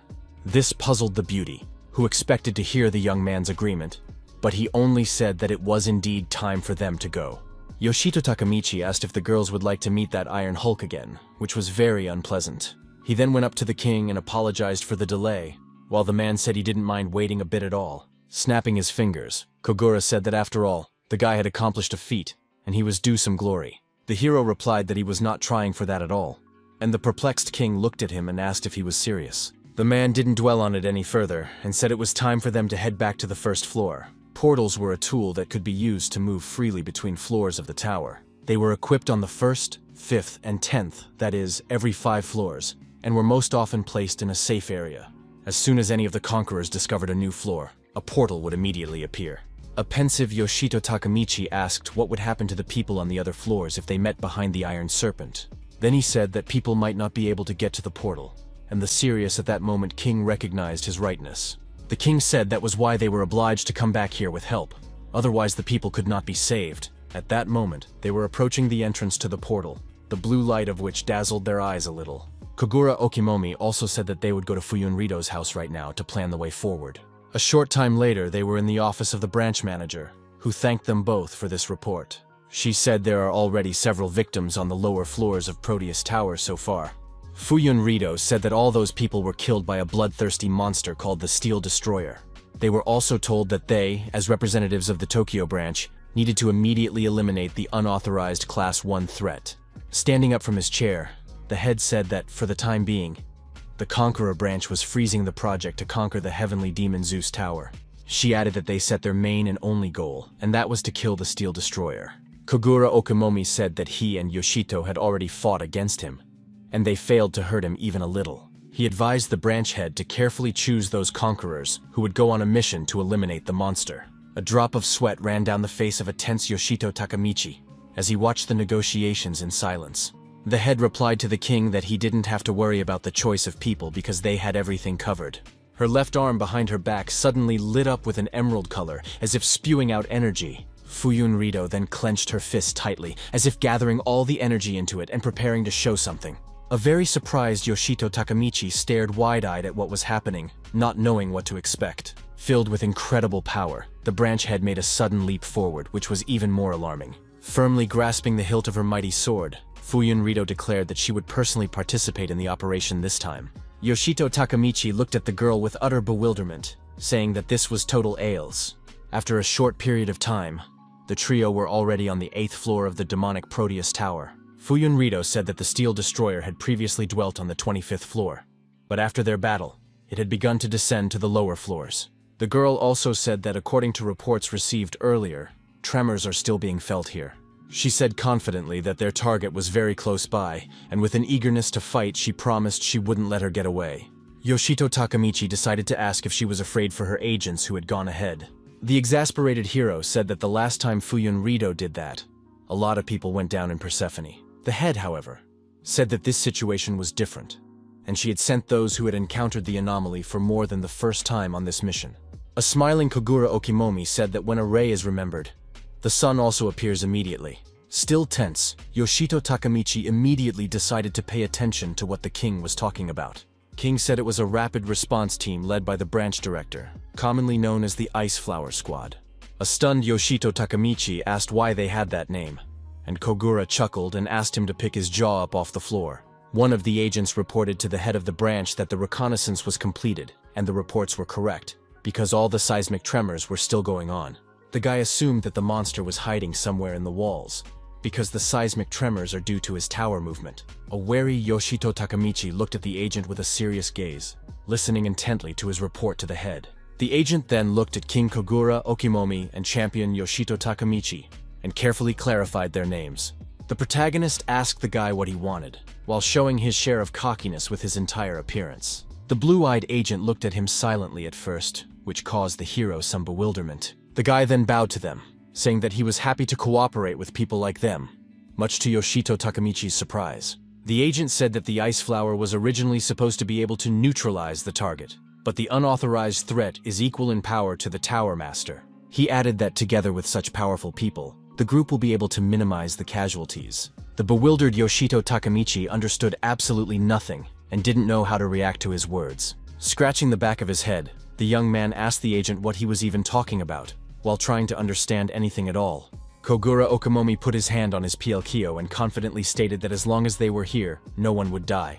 The stern Yoshito Takamichi, on the other hand, suddenly firmly stated that the only one who would die here was himself. The agent looked at them with a slight smirk, feeling calm, and said he was relying on them. Suddenly, the whole team was thrown upwards a few centimeters, feeling a powerful jolt in the ground. A nervous Yoshito Takamichi asked if it was a powerful earthquake while clenching his teeth. The surprised Fuyunrido immediately realized that this was the work of a steel destroyer that was somewhere nearby. She didn't have time to assume he was somewhere below, because the monster burst out from under the earth, and the heroes were thrown aside. A huge iron monster burst out from the ground, opening its mouth wide and preparing to attack.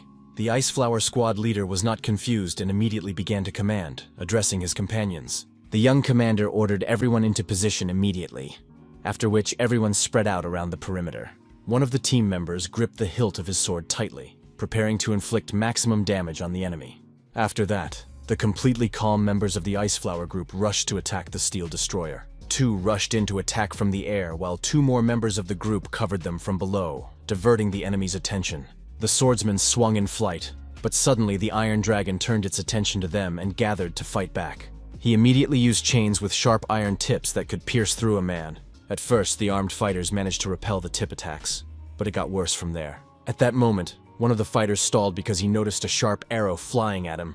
Still, he and his female companions managed to dodge the blow, while experiencing very high stress. Standing aside, Kogura Okamomi said that the Ice Flower Squad is an elite group that exists for situations like this. He said that to them, mid-level monsters were just ordinary flies, and Yoshito Takamichi watched the battle with great amazement. That said, the king was very serious and said that against this serpent, even such a strong group wouldn't last long.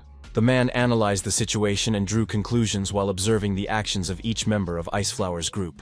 One of the fighters swung his sword confidently, but the dragon fought back, which sometimes stressed the guy out. Kogura Okamomi offered his nearby young teammate a hand to help the team, and he didn't drop a word in response.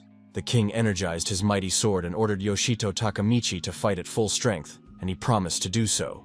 At great speed, they rushed to attack, leaving only pillars of smoke and dust behind them. Kogura Okamomi couldn't wait for the battle to start, and his hands itched, while Yoshito Takamichi ran behind him and was a bit nervous. The king then took a high leap, and the Iron Dragon noticed this and opened its mouth wide to swallow him. His face showed all the rage and desire to destroy the monster that had caused so much grief to the families of the conquerors. An incredibly powerful sword strike was struck at the same moment. The steel destroyer was even confused after it. The enraged Yoshito Takamichi, meanwhile, took a high leap to stick his sword right into the monster's mouth. At a tremendous speed, he flew in a clear trajectory, and his eyes showed the same hatred for the monster as the king's. But suddenly, the insidious steel destroyer unleashed a chain with a sharp tip that was aimed straight at the hero's body. The protagonist at first failed to notice the approaching danger and attempted to strike with his sword. But in an instant he became very wary, realizing that there were 3 sharp tips within a few centimeters of him. At that moment, he had fallen into the monster's trap and was like being trapped in a vice, not knowing how to get out. Kogura Okamomi meanwhile exclaimed that the insidious monster had taken his chance and was now fleeing.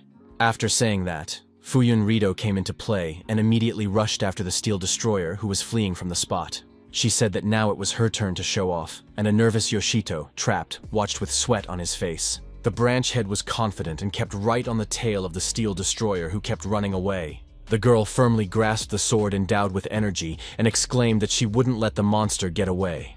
A surprised Kogura Okamomi said he hadn't seen Fuyun in action in a long time, while Yoshito froze and watched silently. The king noticed that she had strengthened her body and increased her movement speed through magic, which was admirable. He also couldn't help but mention the head's unique weapon, which was a huge sword with blue patterns on the blade, called inej.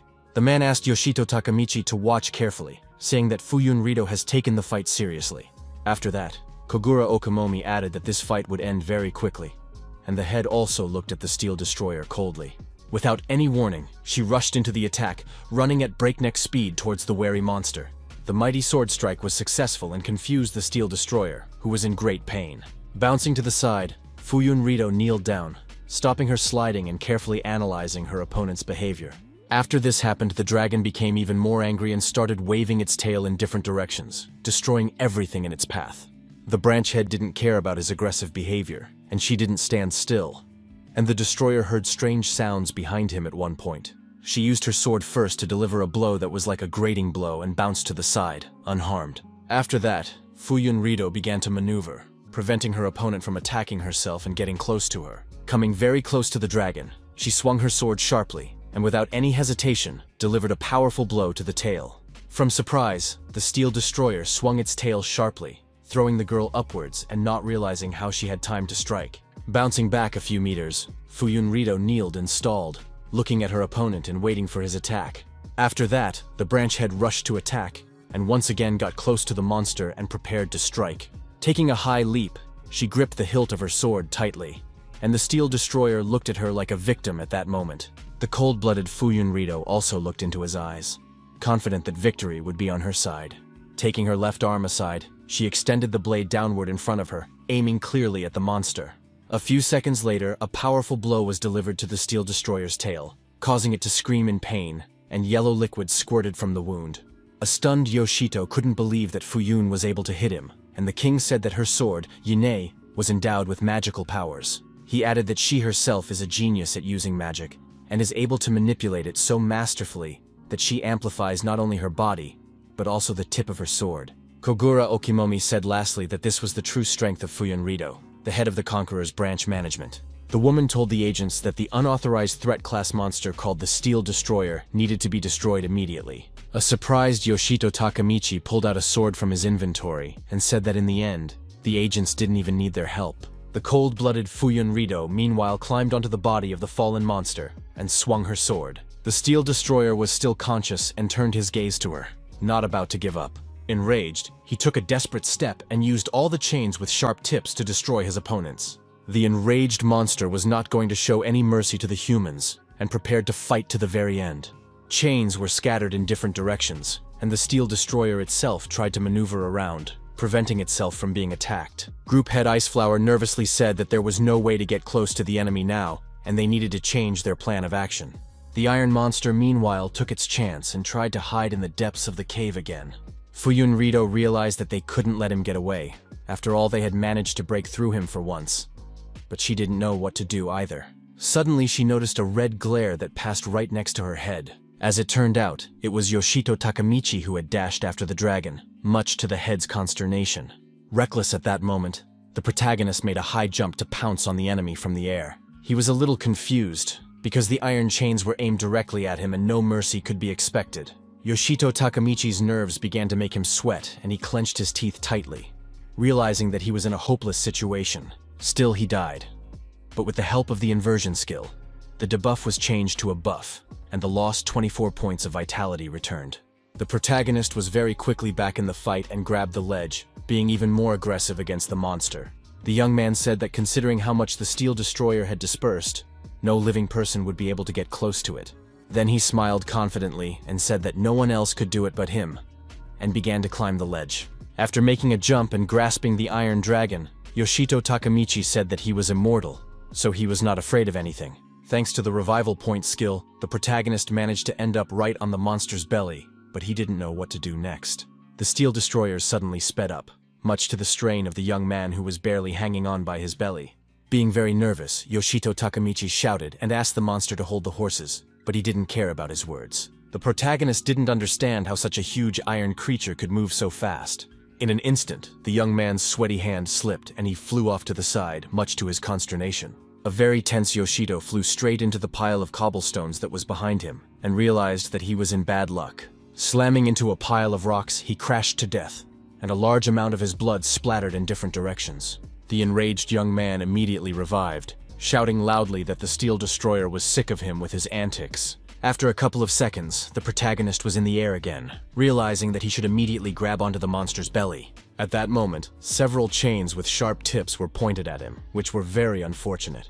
An exasperated Yoshito Takamichi screamed because no sooner had he been revived than he risked being killed again. The iron chains twisted the hero so badly that he was split in two, and, and a large amount of blood rushed from his body again. Immediately revived, the young man grasped the ledge on the dragon's tail tightly and said he would not unhook himself from it. At one point, he was again very wary. Then as he noticed the monster's strange maneuvers, the flustered hero asked if he was about to climb into the narrow hole ahead and realized he would be unfortunate afterwards. The destroyer of steel, however, was not going to stop and flew swiftly towards the narrow black hole in the wall. Cracks appeared on the ceiling of the top floor of the demonic Proteus Tower, because that's where the dragon crashed into. A couple seconds later, the hole in the ceiling was completely destroyed and he rumbled into the room. Yoshito Takamichi was unable to hold on and he fell out again, realizing that he was in danger of losing his life once more. The landing turned out to be very not soft, and the hero experienced a lot of pain because he fell from quite a height. All by now, the young man had managed to survive, and he immediately began to rise, trying to regain consciousness and looking around. Looking around, Yoshito Takamichi immediately wondered what this place was all about. In his thoughts, the young man said that this place was unlike any floor he had been on before. Looking sternly at the steel destroyer, the protagonist asked if he understood correctly that this was his lair. In the lair, the insidious monster felt much more confident and immediately prepared to attack the powerless kid. 3 chains with sharp tips were immediately released towards Yoshito, who was not at all confused. Yoshito Takamichi managed to bounce back at the very last moment, remaining unharmed but under severe stress. The young man realized that he could not overcome this tin can alone, and it was necessary to come up with a plan of action as soon as possible. He decided that he needed to bring the others all here, for only then would they be able to kill the steel destroyer. Running away from the attacking Iron Dragon, the young man realized that it wouldn't be easy to pull it off. Doing a somersault in flight, he managed to dodge another attack from the dragon, who was very angry. Yoshito Takamichi looked ahead and realized that it was about 100 meters to the hole in the wall, and he should be able to run to them. He then landed on the ground with a clatter, creating a vibration while contemplating further action. The protagonist realized that in order to lead the others, all he had to do was run, which he did in sweat. The steel destroyer once again unleashed his edged weapons at him, hoping that at least one of them would hit the guy. The sharp tips crashed into the ground, shattering it, and Yoshito Takamichi managed to jump up and remain unharmed.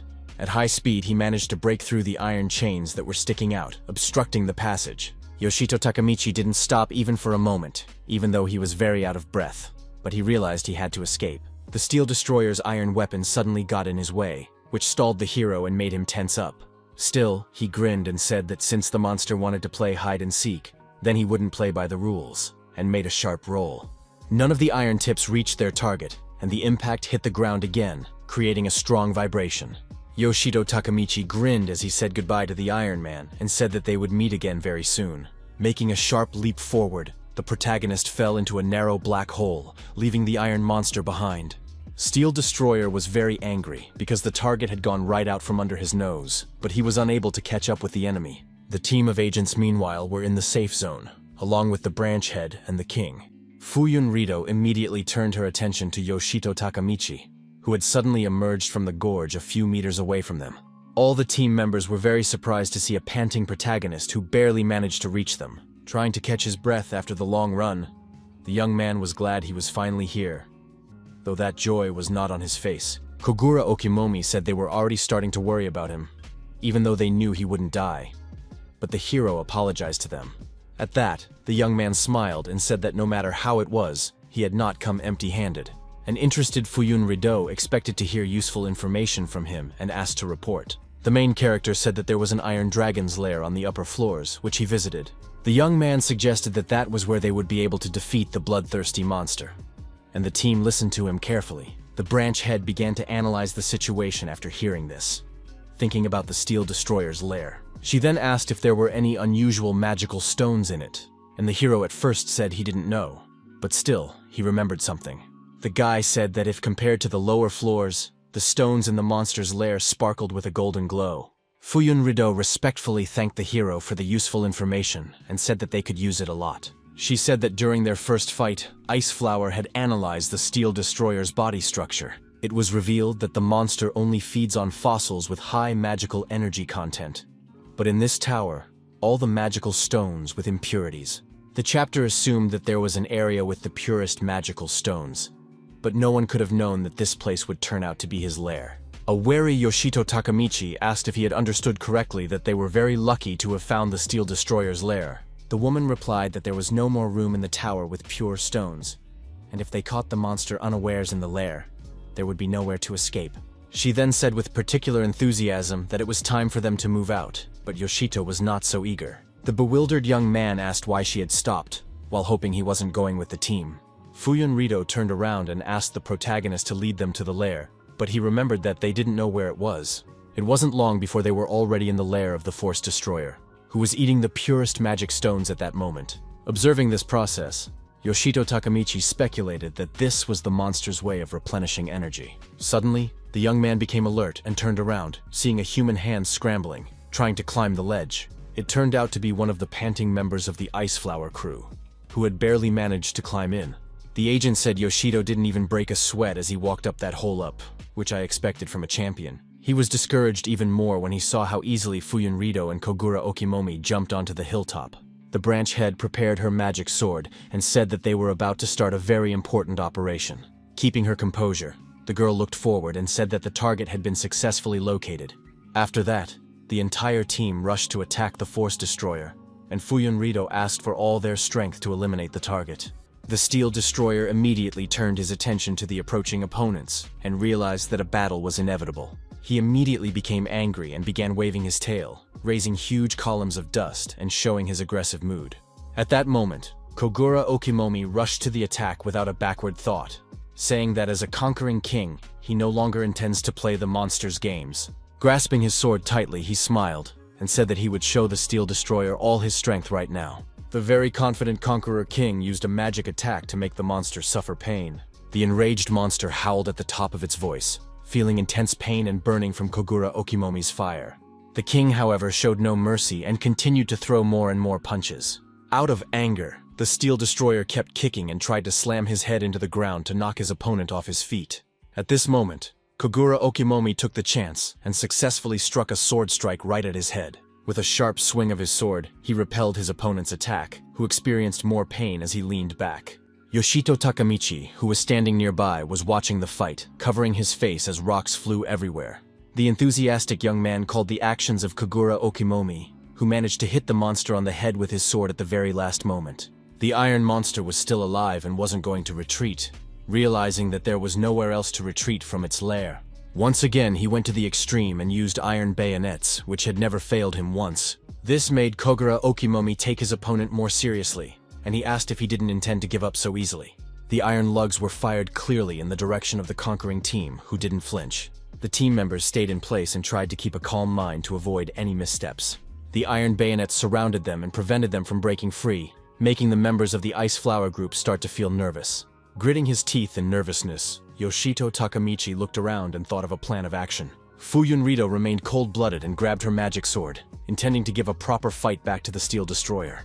The two members of the Ice Flower group froze in place in an instant because the iron rotor was aimed straight at them. A few seconds later, the attack began, which they fought off with all their might, holding back the onslaught of the enemy with their swords. One of the agents said they had a duty to destroy the unauthorized threat anyway, even at the risk of death. The fearless young agent said that the Ice Flower squad wouldn't just give up, but he also let his guard down in battle. A very tense Yoshito Takamichi noticed the guy's impending doom, immediately shouted at him to dodge. The eyes of the agent, frozen in place, saw the iron rotor that was at that moment approaching directly toward him. In the same minute, the merciless monster destroyed the young agents who didn't have time to react and dodge. Sweating from the exertion, Kogura Okimomi immediately took notice of this while feeling extremely stressed. Fuyunrito also looked at the spot where the young members of the Ice Flower group had been killed, which was very unexpected. Everything turned upside down inside the senior of the group, and he couldn't believe that he had lost good fighters like Murashima and Hamano. At that moment, the merciless Steel Destroyer attacked him as well, and paying attention to it, the agent froze in place. He realized that there was no way to dodge and closed his eyes, waiting for death to quickly approach. But unexpectedly, Yoshito Takamichi came to the rescue and fended off the approaching rotors, thus saving the agent's life. Feeding hatred for the enemy, the hero asked the confused guy not to relax, and he was very surprised to be alive. The protagonist exclaimed that he realizes that it hurts a lot to see comrades die, but you can't give up. He told the agent who had lost his sense that if he too died, there would be no one to mourn their deaths. At that moment, Yoshito Takamichi remembered the death of Noga-san and two other guys who died in the tower, and their bodies were never claimed. After that, the senior of the group rose from his knees and looked at the bloody bodies of his dead comrades. He put his hand down into the large pool of blood spilled by his fallen friends, and said that Yoshito Takamichi was right. Bleeding sweat, the agent said firmly that he had a duty to survive no matter what, and prepared to fight back against the monster. Meanwhile, the Steel Destroyer continued to attack the team, clashing with Kagura Okimomi. King Conqueror successfully threw a punch and bounced to the side, landing beside Yoshito Takamichi. Being very serious, the man wondered where to aim them, and the protagonist began to ponder at that moment. At that moment, Fuyun Rito came into play, wielding a unique sword called Yine with extreme power. The head used her mighty sword and froze everything around her, including her opponent's iron claws. One of the agents was very surprised, because right in front of her face froze the iron rotor of the Steel Destroyer. Another youth from Iceflower's team froze in place, not understanding what was going on. Fuyun Rito apologized to everyone, saying that if she had been more serious from the beginning, no one would have died. A perplexed Yoshito Takamichi looked at the branch head, who was acting very strange at that moment. Having reincarnated, the girl said it was time to call it a day, which surprised her companions even more. Her hair was dyed snow white, and she held her mighty sword behind her back and prepared to attack her opponent. At that moment, Fuyun Rito's gaze was completely calm, and his behavior appeared very strange to those around him. The Steel Destroyer was at the ready and could launch an attack at any second, and the calm head only slowly approached him. The insidious monster didn't let her do so and released the iron rotor, intending to finish her off as soon as possible. Fuyun Rito wasn't scared at all, and was only filled with an even greater desire to fight to avenge her fallen comrades. She began to maneuver and move in different directions, hitting and getting close to the monster. The Steel Destroyer did not give up trying to attack her and swung iron chains, but the girl managed to dodge. The branch head looked around carefully to avoid the risk of being attacked stealthily. She tried with all her might to repel her opponent's attacks, but he immediately attacked her again and again. Several iron rotors were approaching Fuyun Rito at that moment, but she wasn't going to retreat. Mistress was able to dodge the approaching chains very deftly, hitting them with only her hair. More and more bayonets were aimed at her, but she rolled behind the hilt of her sword and prepared to fight back with dignity. Fuyun Rito then began to relentlessly swing her sword in different directions, holding back the Steel Destroyer's onslaught. At that moment, she was completely emotionless and cold-blooded, and her goal was only to destroy the unauthorized threat. The branch head's assertiveness paid off, and she managed to deliver a powerful blow, causing the monster to lose its yellow blood. The Steel Destroyer waved its tail in pain, and Fuyun Rito rushed to attack, realizing that there was still a little more left. In an instant, the monster opened its jaws wide to devour her and get rid of such a problem forever. After that, it abruptly slammed its jaws shut, swallowing only a pile of cobblestones, while the unharmed Fuyun Rito remained outside. While in the air, the girl said now that it had opened up, then prepared to strike. She raised her ice sword upwards, releasing several sharp crystals towards her opponent. The Steel Destroyer froze in place and silently watched his opponent's actions, unsure of what to do. Fuyun Rito used her magic power to deliver a decisive blow with great effort. The wary monster, on the other hand, still took her lightly and didn't think the little girl could straighten him out. The head of the branch, on the other hand, aimed her sword directly at his eye to give the Destroyer of Steel no chance of survival. With great effort, she raised a huge sword and thrust it clearly into the target, but the monster didn't even have time to react. She held the sword inside the steel breaker for a few more seconds, pressing down on it to increase the damage done. The magical energy triggered an explosion inside the monster, which raised huge layers of dust air. Upon landing, a completely calm Fuyun Rito said confidently in her thoughts that she had hit the exact target. But it wasn't that simple, because the Steel Destroyer survived, and immediately let everyone around him know about it. With a sudden movement, he swung his tail, raising a large puff of dust and attempting to attack the team of agents. As a result, Fuyun Rito was thrown aside and covered in a pile of cobblestones while coughing up blood. The agitated Yoshito Takamichi immediately took notice and didn't know how to help her at that moment. The branch head's mighty sword flew aside and stuck into the ground, while the tail of the Steel Destroyer was sticking out nearby. The protagonist looked at the sword and realized that Von Animos's strength wasn't enough to cut off this snake's head. Very nervous, Yoshito Takamichi pondered the next plan of action and considered using the head sword. He was fully confident that the head sword filled with her powerful mana would definitely be able to handle such a task. Meanwhile, the Destroyer of Steel gloated and grinned, confident in his invincibility. The monster looked arrogantly at Yoshito Takamichi, who was holding Von Anemos in his hand, preparing for a powerful attack. The main character had a very hard decision to make. and he didn't know what to do next, or if he could handle the monster. Still, Yoshido Takamichi exhaled and gathered his strength, and the bloodthirsty steel destroyer rushed to attack at that moment. The young man stared fiercely into his opponent's eyes, defiantly asking him not to choke, and ready to fight back in a dignified manner. The iron monster opened its jaws wide, preparing to devour him, but the hero didn't even take a step aside.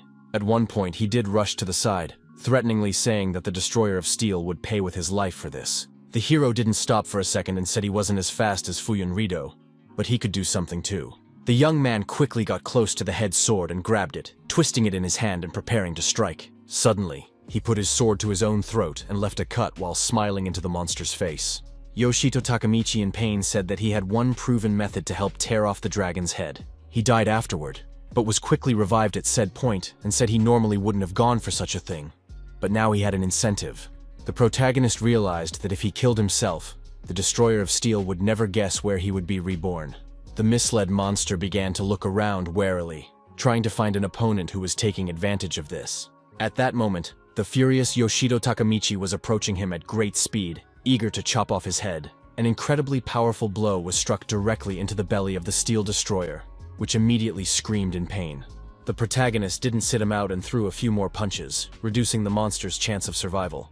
The steel destroyer was in pain and knocked out, and Yoshito Takamichi was confident of his success. Kogura Okimomi watched on the sidelines, smiling and feeling proud of his young partner in whom he had confidence. Ice Flower's senior group, on the other hand, watched the main character's incredible power with great astonishment. A stunned Fuyunrido, who was wounded, sat on the ground and watched the hero's skillful actions with the same stunned face. Meanwhile, the young man's assertiveness paid off, and the steel destroyer's head was chopped off. After that, the main character bounced to the side, and Fuyunrido rose to her feet and silently watched what was happening. Looking at the dust that had risen, she softly thanked Yoshito Takamichi, thanks to whom they were now safe. The branch head said that by killing this bloodthirsty creature, he proved that the sacrifices of the fallen agents were not in vain. The remaining agents were at that moment helping each other and trying to recover from what had happened. Yoshito Takamichi was standing behind Fuyunrido at that moment, who decided to keep quiet for a while to remember her fallen comrades. At one point, the protagonist noticed a system notification that appeared very unexpectedly. He was surprised, because the notice said that he had killed the Tower Master Proteus, for which he had received unique weapons and magic stones. The alarmed Yoshito Takamichi, upon reading it, immediately called out to Fuyunrido standing nearby. The branch head closed her eyes and admitted that it was her mistake, because she had said earlier that there was nothing abnormal in Proteus Tower. She said her statement was fundamentally wrong, and Yoshito Takamichi asked why she thought so. The girl said that based on the organization's reports, monsters with transforming arms had been recorded in this tower. Fuyunrido added that they were called stone monsters, which could kill a conqueror in seconds. The branch chief also said there were reports of other subjects that were just as dangerous. Finally, she said that all the reports hid the true evil of this tower, which was the steel destroyer. The girl added that in this way the monster was revealing its presence, traveling the floors of Proteus Tower. After hearing the explanation, the puzzle in Yoshito Takamichi's mind began to take shape, but still, he decided to clarify something. The young man questioned if he had correctly understood that it was the Iron Serpent that was the master of the tower, and the head confirmed that it was. She said that normally the Tower Master wouldn't leave the upper room, but for that he appeared to be an unauthorized threat.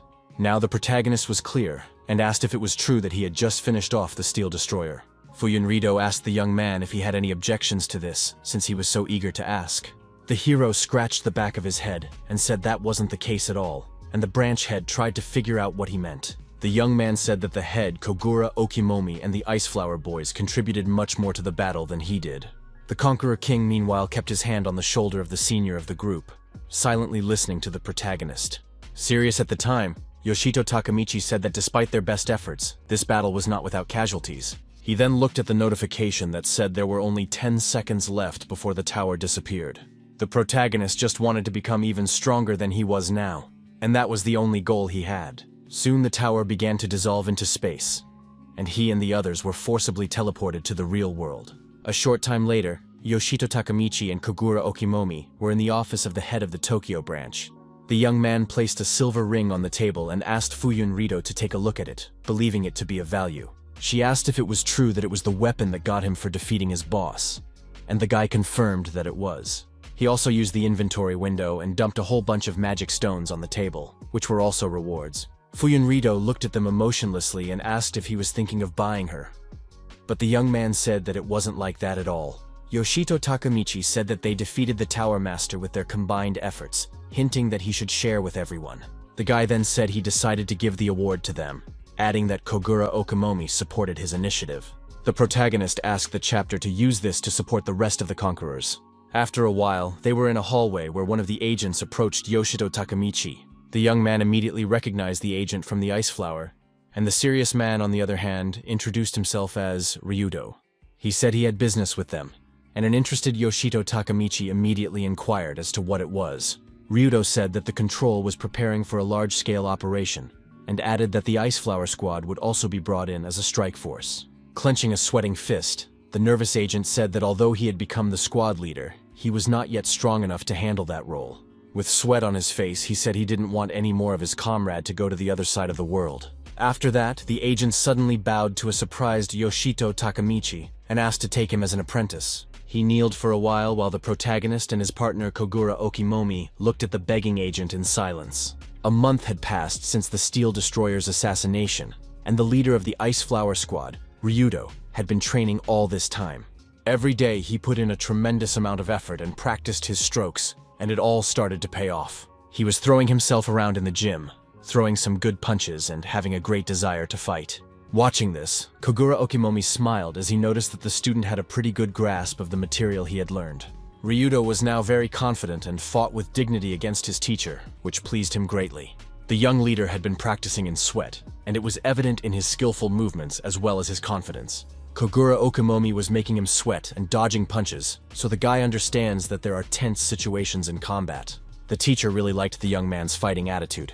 But at one moment, Yoshito Takamichi suddenly appeared in the arena. The protagonist swung his sword in flight, attacking from the back while being tense. He became even more nervous when Kogura Okimomi turned around, indicating that attacking unexpectedly would not work.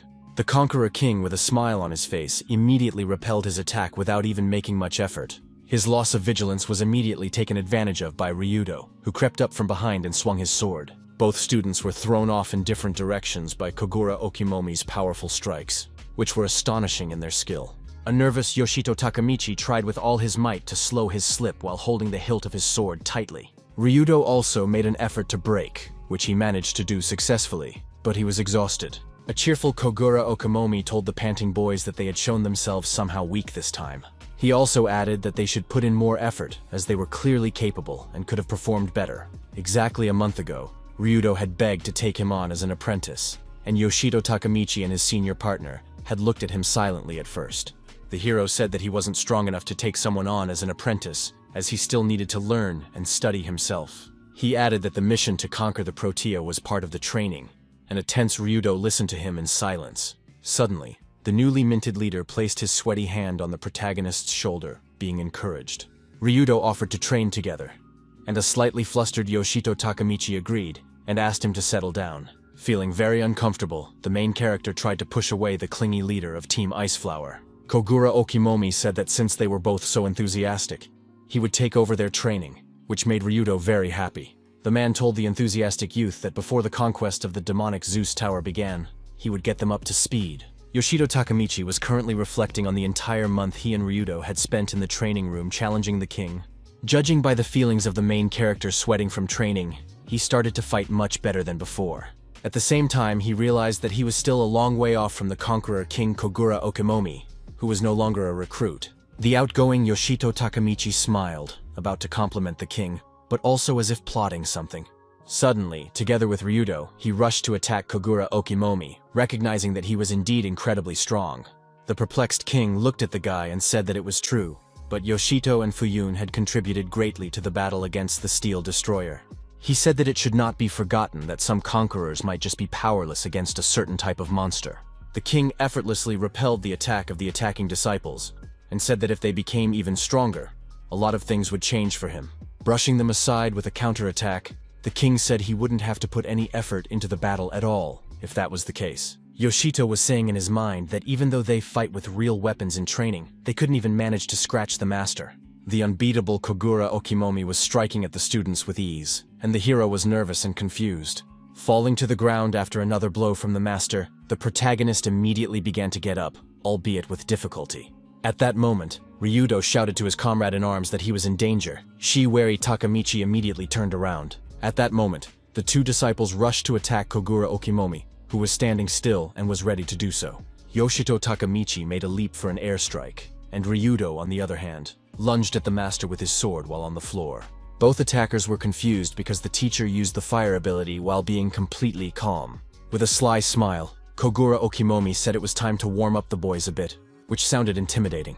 The tense Yoshito Takamichi began to emanate sweat, feeling the heat from the fire summoned by the conquering king. At that moment, the ruthless master utilized the ability of the Erenho's front, which made the attackers very wary. After a while, the exhausted students were sitting on the floor, where a slightly frustrated Ryudo said that they had failed again. The smiling teacher stashed the weapons in his inventory and said that they were getting much better at navigating during combat. Yoshido asked what good it would do if they never defeated him, and the king replied that the most important thing was that this knowledge would help them survive in the tower.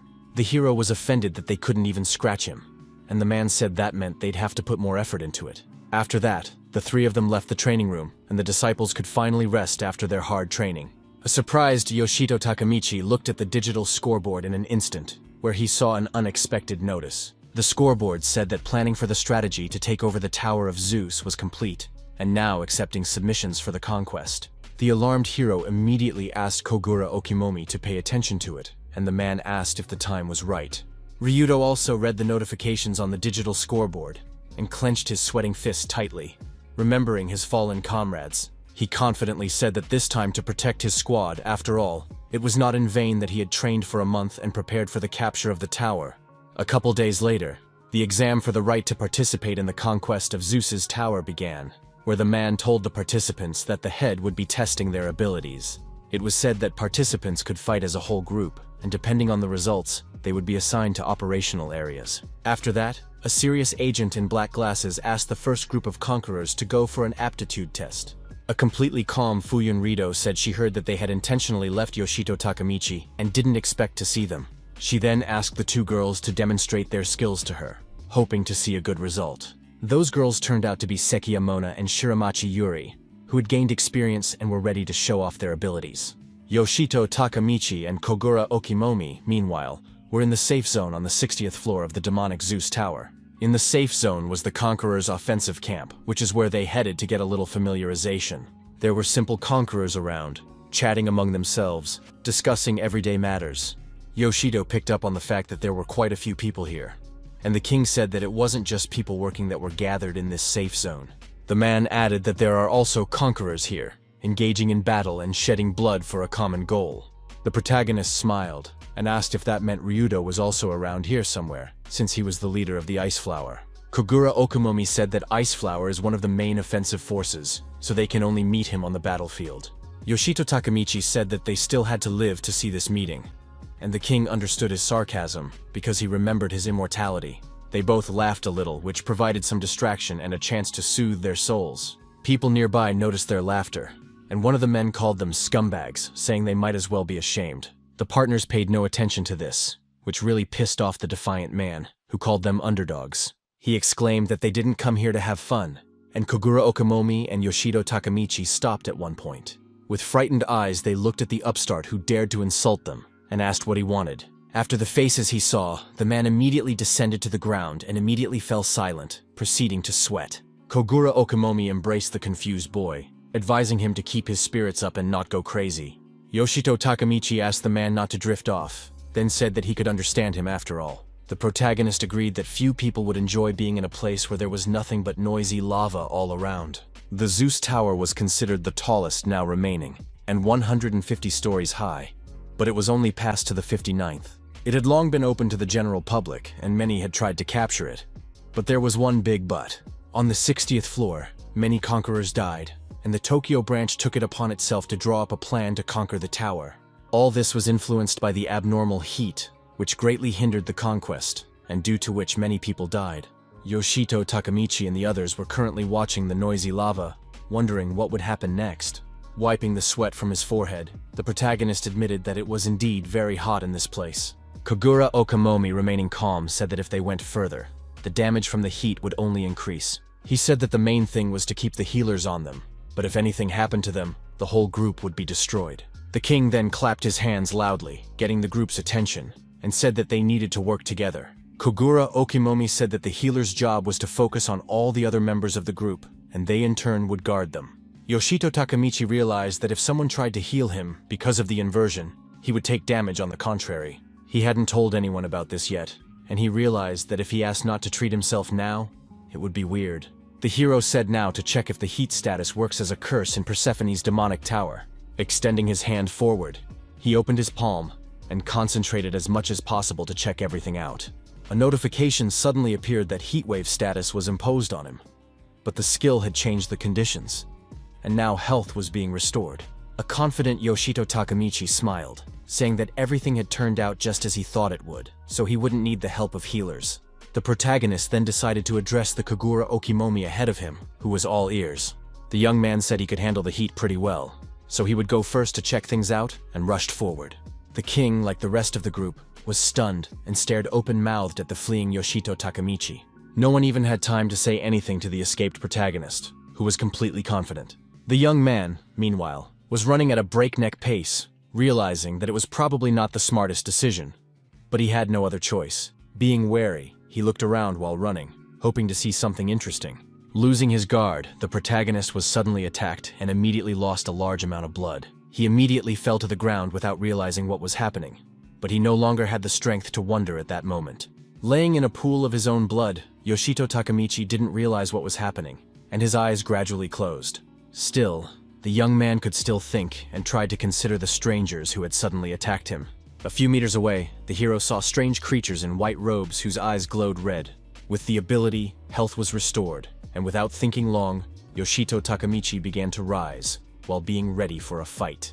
He stared his treacherous adversary straight in the face, with no fear or desire to step back. One of the cloaked assassins immediately grabbed a sharp blade, about to rush into the attack with his comrades. The whole trio rushed to attack the protagonist, who at that moment froze in place, thinking over a plan of action.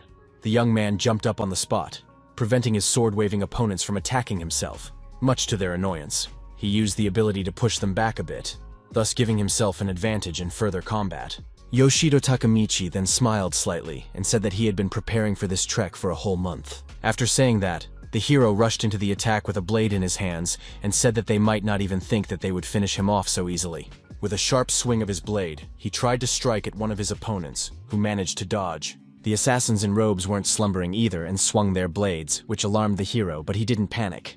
The young man pointed out the ridiculous actions of his opponents, calling them rather strange fellows. The system notified him that these strange fellows were a righteous assassination squad, which sounded very firm. A bewildered Yoshito Takamichi said that Angels in the Bake Zone is kind of out of place and very wild. Still, he disregarded it and rushed into the attack, figuring there was no point in thinking about it since he would end up finishing them off anyway. The protagonist managed to catch one of the righteous by surprise by getting up close and delivering a powerful blow. The righteous man had time to react and gripped his blade tightly, threatening the young man with it and preparing to attack. A swing of the blade was immediately produced, which surprised Yoshito Takamichi in a moment, but he managed to dodge without any difficulty. The hero grinned proudly, looking at the righteous man and saying that a month ago he would have been headless by now. He then counterattacked his opponent, throwing him sharply off to the side, and saying that such lunges were not working on him now. Still, Yoshito Takamichi noticed that the righteous assassin squad didn't want to give up, even after such a powerful series of attacks. The young man said he could not expect anything else from the monsters from Zeus, but at one point, he heard a strange swing of the blade.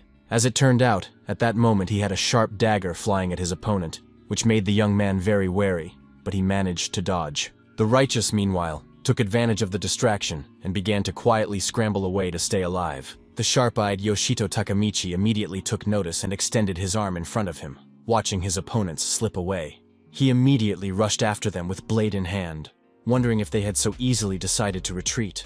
Finding himself in a strange place, the hero wondered if they were trying to trap him and tried to figure out where these moths were hiding. The wary young man was looking around in a place that was very hot, and sweat was running down his face profusely. Suddenly, an air attack from the enemies began, which Yoshito Takamichi immediately noticed, being a bit confused. The hero who lost his coordination was knocked out and didn't understand how he should act in that situation. The rage-filled eyes of his opponent spoke of the fact that Yoshito Takamichi might not even expect any mercy. Without any warning, the righteous man was the first to strike a blow that knocked the protagonist aside. The young man noticed the strange sound of an object falling nearby and immediately looked in that direction. A few meters away, he saw orange magical stones that shone brightly and tried to figure out what else it was. The light from the stone grew stronger and began to blind his eyes, and a puzzle began to form in the mind of a tense Yoshito Takamichi. He didn't have time to fully realize the scale of the problem, because a few seconds later there was a powerful explosion that threw him aside. A dumbfounded Yoshito Takamichi wondered if the righteous were using explosive crystals. Another crystal not far from him exploded, causing the protagonist to scream in incredible pain. He was thrown aside again and slid about 10 meters on the ground, exhausted after everything that had happened. The righteous assassin squad took the chance and rushed to attack the weakened enemy, eager to finish him off. Yoshito Takamichi was on his knees at that moment, calling them scum and trying to come to his senses, while his opponents attacked him from a distance. Soon there was another explosion and the hero died, but with the help of the ability, he regained his lost 40 points to physical strength. Being filled with a thirst for revenge, the protagonist rushed to the attack and asked the righteous not to become arrogant. The young man swung his blade mercilessly, hunting down every member of the squad and eager to finish them off. The assassins in robes tried their best to hold back his onslaught, launching sharp throwing blades towards the hero. Yoshito Takamichi didn't care about their techniques, and he effortlessly jumped over the flying blades. Looking fearfully at one of the righteous men, the protagonist approached him, holding a sharp blade. After that, he swung his blade mercilessly, striking the confused opponent standing in front of him. But at that moment, there was another white-robed assassin in the rear of Yoshito Takamichi, who was eager to avenge his comrade. The protagonist immediately sensed his presence and turned around, staring embitteredly into his opponent's face and waving his blade. With a single powerful swing of his blade, the righteous man was thrown aside, where he crashed into the stone wall with a clatter. At first, Yoshito Takamichi was very surprised by this turn of events, because he didn't expect the punch to be so powerful. Then he still smiled though, realizing that a month of hard training had paid off and given him much more strength. About to finish off his opponent, the hero said he was just returning the favor for his death.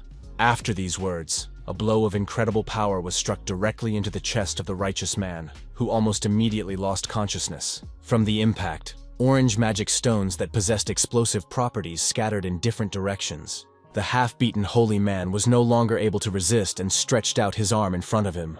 The protagonist managed to bounce to the side, and once at a safe distance, he waited for the inevitable explosion.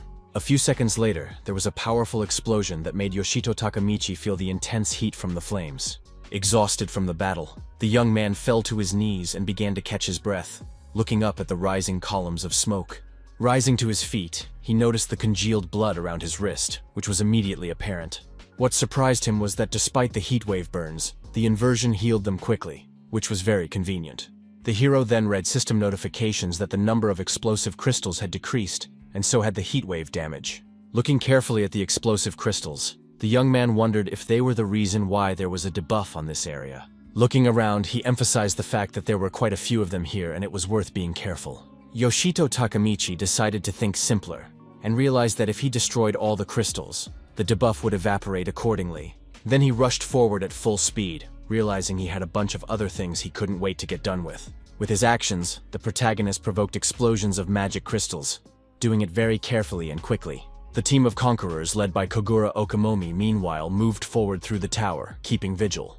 One crew member was very nervous, reading the system notifications on the red digital signage. Shouting rudely to the healer, he asked her to cure him immediately, saying that his health was rapidly declining. The excited girl immediately used the staff and concentrated to improve his health. Hiller stood in the center of the tentative circle, and the rest of the team she was replenishing health around her. In an instant, the girl relaxed, expiring sweat like she had failed, and her gaze was frustrated. One of the group members asked her in a gruff tone why she was the one who had relaxed, and the healer became even more nervous. The man frighteningly said they would need treatment again soon and asked if she realized how many lives were at stake. Suddenly, a hand was placed on his shoulder by Kogura Okimomi, who did not like this tone. He asked him to stop pressuring the girl, saying that she was not stupid and understood everything, and a man's words could very easily hurt a woman's heart. At the same time, the group leader himself began to get nervous because he realized that all the team members were on edge and the situation was stalemate. The man realized that it was not surprising, as the agitated team members could not stop the debuff. He also feared that monsters might attack, and behind the distraught healer was suddenly a monster with red eyes. Kogura Okamomi immediately noticed the strange sounds and turned around, trying to figure out what had happened. One of the team members exclaimed that someone had injured the healer, and a second hitman immediately went over to help her. But suddenly, someone placed a hand on the blue-eyed girl's shoulder, causing her to freeze in place with fear. The strange man asked why she was doing this, which scared the girl even more, who was pouring out sweat. Odd asked what was the point of wasting energy on a useless person when you could take care of the rest. Suddenly, everyone heard strange sounds and began to realize that somewhere nearby there was an unknown creature that was approaching them. As it turned out, it was one of the Righteous Squad's assassins, who were eager to massacre the terrified group. The team immediately began trying to offer resistance, but one of its members froze in place and watched the enemy approach. Kogura Okimomi tried to keep a cool mind swung his blade, preventing his opponent from attacking himself. The Righteous didn't care about his blows, and they only flew past the Conqueror King at high speed. The man watched them and wondered if they had been hiding somewhere nearby all this time to strike stealthily. The team began to panic and most screamed that they could no longer fight, begging for their health to be restored. Kogura Okamomi realized that the team members were at their limit, but he himself was not going to give up and tried to fight with all his might. That said, the team leader realized that at this rate they all risked death, and he had no plan of action. Suddenly, Yoshito Takamichi appeared on the horizon, believing he had done the right thing when he decided to destroy the crystals. The Conqueror King immediately turned his attention to the protagonist running towards him, his eyes burning. One of the teammates gritted his teeth in anger, shrieking as he asked if he had come to heckle him. Being angry at Yoshito Takamichi, called him an idiot who went ahead and left the group to their fate. The main character, on the other hand, smiled slightly and asked if the guy thought he had just picked up and left. The young man called it a bold statement, and said that he had destroyed the source of the debuff and it would disappear from the area very soon. After that, Yoshito Takamichi gave a countdown from 3 to 0, and the flashy upstart shut up and looked at him bewildered. Kogura Okamomi didn't know what to expect from the protagonist, and just listened silently as he gave a full countdown. The healer, meanwhile, was trying to restore the health of her wounded partner, who was getting better little by little. At one point, Yoshito Takamichi finished the countdown with a smile on the outside, expecting a stunning result.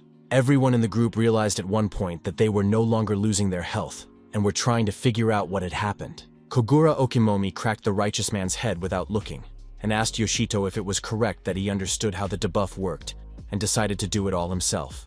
The king proudly said that the young man never ceased to amaze him, for he had single-handedly dealt with the debuff in the area.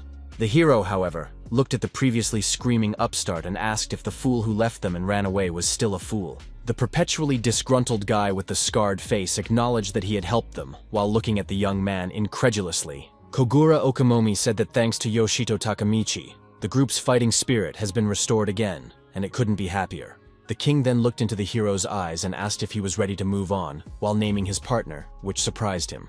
Both partners bumped fists, which spoke of the strength of the team and the firmness of their fighting spirit. The heat wave was from the 60th to the 64th floor, and Yoshito Takamichi was destroying explosive crystals. The healers, meanwhile, were keeping an eye on the group, and that was how the conquering team was able to move forward.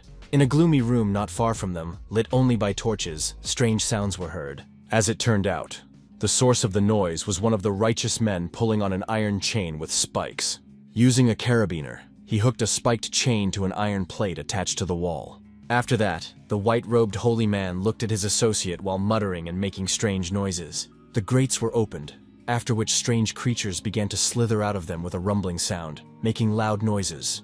A bloodthirsty dragon with 3 heads was released from captivity, which was on a chain, and had gotten very hungry during his imprisonment. The 3-headed dragon immediately started kicking in different directions, trying to break free from the thick chain. The team led by Kogura Okimomi, meanwhile, continued to wander the floors of the tower.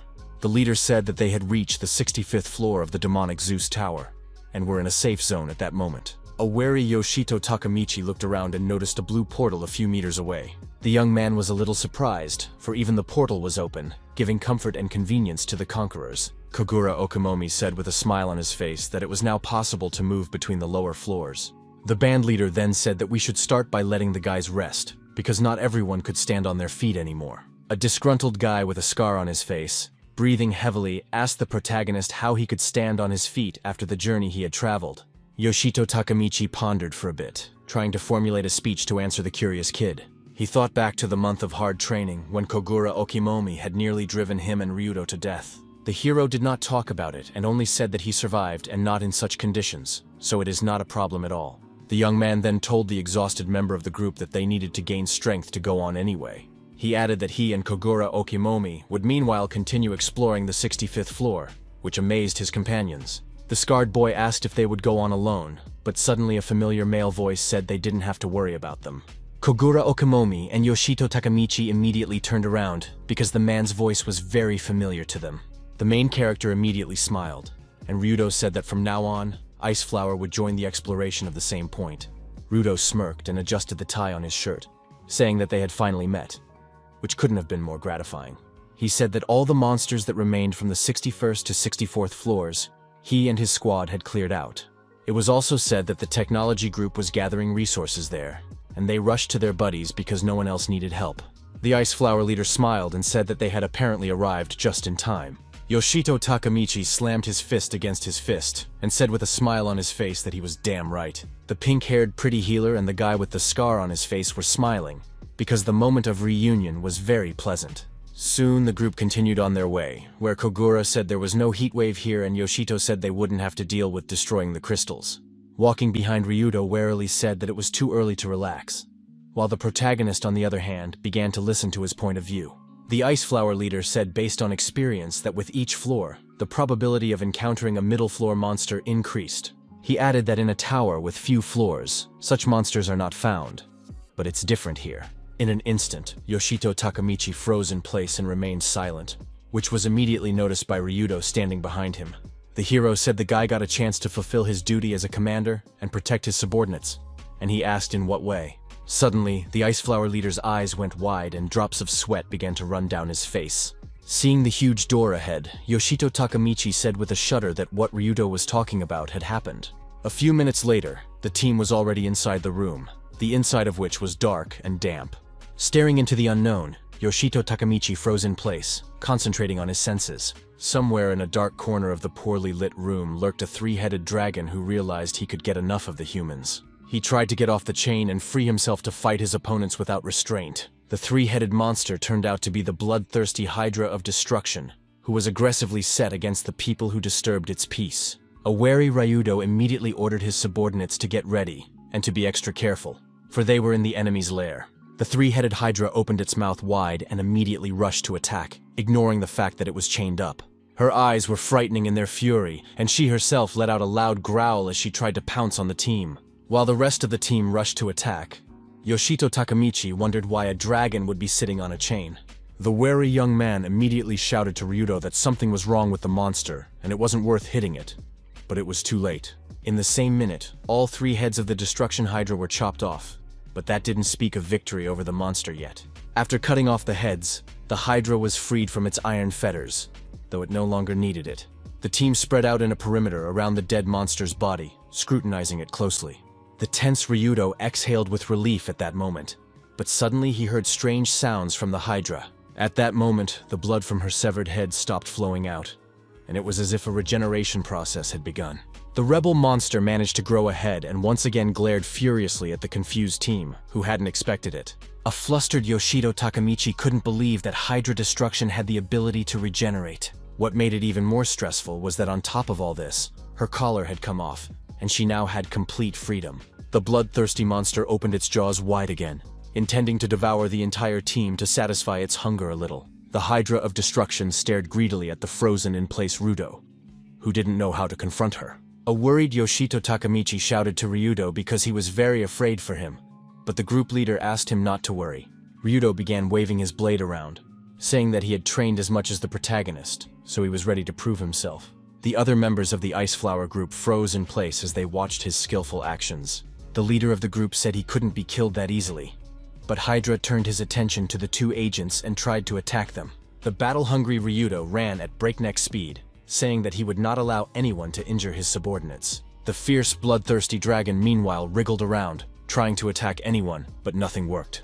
Ryudo waved his hand, saying that all of his subordinates had undergone special retraining, so no one could be defeated so easily.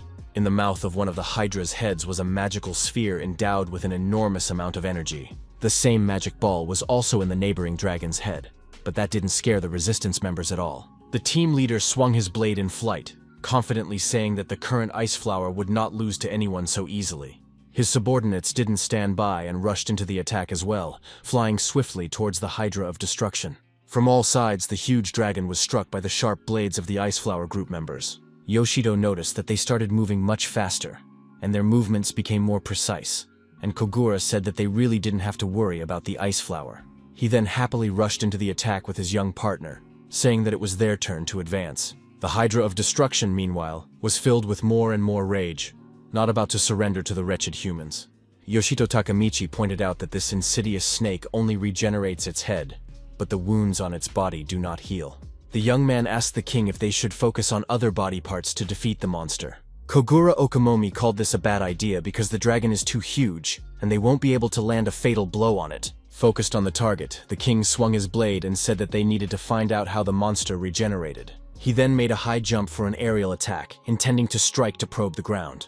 Kogura said they would have to decapitate the monster again to see how it regenerated, then cut off one of the heads. A large amount of blood began to gush out at the sight of the severed limb, and the Conqueror King watched it closely. In an instant, his attentive eyes began to sparkle with blue light. Yet he failed to draw any conclusion. After that, the king loudly asked Yoshito Takamichi to look at the slice with his magical sense, hoping to learn something. The protagonist immediately used his magical sense and began to carefully analyze the location of the severed limb. He immediately noticed that there was a huge amount of magical energy concentrated at the site of the severed head. The young man said that the Hydra had 3 magical cores located in each neck, and it was from them that magical energy emanated. The hero then said that they only had one way out in that case, and Kogura Okimomi immediately agreed with him. After that, they rushed to attack because the only way out was to smash all 3 Destruction Hydra cores. The blows were successful, and the 3-headed dragon screamed at the top of its voice from the unbearable pain it was in. He began kicking in all directions, hoping to push his opponents away from him, but it was no use. Yoshito Takamichi, covering his face, kept running towards Hydra to keep her from whisking away. All the team members continued to run towards the bloodthirsty dragon, which jumped up and tried to take off. The Hydra of Destruction took advantage of the magic orbs it had in its jaws to attack its opponents. At the same minute, dozens of empowered energy balls were released towards the team, which was a bit confused. However, Yoshito Takamichi was not frightened at all, and continued to get close to the enemy without looking at the explosions. Suddenly, he noticed another iron shackle that had come off one of the heads of the Hydra of Destruction. The steel collar was quite heavy and large for humans, and the excited hero asked everyone to be careful. He then stopped where he was, scrutinizing the collar for any clue. At one point, the hero remembered that there was some sort of magical seal inside the collar that could be a clue. Kogura Okamomi turned his attention to the guy frozen in place and asked what was wrong. An agitated Yoshito Takamichi said he was concerned about the seals on the collars, which looked rather strange. Distracted by the explosions, the wary Conqueror King understood nothing and asked what the young man was talking about. The protagonist speculated that the collars may have restrained the dragon's power, thus restraining it in battle. He then wondered why the color of the seal had changed, if even his guesses were correct. The young man turned his attention to the collar with the red seal and noticed the most magic emanating from her. The hero realized that some of Hydra's head was still restrained by the seal, and it was clearly a head that had never attacked with magic yet. After briefly thinking, he realized it was the center head and wondered what if the collar with the red seal belonged to her. The bloodthirsty dragon meanwhile made a high jump from his seat, surprising the resistance team. The abrupt jump gave him a chance to spread his wings and start fluttering, which alarmed the members of the group. One of Hydra's heads used magic, forming a fireball that she was about to launch at her opponent. Yoshito Takamichi froze with the rest of his companions, waiting for the monster to strike next.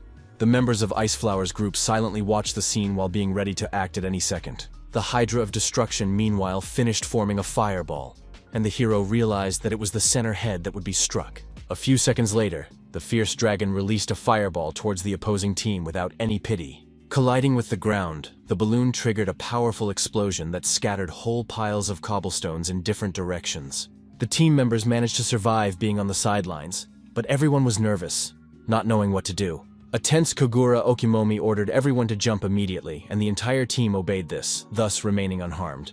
A nervous Yoshito Takamichi was saying in his mind that the lightning had spread throughout the room and there was no escaping it. Then he turned his attention to the current that was spreading through the room and was visible to the naked eye. Only surrounded the team from all sides, clamping everyone in a vice, much to the delight of the three-headed hydra of destruction. A very tense Ryudo understood the full extent of the tragedy, yet he had no plan of action. It was clear that the current hadn't gone anywhere, and the entire Ice Flower group was hit by it, screaming in incredible pain. Concerned Yoshito Takamichi, meanwhile, was puzzling over what they should do, and how to stay alive. The electrocuted Kogura Okamomi took a knee and stuck his sword into the floor, trying to recover from what had happened. The protagonist is suddenly trapped, and also steps on the ground doused in electricity, getting a very strong shock. From the incredible power of the current, he shook and screamed very loudly, experiencing at that moment unbearable pain. In his thoughts, the young man said it hurt incredibly, but not enough to die of pain shock. With a smile on his face, the hero turned around, realizing that the others were fine as well, but in an instant changed in his face. Yoshito Takamichi turned his attention to the members of the Ice Flower group lying on the floor, who showed no signs of life. The stunned hero in the moment, frozen in place, did not understand how this could happen, because he managed to survive the electric shock. He then read the system notification that the lightning paralysis debuff had been activated. The debuff was changed to a buff, and the effects were removed from the hero, and he noticed that his companions were unable to even get up. With sweat on his face, Yoshito Takamichi began to think about the pressing matter at hand, and realized that he was different from the members of the Ice Flower group. The bloodthirsty and insidious three-headed hydra, meanwhile, began to approach him because he was the only one left. The protagonist very quickly realized that he was left with this nasty monster one-on-one, and prepared for battle. The three-headed monster opened its mouth wide, showing its aggressive mood and desire to finish off the young man. A tense Yoshito Takamichi didn't know what to do, as he was sure he couldn't defeat the monster alone. He then looked at his wounded companions, who at that moment couldn't even move. The young man realized that if the dragon tried to attack Koguru Okamomi or the Ice Flower squad, it would be impossible for them all to survive. That thought created panic in the mind of Yoshito Takamichi, who was in great pain to even imagine such an outcome. However, he had no time to think, because the insidious dragon was not slumbering and attacked the hero. Yoshito Takamichi was thrown aside, and one of the heads began to form a magic ball to launch the next attack. The exasperated protagonist grabbed the ledge, hitting his torso in the process, but by no means was he going to give up. He cushioned his fall a bit, and as he landed, he wondered if the monster thought he would lose so easily. At that minute, an energized dragon magic ball was released towards the hero, which was meant to destroy him. The young man died, but the ability immediately returned his lost points to health, and Hydra turned her attention to the wounded.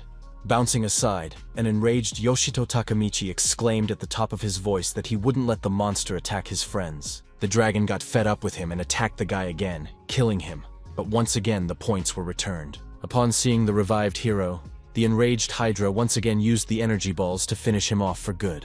A tense Yoshito Takamichi was tired from the battle, and said that it was very hard to fight against such a huge monster. The bloodthirsty creature grinned maliciously at the hero standing there, who was a bit confused. But suddenly, the protagonist heard a familiar female voice that said, "Attack the monster on the right." Sekiya Mona asked her companion to attack from the left to knock her opponent out and take her by surprise. Shiramachi Yuri listened to her friend carefully, and realized what needed to be done, then proceeded. A flustered Yoshito Takamichi, meanwhile, froze in place, trying to figure out what was going on around him. Sweet Yuri had honed her magic skills during her absence, and said everything would be done to the best of her ability. Then, with a smile on her face, she released a magic ball charged with powerful energy towards the three-headed Hydra. A shocked Yoshito Takamichi was shocked because he didn't expect his girlfriends Mona and Yuri to come to his rescue. The confident Sekiya Mona deftly moved in different directions and maneuvered, holding her sharp blades firmly in her hand. She did a somersault right in flight, intending to stick her daggers right into the neck of the three-headed Hydra. The girl was approaching her target at great speed, looking at her like a victim, and confident in her abilities. A series of dagger strikes were successfully executed, after which Sekiya Mona quickly bounced to the side. Experiencing incredible pain, Hydra spat out the magic ball she wanted to launch at Yoshito Takamichi. The empowered ball of energy was released into the ceiling, creating destruction and further enraging the dragon. Concerned Yoshito Takamichi, meanwhile, was looking around trying to figure out what the monster would do. The Hydra released the magic orb again, and the tense hero exclaimed that they wouldn't be able to stop it. Shiramachi Yuri confidently exclaimed that there was no need for that because she would repel the dragon's attack with a single blow and release the sphere. The incredibly powerful magic sphere was flying forward rapidly, keeping a clear flight path. The precise magic strike converged in flight with the dragon's energy sphere, which spoke of the success of the girl's actions. After that, there was a powerful explosion that created a strong wave, and the three-headed Hydra's attack was successfully repelled. Such a move on the part of the opponent startled the three-headed serpent, and one of its heads was severed at that moment. Yoshito Takamichi, who was standing nearby, watched the blood flowing from the monster's severed head. The girls immediately approached him, and Sekiyamona asked the discouraged boy how he was feeling. Laughing sweetly, Shiramachi Yuri asked her old buddy if they had gotten stronger in his opinion. The astonished protagonist, with his mouth open in amazement, asked what they were doing here, since they had previously set out to conquer the tower. Mona said they wanted to get involved too, but had to get permission from Fuyun to meet with him. Shiramachi Yuri then told the frozen Yoshito Takamichi that they would no longer be a burden to him. At that moment, the hero remembered how at the very beginning of the journey they underestimated him and considered him ballast, even though he tried to prove otherwise. Afterward, a moment came to mind when his girlfriends complained that he was forever defending them. Then they said they couldn't even do anything to help him, and Yoshito Takamichi didn't know how to stop them. The moment when the girls clenched their fists tightly and Sekiyamona asked the hero to wait for them to build up their strength also came to mind. Remembering all this, Yoshito Takamichi smiled, and now it was clear to him that the girls had already gained enough strength. With a sly smile, he kneeled down and said that since that was the case, then they would end this monster together. The protagonist said that in order to stop the enemy's regeneration, the core inside the body must be destroyed. He immediately turned to Yuri, ordering her to use her magical sense to see their location. The girl immediately obeyed his request, and saw the location of the nukes in the dragon's body. Shiramachi Yuri said she found them, and the young man asked if she could break through those cores with magic. After that, she focused on her magical sense, replying to the protagonist that she could handle the task. The girl then used her magic ability to strike directly at the cores of the three-headed Hydra. The knocked-out monster, meanwhile, was trying to recover from chopping off one of its heads. Maximizing her attacks, Yuri wasn't going to stop, and began to prepare for the next strike. Another orb charged with magical energy was sent towards the Hydra that had yet to recover. The monster immediately noticed the ball flying at him, but there was no time to dodge it. The magic sphere at that moment successfully hit the three-headed Hydra, passing through the neck and destroying the core. Hydra cried out in pain at the top of her voice, and all that was left in the place of the destroyed core was a through hole in her neck. Rejoicing, Yoshito Takamichi exclaimed that the core had been destroyed, and now one head would be unable to regenerate. But it was too early to relax, because Hydra suddenly jumped up from his seat and flew the air, preparing to attack his opponents. The worried protagonist immediately realized that the dragon was planning to use lightning paralysis again. Throwing himself into the attack, he said they had to stop him, but Sekiyamona shouted that she understood. At breakneck speed, they rushed forward before making a leap to strike the enemy in mid-air. At that moment, the gaze of both of them was fierce and eager to kill, which greatly alarmed the three-headed Hydra of destruction. Sekiyamona was about to strike while in the rear of the enemy, while Yoshito Takamichi was the opposite right in front of her eyes. This made the bloodthirsty dragon very angry and released a fireball.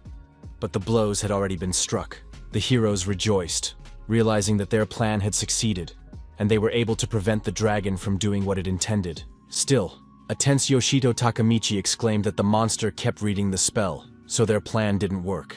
The three-headed Hydra watched it unerringly at the released fireball while reciting a paralysis spell. A flustered Shiramachi Yuri used magic and shouted that she would stop the monster now. Another blow of magic destroyed another core in the neck of the three-headed Hydra, causing it to scream in terrible pain, and leaving another hole. After what happened, the huge dragon lost its coordination and began to fall, no longer having the strength to resist. A few seconds later, the monster collapsed to the ground with a violent rumble, which spoke of the success of Shiramachi Yuri's actions. The girl rejoiced, realizing that it was all behind her, but a few meters away from her was a paraplegic. In an instant, she froze in place, realizing that the paralysis hydras were behind her back, threatening her life. A worried Sekiyamona immediately took notice and was very scared for her friend, but there was nothing she could do to help. Yoshito Takamichi was also incredibly worried, and immediately shouted that Shiramachi Yuri was in danger. Ryudo, meanwhile, woke up and said that he was lucky to come out of the paralysis first, and now he would definitely be able to protect everyone. The protagonist could not believe that his comrade-in-arms had recovered from such a strong electric shock and was doing quite well. The young man immediately rushed towards the leader of the Ice Flower group, shouting at him to leave the unsafe area right now. The pensive Ryudo sighed heavily, pondering the pressing issues at hand while expiring sweat. Then a slight smile appeared on his face, and his blue eyes even sparkled a little, as if there was hope in them.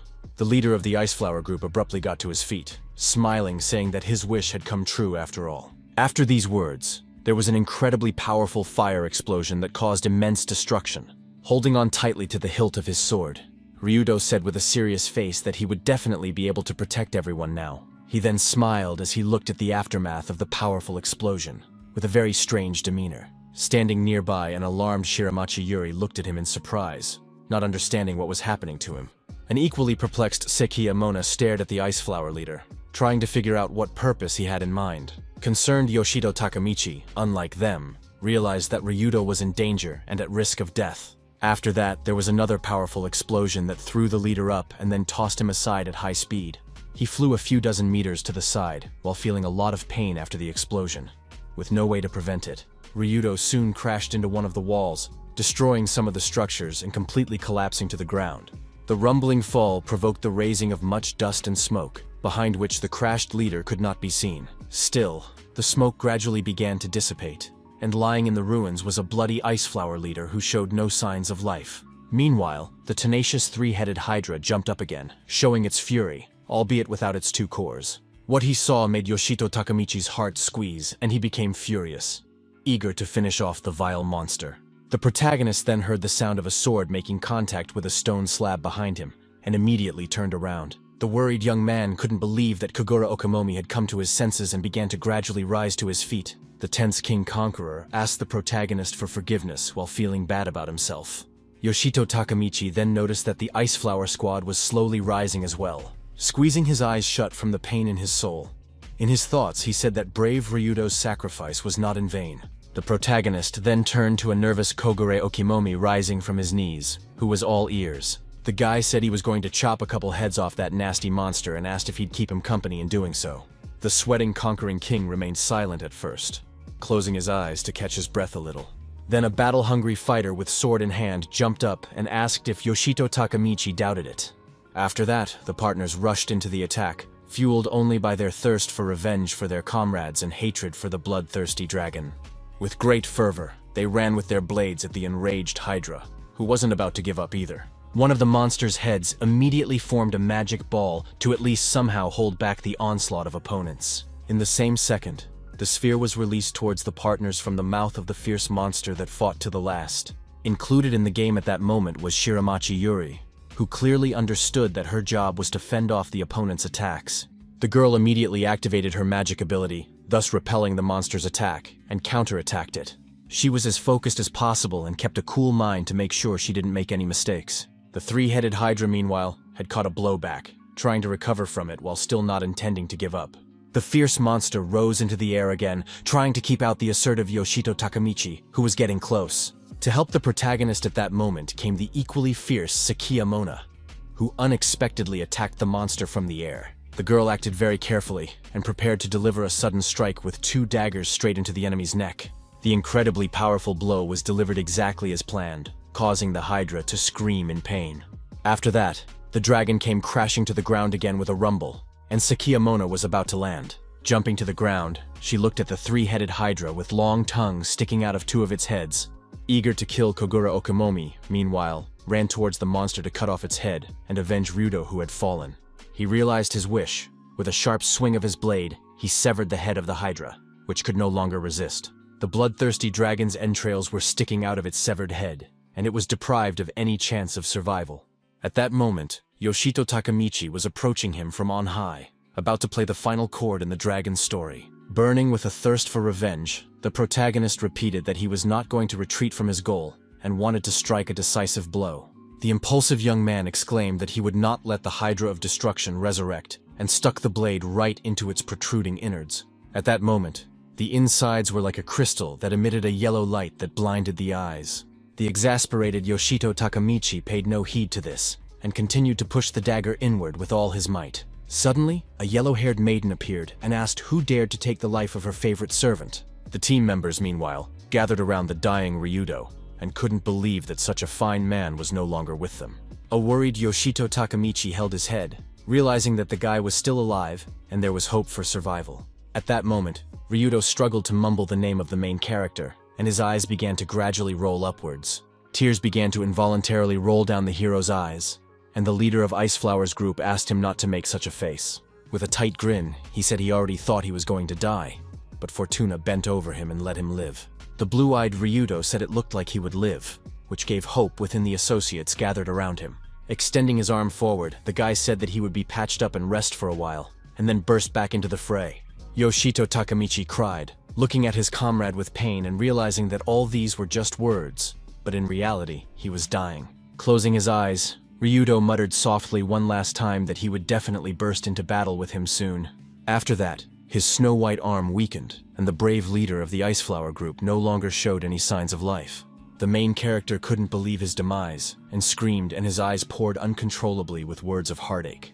The strange yellow-haired maiden mumbled that this person possessed the gift of endless rebirth. She then raised her hands up in front of her, experiencing a mental countenance inside, and realizing that now everything would change. With a strange smile on her face, the girl said that now they could finally meet again. Yoshito Takamichi, meanwhile, was screaming in heartache and couldn't believe that Ryudo was no longer with them. Soon he was taken to the first aid tent, which was located in a safe zone on the 60th floor of Zeus Tower. The losing hopeful protagonist stood for a long time near Ryudo, who was in intensive care. At that point, the band leader was hooked up to a life support machine, and it was unknown if he could survive. A few minutes later, a saddened Yoshito Takamichi came out of the medical aid tent. His close, worried loved ones were standing outside, and Kagura Okimomi asked how Ryudo was doing. The sad hero replied that due to timely treatment his wounds had healed, but he still hadn't regained consciousness. The king said that this guy was lucky to have survived such a thing, because it was very rare. The man added that we can only wait and hope that the Ice Flower band leader will recover. Sekiya Mona suddenly asked Yoshito Takamichi what he would do in this situation. And he, being surprised, didn't realize what she meant. The girl said she thought what had happened to Ryudo had shaken him badly, and asked if he wanted to rest for a while. To her surprise, the protagonist replied that he couldn't rest right now, a smirk appearing on his face. He said that if he stopped now, Ryudo wouldn't forgive him, so he needed to keep fighting. Smiling at his companions, the young man confidently said that the leader would wake up soon, but he would go ahead for now. The blonde-haired maiden meanwhile turned to her subordinates and said that they should bring their master here. From her lofty throne, she addressed a righteous band of assassins who obeyed her in all things. The leader said their lord was hiding modestly in the crowd of mortals, but he must be found. Then she blushed and said in an intimidating voice that such a wretched brat didn't deserve to see the lord's countenance. In a loud tone, the empress ordered the squad to get rid of these plebes and make way for the lord to come to them. The maiden said that by killing these mortals, she would finally meet him, the possessor of infinite rebirth. After that, the mad laughter began, and the eccentric empress herself could not wait to meet the gentleman. In the former abnormal heat zone on the 60th floor of Zeus Tower, meanwhile, ordinary people were toiling away mining stones. One of the branch's inspectors commented that the resource extraction work was going smoothly, and Fuyunrido confirmed that this was the case. The chapter said that Zeus is full of useful resources, and one of the main tasks of the branch is to collect and transport them. Her colleague also said that in this area, all the monsters have been defeated, which means the conquerors can quietly do their work. She expressed hope that they would be finished here soon, and Fuyunrido said not to let their guard down. The head of the branch said that although things are calm now, it is impossible to know in advance when the situation might change. Suddenly, there was a loud scream that immediately drew the girl's attention because it was abnormal. Fuyunrido immediately rushed to run towards the source of the scream, ordering the confused subordinate to go with her. They immediately ran out from behind the rock, heading towards the source of the scream and trying to figure out what was going on. The cold-blooded Fuyunrido calmly looked at the picture ahead, while her colleague was even more frightened. Ahead lay the brutally murdered conquerors who had mined the stones, and the girls could not understand what had happened here. The sight she saw caused the girl with glasses to be truly horrified, who was doused in sweat and more worried than Fuyunrido. Suddenly, the holy men from the righteous assassination squad appeared, but the head quickly reacted and struck them with her blade. The head of one of them was severed with a single swing of the blade. The bewildered girl with glasses trembled as she stood still. A concerned co-worker thanked Yoshito Takamichi, asking if any monster had survived the sweep. The absolutely calm Fuyunrido replied that it wasn't like that at all, which made the girl even more nervous from not understanding the situation. After that, strange sounds began to be heard, which alerted the girls, and yet they were standing back to back. The branch head said that these newly arrived individuals had come here to mercilessly massacre them. The members of the righteous killing squad didn't waste any time, and immediately rushed into the attack without taking the girls seriously. Fuyun held her sword tightly and was ready to fight at any second, but her agitated counterpart was not known for her fighting spirit. The branch head paid attention to the gleam behind her in an instant, and realized that the enemy was going to attack from the rear. The terrified colleague screamed in fear at the top of her voice, and hoped that Fuyun Rido would save them. Meanwhile, several holy men from the righteous assassination squad were rapidly running towards the girls to swiftly massacre them. But suddenly, all of them were attacked by a red blade that shredded them into small bars. As it turned out, Yoshito Takamichi, who was just hanging around, came to the girls' rescue in time. The worried protagonist managed to hold off the onslaught of assassins briefly, but still, it wasn't safe to be around. Fuyun Rido was annoyingly calm at that moment, while her colleague was shaking with fear and couldn't do anything about it. An alarmed Yoshito said that the entire floor was overrun with winged freaks who were killing everyone indiscriminately. The hero tells the branch head that they need to take out the assassins as quickly as possible to save the remaining conquerors. The serious-minded young man convincingly asked Fuyun Rido for help because he had no one else to turn to. The head couldn't refuse his help, whereupon Yoshito Takamichi rushed to attack one of the assassins in the robe. The wily opponent was in the air and prepared to strike, and the tense hero froze in place. Still, the guy managed to set up his sword, thus blocking the enemy's attack, leaving him unharmed. The onslaught was repelled. The robe-wearing assassin was thrown aside, but there were several other scum like him besides. The absolutely calm Fuyun Rido, meanwhile, rushed towards one of the righteous people at high speed. Right in midair, she delivered several crushing blade strikes, and her opponent didn't even have time to do anything. The branch head didn't stop there and rushed back on the attack, delivering another series of successful strikes on the other holy men. Finally, she descended to the ground and silently began to walk forward while remaining completely calm. A smiling Yoshito Takamichi said happily that he didn't expect anything else from the head, and his frightened colleague stopped worrying. Fuyun Rido approached the protagonist and asked him to report everything that happened on this floor. The earnest young man said he would tell everything as they walked, and there was indeed much to tell. He soon began to tell me that he had been in a safe zone earlier with the rest of the squad. The hero then added that at one point, they heard screams coming from outside the safe zone. The young man said that as soon as the sources of the sound were reached, they saw the hell that was going on right before their eyes.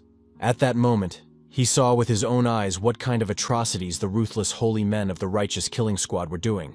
The protagonist added that even after the horror he saw, the screams still didn't end, and Fuyun Rido listened to him intently. Yoshito assumed that not only the 60th floor, but the other areas were under attack as well, and added that they wouldn't be able to handle that many assassins. That was why he left the battle group under the command of Kogura Okamomi, and went to search for the branch head himself. After listening to the protagonist carefully, Fuyun Rido drew some conclusions, and said that everything was clear to her now.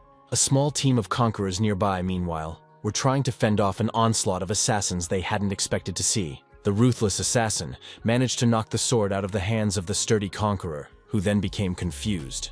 After that, the monster immediately gripped his blade tightly, intending to stab the man through. Blowing a tear of fear, the sturdy conqueror could not believe that hear and die at the hands of a brutal killer. But unexpectedly, the righteous man was riddled with the blades of powerful conquerors, not expecting it at all. As it turned out, Yoshito Takamichi and Fuyun Rido came to the lonely boy's rescue and deftly dealt with the monster. The bewildered man could not understand what had just happened, because a few seconds ago he had already said goodbye to his life. Busy with the battle, the protagonist asked the knocked-out conqueror how he was feeling, and he replied that he was in one piece. The white robe of the righteous killer began to turn to ash, which caught the hero's attention at that moment. He was then approached by Fuyun Rido, who ordered the evacuation of the survivors to a safe zone. The head of the branch also suggested checking other floors, as there may be people in trouble there too. Smiling, Yoshito Takamichi said that he understood the task at hand and added that they would meet again soon. He looked at the terrified survivors and asked them to follow him, promising that he would lead them out of here. The three terrified survivors immediately rushed after the hero, who confidently led them away from the danger zone. At one point, they stopped behind a rock because there was an evil angel in the safe zone that wasn't supposed to be there. Yoshito Takamichi pointed a finger at the danger nearby, while keeping in mind that Okamomi and the others had to take care of it. Then the protagonist was glad because he saw a camp nearby in which a light was burning brightly. He immediately saw his girlfriends and the Conqueror King, whom he was incredibly happy to see that moment. Shiramachi Yuri's blue eyes immediately sparkled with happiness, because she was also very happy to see the young man. The hero told the lucky survivors that they were very close and had a little more to go. But suddenly, fierce angels appeared and made themselves known, attacking the team and preventing them from advancing. Yoshito Takamichi immediately took out a blade from his inventory, realizing that 2 more scum had arrived, eager to kill them. Running even further, the protagonist became very wary because he realized that the angels were far from 2. Ahead of him was a large number of righteous assassins who held their blades at the ready to massacre him. The companions immediately saw this and rushed to attack, with Sakiyamona running ahead of everyone who could get up close. A wary Yoshito Takamichi at that moment turned his attention to the yellow portal that had suddenly appeared. At the same minute, a fierce angel came out of the portal and immediately began to attack the hero, but he managed to block the blow. The tense young man shouted for the survivors to run away from here immediately, because it was very dangerous around. Stunned by what was happening, the survivors froze in place, not knowing if running away was the right thing to do in this situation. Still, they apologized to Yoshito Takamichi with a tremor in their voices, then rushed to run away. The hero meanwhile was busy fighting and didn't give it much thought, and the enemy was suddenly attacked from behind by Mona. She had planned to strike stealthily, taking her opponent by surprise. But suddenly, the situation changed. The survivors continued to run away while the 2 righteous killers froze in place, much to Yoshito Takamichi's alarm. The atmosphere around them was tense, and the hero and his team realized they were surrounded on all sides by assassins. A wary Shiramachi Yuri and Sakiyamona stood back to back, ready to engage in battle at any second. Yoshito Takamichi and Kogura Okimomi stood at a distance from each other while looking sternly at their opponents who were frozen in place. The strange surroundings made the hero nervous, and he didn't understand why the holy men were acting so strangely. Then he wondered why they had so suddenly laid down their weapons and bowed to him.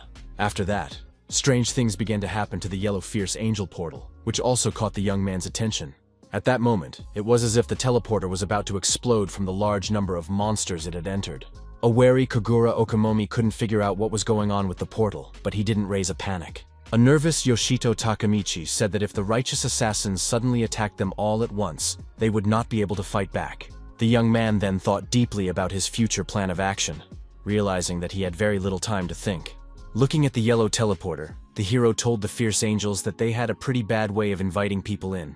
With an angry look towards the monster, Yoshito Takamichi said that it looked like they had no choice and would have to fight. Sakiyamona asked the young man if he was sure it was a good idea, and he replied that they had no choice anyway. The hero said the angels made it clear to them to go through that portal, and if they disobeyed, a massacre could ensue. Shiramachi Yuri said that when she thought about participating in this mission, she realized that she might face a serious opponent.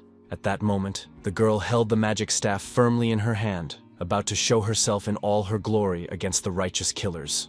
She said that was why she was willing to go anywhere, and a dumbfounded Sakiyamona didn't recognize her friend at that moment. A confident Kogura Okimomi followed her by saying that he wouldn't mind entering the portal with Yoshito Takamichi either, which shocked the girl even more. Sakiyamona realized there was no point in resisting, and with a slightly disgruntled exhale, said she would go too. Yoshito Takamichi exhaled in relief, and looked at the girl with a smile, and it was obvious from the look on her face that she was nervous. After that, the hero smiled much more confidently, and realized that such a powerful team no angel under no power to defeat. Walking ahead of everyone, he said that it was about time for them to enter the portal, while excitedly waiting for that moment.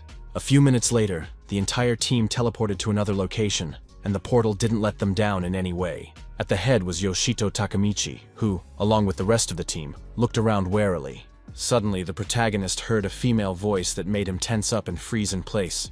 A strange voice greeted him, calling him Lord, and the tense young man grabbed his sword and stood in a fighting stance. The girl from the huge throne greeted him on the highest, 150th floor of the great demonic tower of the abode of the highest. That strange girl was the heavenly superior who was very happy to see the Yoshito Takamichi she respected. A bewildered Yuri didn't understand what the hell this tower was, and Sakiyamona was trying to figure out what had been done to them.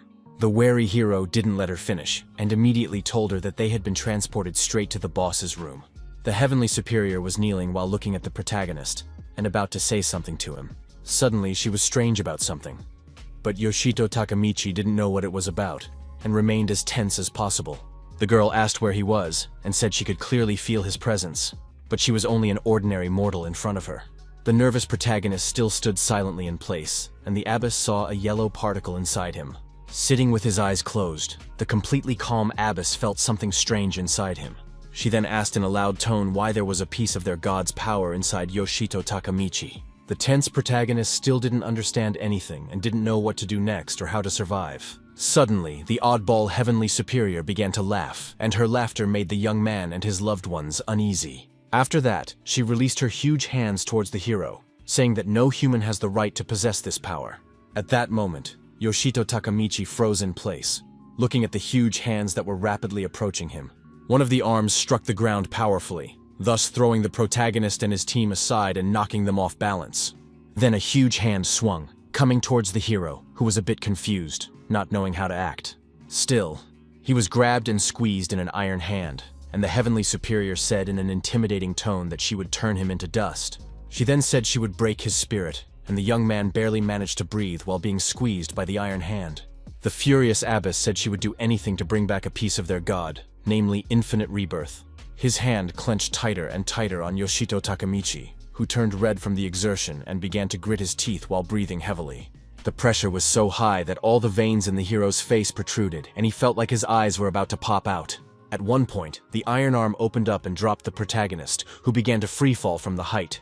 During the fall, he did not give any signs of life. Because of the strong pressure, he lost consciousness. Right in flight, a hand intercepted the falling young man who didn't care anymore, but no one was going to spare him.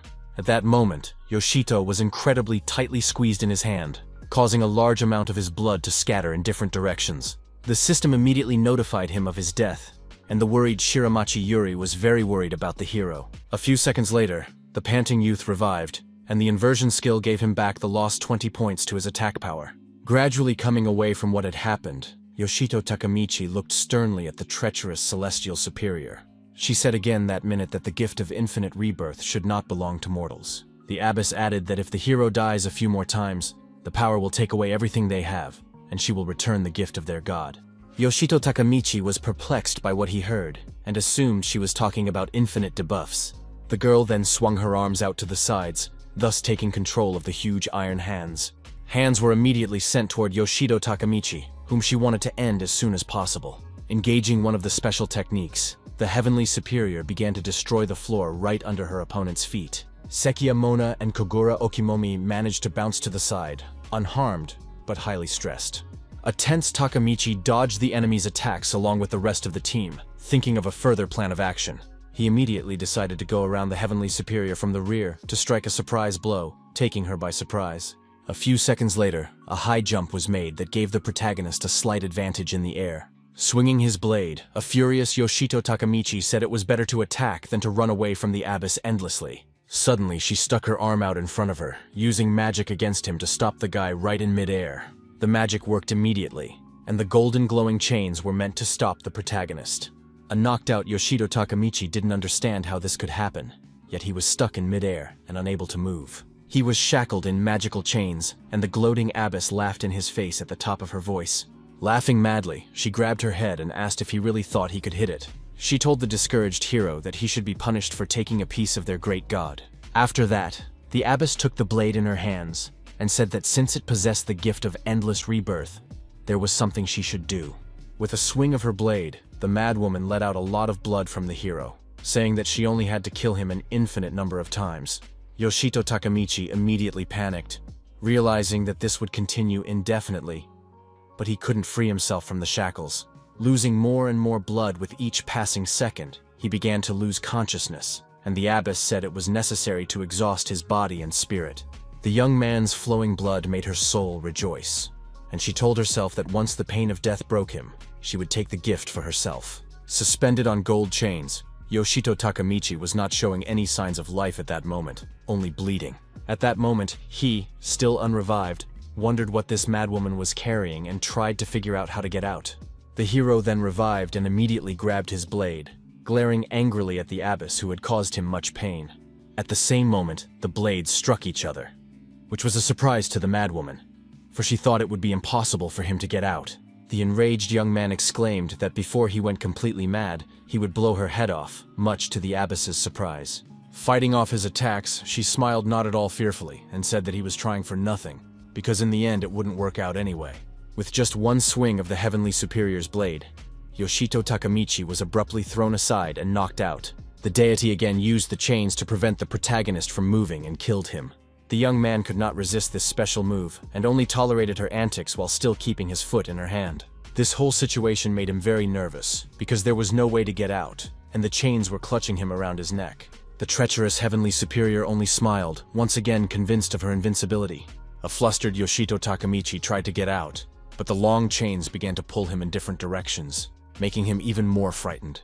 The gloating madwoman was enjoying his torment at that moment, showing no mercy. Soon the protagonist was blinded by a sudden yellow light that appeared, which brought on even more fear. Tears flowed from the young man's eyes in that second, and he continued to stare at the blinding color without averting his gaze. As it turned out, it was a sharp guillotine that flew in his direction to take the protagonist's life. At that very minute, he was beheaded by the merciless actions of the Heavenly Superior, who was eager for his death. Reborn, Yoshito Takamichi began to touch his face and calmed down a bit, realizing that he was fine and his head was in place. He then shouted at the top of his voice, noticing that he was falling and had no way to stop.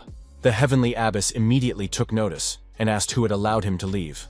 Yoshito Takamichi was once again swept up by her magical chains that bound him tightly, destroying any hope of escape. With her actions, the abbess stretched the chains in different directions, causing more and more pain to the powerless young man. After that, the ruthless, crazy damsel chopped the protagonist in two, which brought joy to her soul.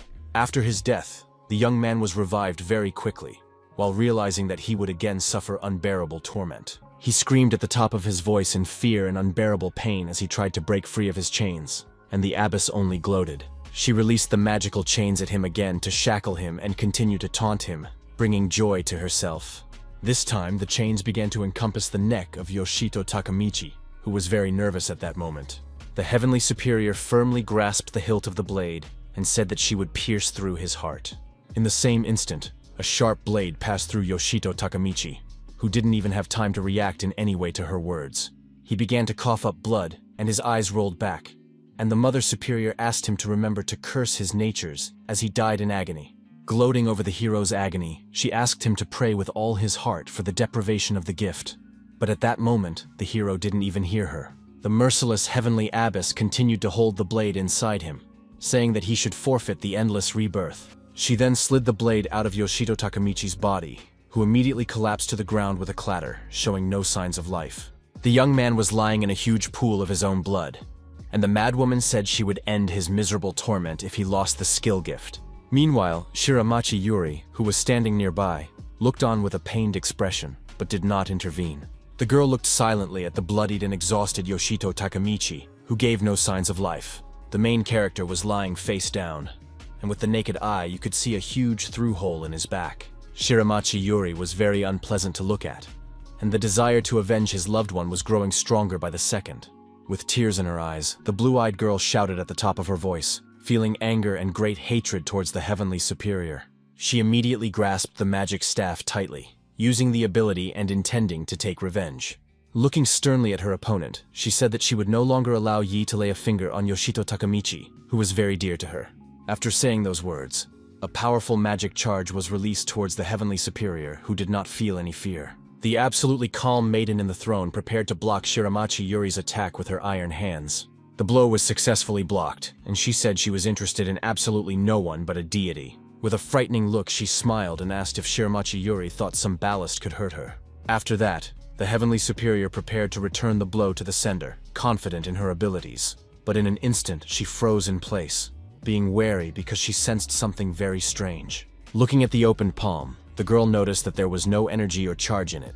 She smiled and said that in all likelihood she had jumped to conclusions, but she was not at all confused. Serious at that moment, Shiramachi Yuri firmly said that she had made a very important decision in her life. She decided that she would never again be a burden to Yoshito Takamichi, for whom she had great respect. Standing her ground, the girl said she would destroy anyone who got in the way of the protagonist and would do so without mercy. She then gripped the handle of the magic staff tightly, concentrating as much as possible and preparing to strike. From the magic charge, blue stars were flying everywhere, indicating that they were ready to strike. Shiramachi Yuri was a flint at that moment who was willing to fight for Yoshito Takamichi to the last drop of blood. A few seconds later, Several powerful charged spheres were sent towards the Heavenly Superior. The Heavenly Essence prepared to repel the attacks, remaining completely calm and unaffected by the effects of panic. Extending her palm in front of her, the Heavenly Superior called Shiramachi Yuri's attacks careless in a calm tone. The orbs endowed with powerful energy were meanwhile already flying towards her high throne, but she wasn't going to let them reach their goal. The orbs flew closer and closer, and the Heavenly Superior tried to stop them, although it didn't work initially. Subsequent attempts were also unsuccessful, and one of the magic spheres suddenly glowed with a bright white light. The magical charge successfully reached its target, exploding right next to the great throne of the abbess, who became wary. She couldn't believe she had made such an oversight, and Shiramachi Yuri realized that her actions had not been without success. Seizing the perfect opportunity, the girl firmly grabbed the staff in her hands and rushed to attack. The girl used her ability to summon another huge sphere, which triggered a powerful explosion. The soil around them began to crumble, the wind nearly blowing away Shiramachi Yuri herself, who was struggling to stay on her feet. With a little effort, she created a protective barrier around herself, after which she was completely safe. The bewildered Celestial Superior could not understand how such a thing could happen. Yet she did not panic. Still sitting on her throne, she looked up at the huge blue charge that threatened her life at that moment. All of this was very annoying to the Heavenly Abbess. A vein even protruded on her left cheek. Spreading out several huge white wings, the Heavenly Abbess prepared to give a befitting reply to the enemy. With a few flaps of her wings, she managed to cut the magical charge, thus disarming it in mid-air. After her mighty strike, the blue sphere gained a yellow light that greatly blinded her eyes. The agitated Shiramachi Yuri was bleeding sweat from her nerves, previously not expecting the abbess to be able to repel her attack. Frozen in place, the girl turned her attention to the yellow rings in the air, which were getting bigger by the second. As it turned out, Kogura Okimomi came to her aid, using the Erenho's front ability, and a massive fire started around her. The Conqueror King with vast experience asked Shiramachi Yuri to stay out of the way. Realizing that the enemy was very strong, looking sternly at the Heavenly Abbess, the man said that Yuri wasn't the only one who wanted to protect Yoshito Takemichi. After that, he smiled kindly at the girl, telling her that she could rely on them for this matter and get some rest. The blue-eyed beauty smiled and felt safe in saying that the king was right. The Celestial Superior meanwhile said that it was ignorant to be distracted, which drew attention to herself as well. Her huge hand suddenly hovered over Shiramachi Yuri and Kogura Okimomi, who didn't know what to do at that moment. But suddenly, Sekiyamona told the blonde weirdo that she shouldn't be distracted either. The cautious Heavenly Superior didn't understand anything, yet she was even a little confused from surprise. After that, sneaking up from the back, the girl delivered a series of blows to the iron arm, taking her opponent by surprise. The series of strikes seemed so successful that the huge arm was shattered and scattered in different directions. Upon landing, Mona told her opponent that she realized she was only interested in Yoshito, but asked that the three of them not be forgotten about as well. Smiling, the confident girl said that together, they would definitely defeat the Heavenly Superior. The blonde-haired weirdo, meanwhile, was not frightened and smirked strangely. Looking down on her opponents, she continued to slyly grin, as if plotting something and preparing to strike a surprise blow. Suddenly, the Heavenly Superior laughed madly at the top of her voice, which looked very strange and frightening. Her terrified laughter alerted the trio, who watched silently below, while slowly expiring sweat. Stopping laughing, the abbess apologized to them for giving them false hopes. She then said that she should have shown them the difference in their abilities from the beginning to prevent this from happening. Looking down at her opponents, the blonde-haired weirdo began to smile, preparing to show off her full power. After that, the Heavenly Abbess closed her eyes and turned to her esteemed master, saying that she would lend his strength. Folding her arms across her chest, the blonde-haired girl began to recite the spell, muttering it to herself. After reciting the spell, she successfully summoned a continuous god's light that was to overpower all enemies in her path. A surprised Sekiyamona watched and couldn't believe that her destroyed arm was beginning to recover. The huge hand actually began to recover rapidly while under the influence of the ability. The abbess said that it was the grace of God himself, and no matter how much they tried to wound her, their attacks would have no effect. She added that her wounds would be healed in seconds, and said that now they would know the taste of despair. The Lordess also ordered and learned the taste of fear, while exalting her arms upwards and laughing frighteningly. The abbess told her opponents to feel how weak and feeble they were before the power of her mighty deity. Yoshito Takemichi was suddenly revived and caught everyone's attention, asking if it was just a recovery with a buff. The blue-eyed Shiramachi Yuri was immediately happy when she saw the main character who was whole, unharmed. The young man, however, looked at the heavenly superior with sweat on his face, gambling that in that case, defeating her would be the easiest thing to do. He immediately used the Phos Animos blade, after which he rushed with burning eyes to attack the opponent, which caused him a lot of pain. Admired Shiramachi Yuri was very happy to see the protagonist in battle. While energetic and very strong, the bewildered abbess said she had killed him 3 times already and didn't understand how he was still alive. She was sure that the infinite rebirth was supposed to punish the guy, but for some unknown reason, he was still able to move. Clutching her head, the weirdo wondered if Yoshito Takamichi had found a way to get rid of the punishment of the gift. The completely calm protagonist smiled and said she didn't know why she thought punishments made him weaker. After that, he followed up with a high jump from his seat, aiming for an incredibly powerful airstrike. While in the air, Yoshito Takamichi said that the more he dies, the stronger he becomes afterward. Striking a blow, the hero exclaimed that the abbess's plan was initially a failure, but she desperately believed that victory was hers. The bewildered heavenly superior called it unthinkable, while trying her best to fend off the onslaught. Still, the attack was repelled, and the protagonist was thrown aside, while doing little to no damage to her. A huge hand immediately reached out to grab him, but the lordess asked what the young man had done with his body. Yoshito Takamichi, on the other hand, turned his wary gaze to the huge hand that was approaching him faster and faster. He didn't want to fall into that trap again at all, and tried to bounce to the side to outwit her. Luck was on the hero's side, and he successfully managed to bounce aside without getting hit by the huge arm. The heavenly superior, meanwhile, raised her index finger upwards, using supreme analysis. After that, the activation of the ability immediately began, and a bright red light began to envelop the room around him. Yoshito Takamichi's call immediately turned to the strange glow on his body, which was alarming. The hero immediately realized that the celestial superior was analyzing his body, trying to find any clues. The young man was saying in his thoughts that there was no way he could let her know about the inversion he possessed. After that, he immediately rushed forward to run forward so that he wouldn't stand still and let himself be analyzed. Running towards the heavenly superior, the protagonist firmly said that he would defeat her, but she still wasn't afraid of him. The young man firmly declared that he would defeat her with a single blow, then attacked with both of his huge hands while remaining unharmed. The abbess asked her not to make it difficult for her and said he should stand still when analyzing. She continued trying to analyze Yoshito Takamichi, saying that on top of all that, he should also keep quiet. Unexpectedly, Shiramachi Yuri came to the protagonist's aid, stealthily attacking the enemy with magic. After that, the girl looked seriously at the heavenly superior who was trying to recover from what had happened.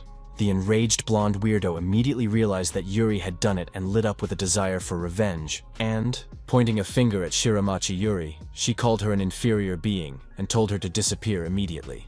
At that moment, the attack was aimed directly at the girl, who from nerves froze in place did not know what to do. At the same time, she tried not to panic and stared firmly at her opponent, trying to anticipate her actions. Suddenly, the girl cried out in fright at the top of her voice because the ruthless heavenly superior had attacked her.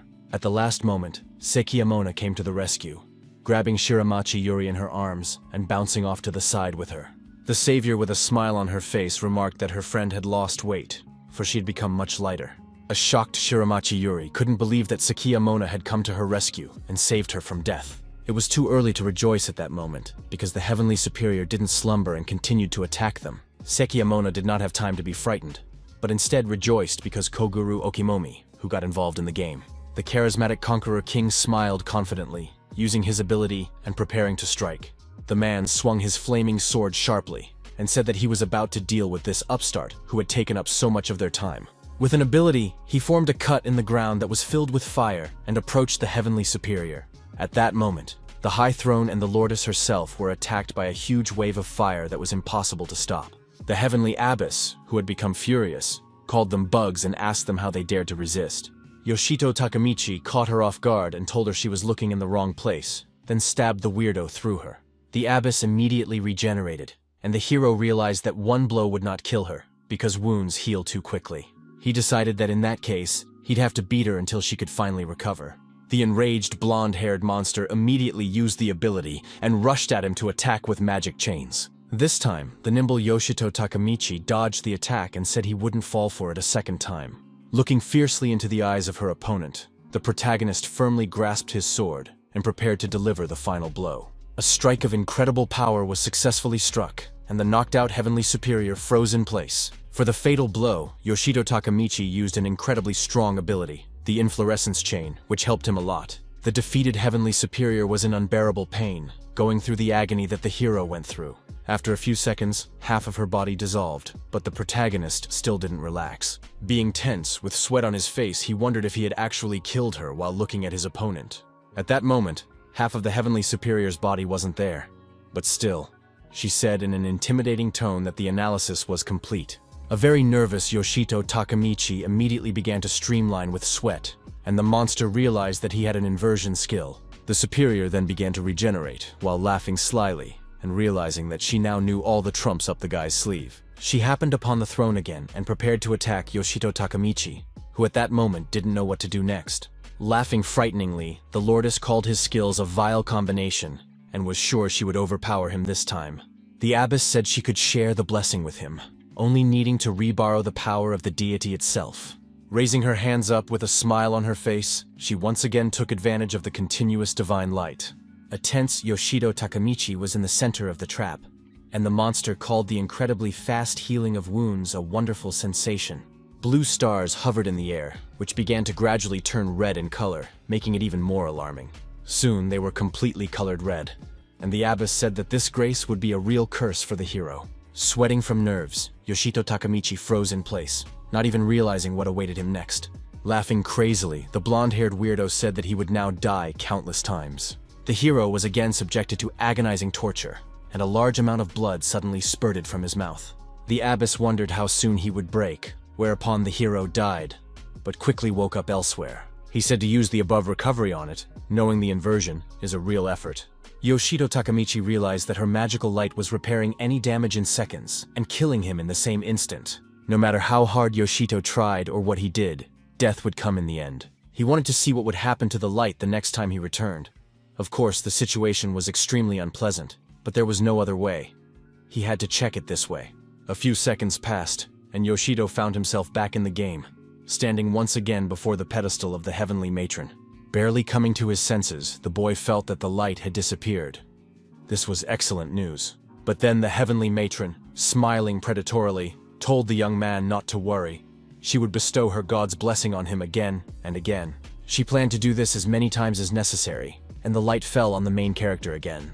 And then came another death, and the Heavenly Matron was going to repeat this until Yoshito finally broke down. A new rebirth meant a new attempt at survival. But the Heavenly Matron insisted that she would find the young man even if he changed his point of rebirth. And again death, and again, over and over through pain. Reborn, died, reborn, died. Yuri and Mona watched their friend with pain in their eyes. They didn't understand how he could endure such a thing, but there was nothing they could do to help in this situation. And the Heavenly Matron, continuing her deadly mission, also mocked him, saying that he should enjoy the gift of her god and accept everything he gives, even if he gives death. After several more cycles of rebirth and death, Yoshito literally hated this world and everything connected with it. It was a very sad sight. The young man's exhausted body lay in a pool of his own blood, while the Heavenly Matron remained unharmed.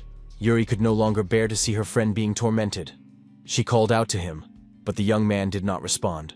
Tears of anger and pity sprang from the girl's eyes, and, no longer able to restrain herself, she aimed her weapon at the Heavenly Matron. The villainess immediately began to flit about at high speed, moving from one part of the room to another, trying to avoid the blow. Seizing the moment, she raised her vile light and aimed its beam at Yuri.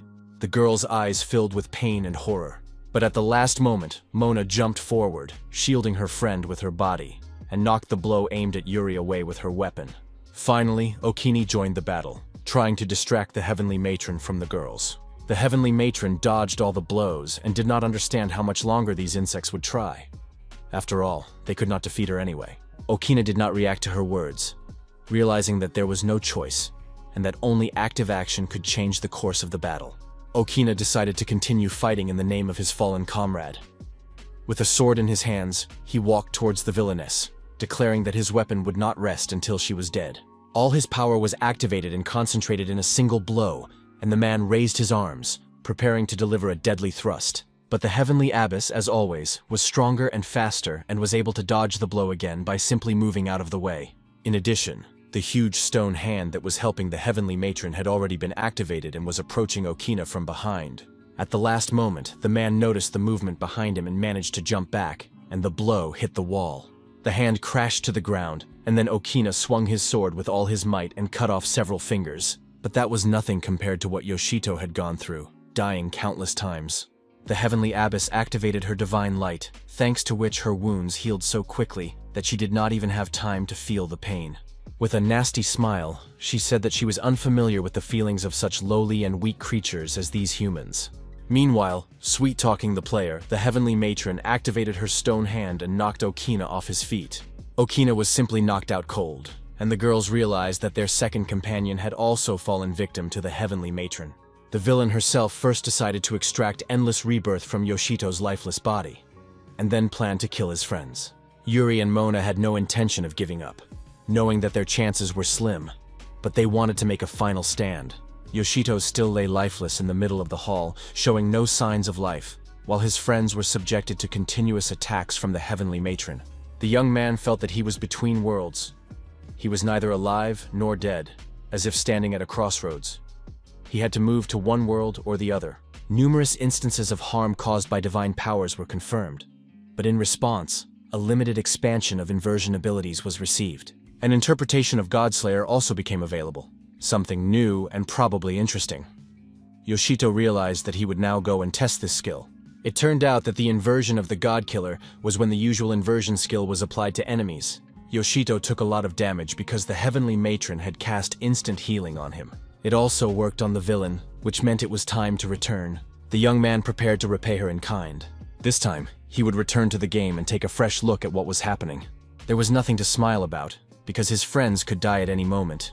They had all exhausted their abilities and received a huge amount of damage from the heavenly matron. She planned to destroy Yoshito's mind and body in order to regain infinite rebirth.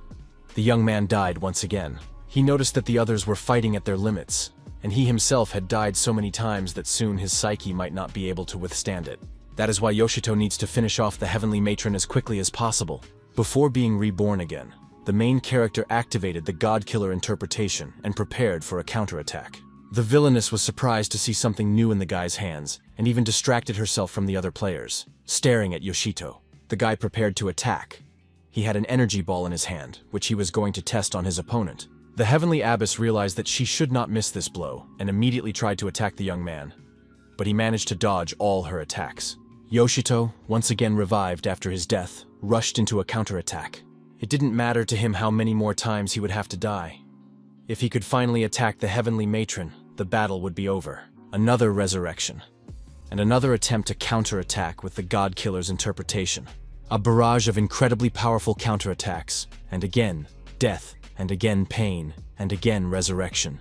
And then another attempt to reach his opponent, another barrage of counterfire from her defenses. But the young man was sure that he would defeat her. The heavenly abbess could no longer afford to be distracted by other actions, because the process was becoming exhausting. Yoshito was getting closer and closer to her, and most of the villainess's blows missed. After another resurrection, Yoshito was able to get close to the pedestal, dodging her attacks and avoiding her blows. His fist was full of energy and ready to strike, and his gaze carried destruction and death. He had forgotten what pain was because he himself had become pain.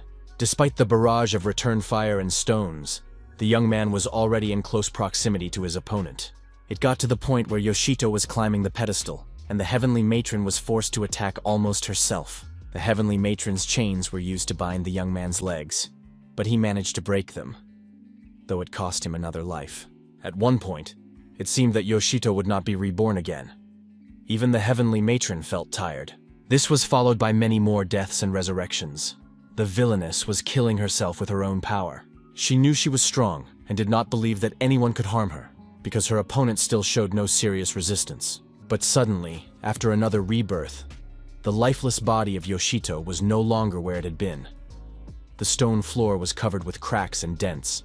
The heavenly abbess immediately tensed, realizing that the enemy was somewhere nearby, but for some reason she couldn't see him.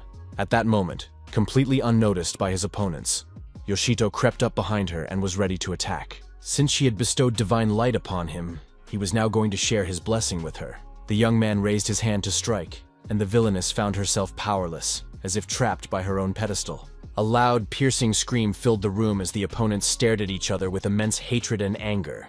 The The young man's fist struck the heavenly abbess in the stomach, and immediately afterwards he jumped aside, realizing that she could retaliate. The villain shook as if struck by lightning. She did not understand what he had done to her. Everything around her glowed and trembled. Finally, the heavenly matron realized that this was an inversion, after which death would follow. Yuri and Mona, stunned and speechless, no longer felt any emotions as they watched what was happening. The heavenly abbess literally crumbled before the eyes of those present, begging them not to take her away, for she had not yet returned the divine gift. And the divine light began to cause her unbearable suffering, although it should not have been so. Her piercing screams echoed through the hall for a long time. At one point, already almost destroyed, she reached out to Yoshito and began to beg him to spare her and help her. The young man replied that now her deity would become her sworn enemy, and he could not help her. And the more the heavenly abbess begged for mercy, the more pain he would cause her. Soon, the villainess breathed her last, and her dead body hung from the stone pedestal, which lay destroyed in the middle of the hall. Having finished with the mistress of the tower, Zeus rushed to his friends, but it turned out that they were all alive and almost healthy, very happy and joyful for their comrade. Mona said that as soon as the boss was defeated, all the other monsters in the tower disappeared. Yuri was very concerned about how Yoshito himself was feeling. He had been killed so many times today that it was impossible to even imagine how much pain he had endured. The young man agreed that it had been extremely unpleasant, but it was only thanks to all those deaths that he had been able to defeat the heavenly matron. Okimomi was also wounded, but his injuries were tolerable. The main thing was that everything had worked out. However, the young man had a question. How had Yoshito defeated the villain? The young man honestly admitted that he himself did not fully understand what this power was. But after a huge number of deaths, a new ability became available to him: the interpretation of the God Killer. Perhaps this skill concealed more power than he had expected. In any case, it was enough for victory. Okimomi assumed that Yoshito would soon surpass him, but the young man did not think so. Without this ability, he would not have been able to defeat the boss, and in all other respects, he was not capable of surpassing Okimomi. However, it was wrong to think that way. In fact, Yoshito took part in the operation to conquer Zeus, fought on the front lines, and defeated many bosses on the floors, including the tower's owner himself. He had already accomplished a lot, and Okimomi was very happy for the guy and proud of him. Yoshito Takamichi was a great champion, and no one on the planet would doubt or argue about it. Yuri generally believed that the title, Great Champion, was perfect for Yoshito. The girl, feeling embarrassed, said that she could say with complete confidence that Yoshito was very cool. A kind word is pleasant even to a cat, let alone a young man who was listening to well-deserved compliments from his friends and comrades. And so, the operation to conquer the Zeus Tower was complete. The young man was still recovering and was lying in the hospital under an oxygen mask, under the supervision of doctors. The girls returned to their normal lives and already looked like ordinary city dwellers. The main heavenly demonic tower disappeared from the Tokyo area, and the remaining towers began to reformat. The city's residents watched with interest, as everyone already knew that the Zeus Tower would soon fall. But attention was also drawn to other towers, which also did not remain in their previous state. They reformatted and became something different, thus ending the era of demonic towers. Soon this process took over all the towers in the city, changing them forever. 2 months had passed since the conquest of the demonic sky tower Zeus.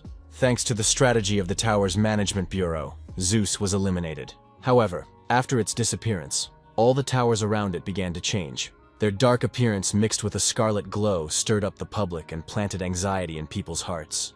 An unfamiliar girl wearing dark glasses and a cap pulled low over her forehead made her way through the crowd and stepped on a guy's foot. She apologized to the young man, but he still wanted satisfaction and tried to catch up with her in the crowd. The beauty realized that he was following her and tried to run away from the crowded street. After passing through several alleys, she found herself in a deserted area, most likely an abandoned factory. The girl looked around carefully, checking how safe the place was. She heard the voices of the approaching guys and made her way inside the territory. Once inside, the beauty realized that she was not in a factory or a construction site. It was the ruins of a heavenly demonic tower. Unfortunately, the unfamiliar young men found her there. They asked if she could handle all of them on her own. The young man reassured the girl, saying that she just needed to hand over her rare weapon, and then they would part ways amicably. The beauty thought that she was not going to give anything away, because she had obtained the weapon herself, and it belonged to her by right. The girl told the guys that they had no chance, because all they could do was chase her to take her weapon. the guys began to explain how things stood. They understood that the girl was a novice conqueror, and the world of conquerors was very different from the world outside the tower, and the player's position directly depended on strength. That is, the strong, in this case the guys, get all of the girl's items. The beauty just had to accept this fact, because by running into such a desolate place, she was literally challenging all the guys, and in the next moment, the young man drew his sword and entered into battle with the beauty. The girl defended herself with a unique weapon, which, according to rumors, was hidden in one of the heavenly demon towers. It was the holy sword Evil Cross, and now it belonged to this novice conqueror. The girl tried to fend off the attacks, but it was practically impossible, as she was alone against 3. Soon, the stranger was sitting on the ground, her sword lying nearby, and the guys demanded that she hand it over willingly. The sword was truly valuable and could be sold for 1,000,000 yen, but the guys said they would let her buy it back for 2 million. Later, maybe. But for now, she should just hand over the weapon. The beauty did not want to part with the sword because it was her first trophy, which she had obtained in the heavenly demon tower. The guy's patience was running out. She was talking like a little child, trying to appeal to their pity. In the end, the leader of the bandits took the sword and said that if she didn't like something, she could try to take it back. Suddenly, an unfamiliar guy approached the group, saying he had come out to see who was making such a fuss. He saw that some thugs had surrounded the poor girl and wanted to hurt her. The guys left the beauty alone and turned their attention to the stranger, saying that they were actually conquerors, and very strong ones at that. They advised the stranger not to act tough, but to quietly leave. The next moment, one of the guys was lying on the ground, knocked out by the stranger. He said he wasn't going to fight them, but simply demanded that they give him the sword, either to him or to the owner of the weapon. Of course, this situation infuriated the enemy, and he rushed to attack, thinking that the stranger was treating him like an idiot. But in fact, he was an idiot, and in the next moment he could have lost his life. The stranger saw the sword in the guy's hands, the one they had talked about in the news. This weapon was given as a reward for completing the Tower of Zeus. It was the sword of Teos Protus. It turned out that they were standing before the great champion Yoshito Takamichi himself. The guy confirmed that it was indeed him, and being an influential figure in society, he couldn't just walk past a defenseless girl who was being attacked by 3 guys. And if these guys didn't want to return the sword willingly, he was ready to take it himself. At that moment, one of the bullies had a sudden burst of energy. He jumped up and lunged at Yoshito. His friend, the leader of the gang, tried to stop him, saying that it wasn't worth messing with such a tough guy. But the bully couldn't stop himself. He wanted to fight, even though he was dealing with a great champion. The guy ran up and struck Yoshito's weapon with all his might with his sword, but Yoshito didn't even change his expression. The other bullies also decided to take advantage of the situation and approached Yoshito from behind. The leader of the group was ready to hit the guy from behind, but the young man was faster and counterattacked, not understanding why the bullies were so stupid.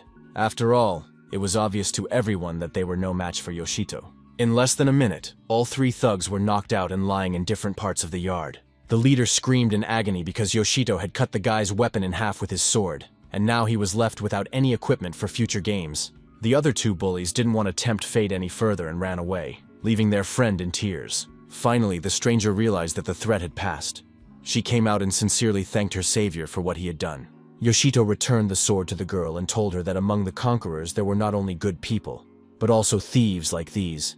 She always had to be on her guard. The girl continued to stare at Yoshito, saying that she admired him, because it was not every day that one met a living legend, the great champion himself. The girl remembered how the news reported that the heavenly demon tower Zeus had fallen, and that it was he who had defeated its master.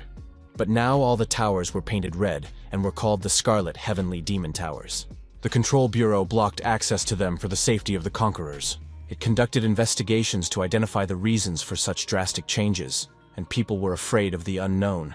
The Bureau announced that Yoshito should prepare for a press conference. On that day, the great champion became a hero to distract the people. The girl said that this suited her just fine. She was looking for someone. After all, she was a newcomer and needed a team to get through the tower. After that, the girl folded her hands in supplication and asked Yoshito to help her, because she was not yet used to fighting monsters, and ran away as soon as she received the sword. But she really wanted to continue her ascent. It would be difficult to do this alone, so the beauty really wanted to enlist the help and support of such a skilled player. The stranger took the guy by the hand and literally dragged him along, not giving him a chance to say no. Yoshito tried to slow the stranger down, saying that he hadn't agreed yet, and that she shouldn't pull him. But in the next moment, he said he would go. The girl was confident in her beauty, charisma, and feminine charm. She had no doubt that he would say yes. After that, the young people walked through the streets of the city, and Yoshito thought about how he was now a real celebrity. At that moment, an advertisement was being broadcast on a street screen, and one of the actresses was a manager named Fuyun. Yoshito pointed to her and said that she was a real celebrity, while he was just one of many players. The young man continued to admire the beauty, saying that her face showed that she was special. At that moment, his companion pointed to another billboard with a photo of another girl. The beauty wanted to know what Yoshito thought about it. The young man glanced over and saw that it was an idol who had recently risen to the peak of popularity. She was very cute. She liked his answer, because it turned out that this was the same cutie from the billboard, and now not a day goes by without her shining on the internet or television. The popular solo idol Aigi Kanatsu. Yoshito didn't know whether to be happy or upset that such a popular girl was following him. He didn't understand why she wanted to be a conqueror, since she was an idol. Climbing towers is not really dancing and singing on stage. Yoshito remembered the physical condition of his body. The guy tried to dissuade the beauty, hinting that she could damage her health, not to mention the risk of dying. But Kanatsu didn't even want to listen to his arguments. Of course, she was pleased to hear all this, but she asked him not to worry and said that she was well aware of all the risks and dangers. Soon, the couple set off to conquer the heavenly demon tower called Thor. The first few floors did not pose any serious problems, and the players gradually made their way to the 5th floor. A huge flying demonic bird nicknamed Sky Servant attacked the players. Yoshito destroyed these monsters without even looking, feeling absolutely no pressure or difficulty. Another bird was preparing to sink its claws into the players or throw a spear at them. But for the young man, the monster's wing movements were too slow, and he managed to make numerous cuts without even turning around. Kanatsu watched her partner with admiration, realizing what amazing speed he was demonstrating. Yoshito explained that he was able to cope so quickly because the monsters on this floor were weaklings to him. But if this was the girl's first tower, she shouldn't go above the 5th floor. Thinking this way, Yoshito enjoyed the reaction of the beautiful girl who admired his strength, and also watched the next monster approaching the players. The young man explained how Kanatsu could deal with the monster and suggested that she try to take care of it herself. Yoshito promised to help and back her up if things got dicey. But for now, the beauty needed to be fearless and attack boldly. Kanatsu did just that. After listening to all her partner's advice, she took her sword and rushed to attack the monster. She swung and tried to strike the flying monster, but did not damage it because it was still far away from her.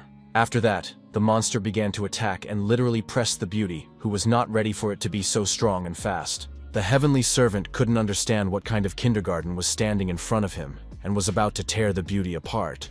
But suddenly something clouded his mind. Yoshito, standing behind the girl, spread his power through hypnosis.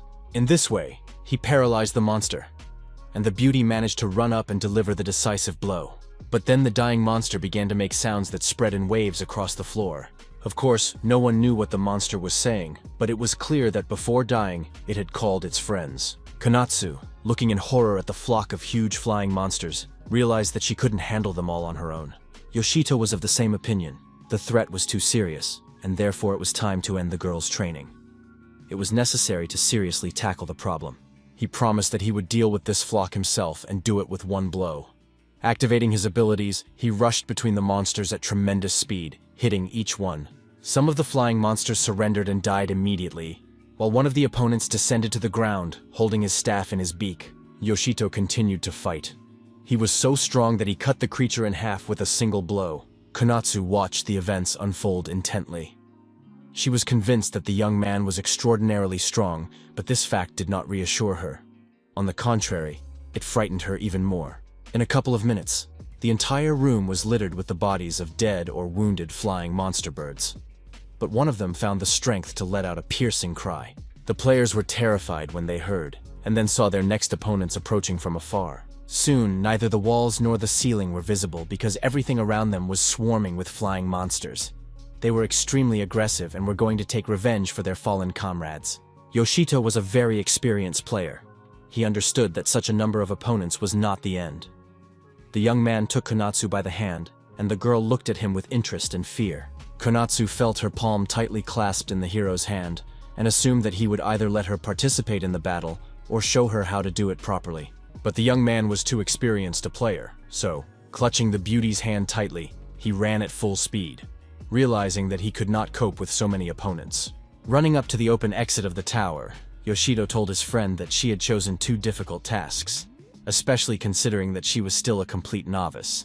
Soon, the players were able to hide in one of the corridors to wait until the monsters on the floor calmed down, and they could leave the tower while the monsters roamed nearby, trying to find them. Yoshido explained to the girl that battles are not always fair, so you have to resort to tricks, because the main thing is to save your life. The young man believed that this would be an excellent lesson for Konatsu, who was just starting out on her gaming journey. In the future, it would help her avoid unnecessary defeats, because strategy and tactics are very important. The young people moved across the floor, trying not to be seen by the monsters and hiding in various corridors. Soon they found themselves in a very beautiful hall, with tall columns decorated with glowing magic stones. These stones, like flowers on plants, protruded from the stone columns, decorated the ceiling, and illuminated the entire space, creating a festive and magical atmosphere. The players were so engrossed in the magical stones that they did not notice the flying monsters approaching them. Only thanks to Yoshido's quick reaction to the attack did they manage to avoid death. The young man realized that he needed to kill several flying monsters urgently before they called for help, and prepared to attack. But this time, the owners of the floor were behaving very strangely. They were flying around the magic stones like moths around burning lamps. Choosing a stone, the winged monsters flew up to it and touched it with their wings, thus receiving magical energy. After watching for a while longer, Yoshito realized that by hitting the stones, the monsters were recharging themselves. They couldn't be allowed to do this indefinitely. Konatsu didn't understand what was happening, but she sensed that it wouldn't lead to anything good. The birds were clearly doing this to strengthen their attack on the players. Sure enough, the magical energy accumulated in the stones after the birds' attacks began to gather and move toward the boy and girl. At some point, this energy began to connect with each other, passing from one magic stone to another, and creating an open-work energy network. In addition, the energy released by the stones strengthened the flying monsters. Yoshito realized that the situation was becoming not just bad, but catastrophic. Because with each passing moment, the enemies were becoming stronger and more dangerous. Finally, the energy merged into one powerful magical stream and was unleashed in one direction. At first, it seemed that the blow was aimed at Konatsu, but no, it hit the wall above the entrance to the dungeon. As a result, the exit was blocked, and the players were cut off and left with no choice but to fight to survive.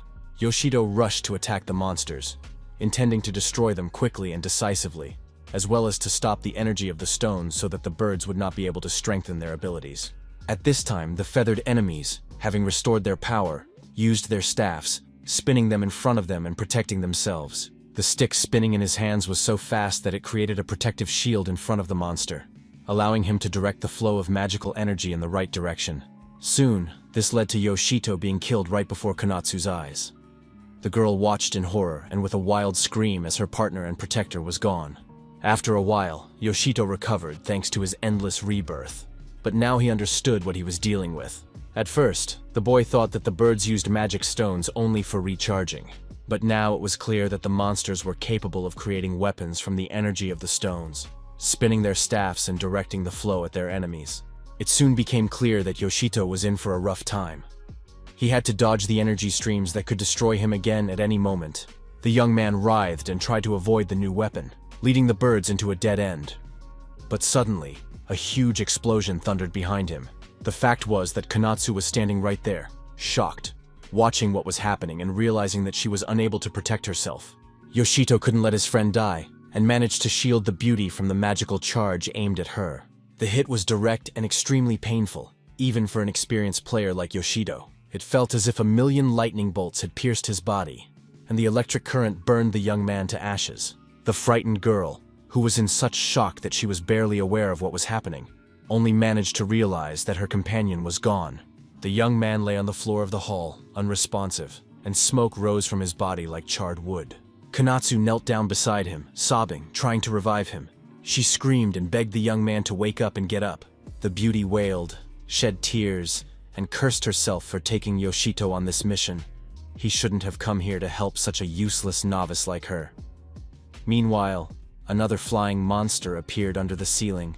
The girl continued to cry and repeat how sorry she was that such a misfortune had befallen the guy.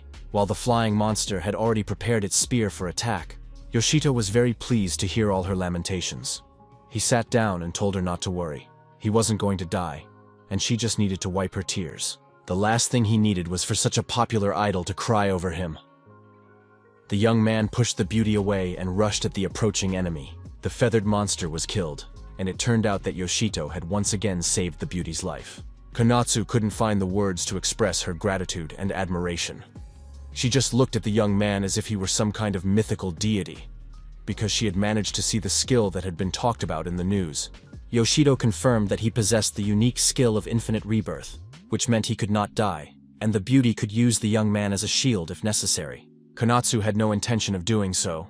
Even if the young man did not die, she could not allow him to perish, because her heart simply could not bear it. Konatsu was very worried that she lacked the level and stats, because she could be much more useful, but now she was just a burden.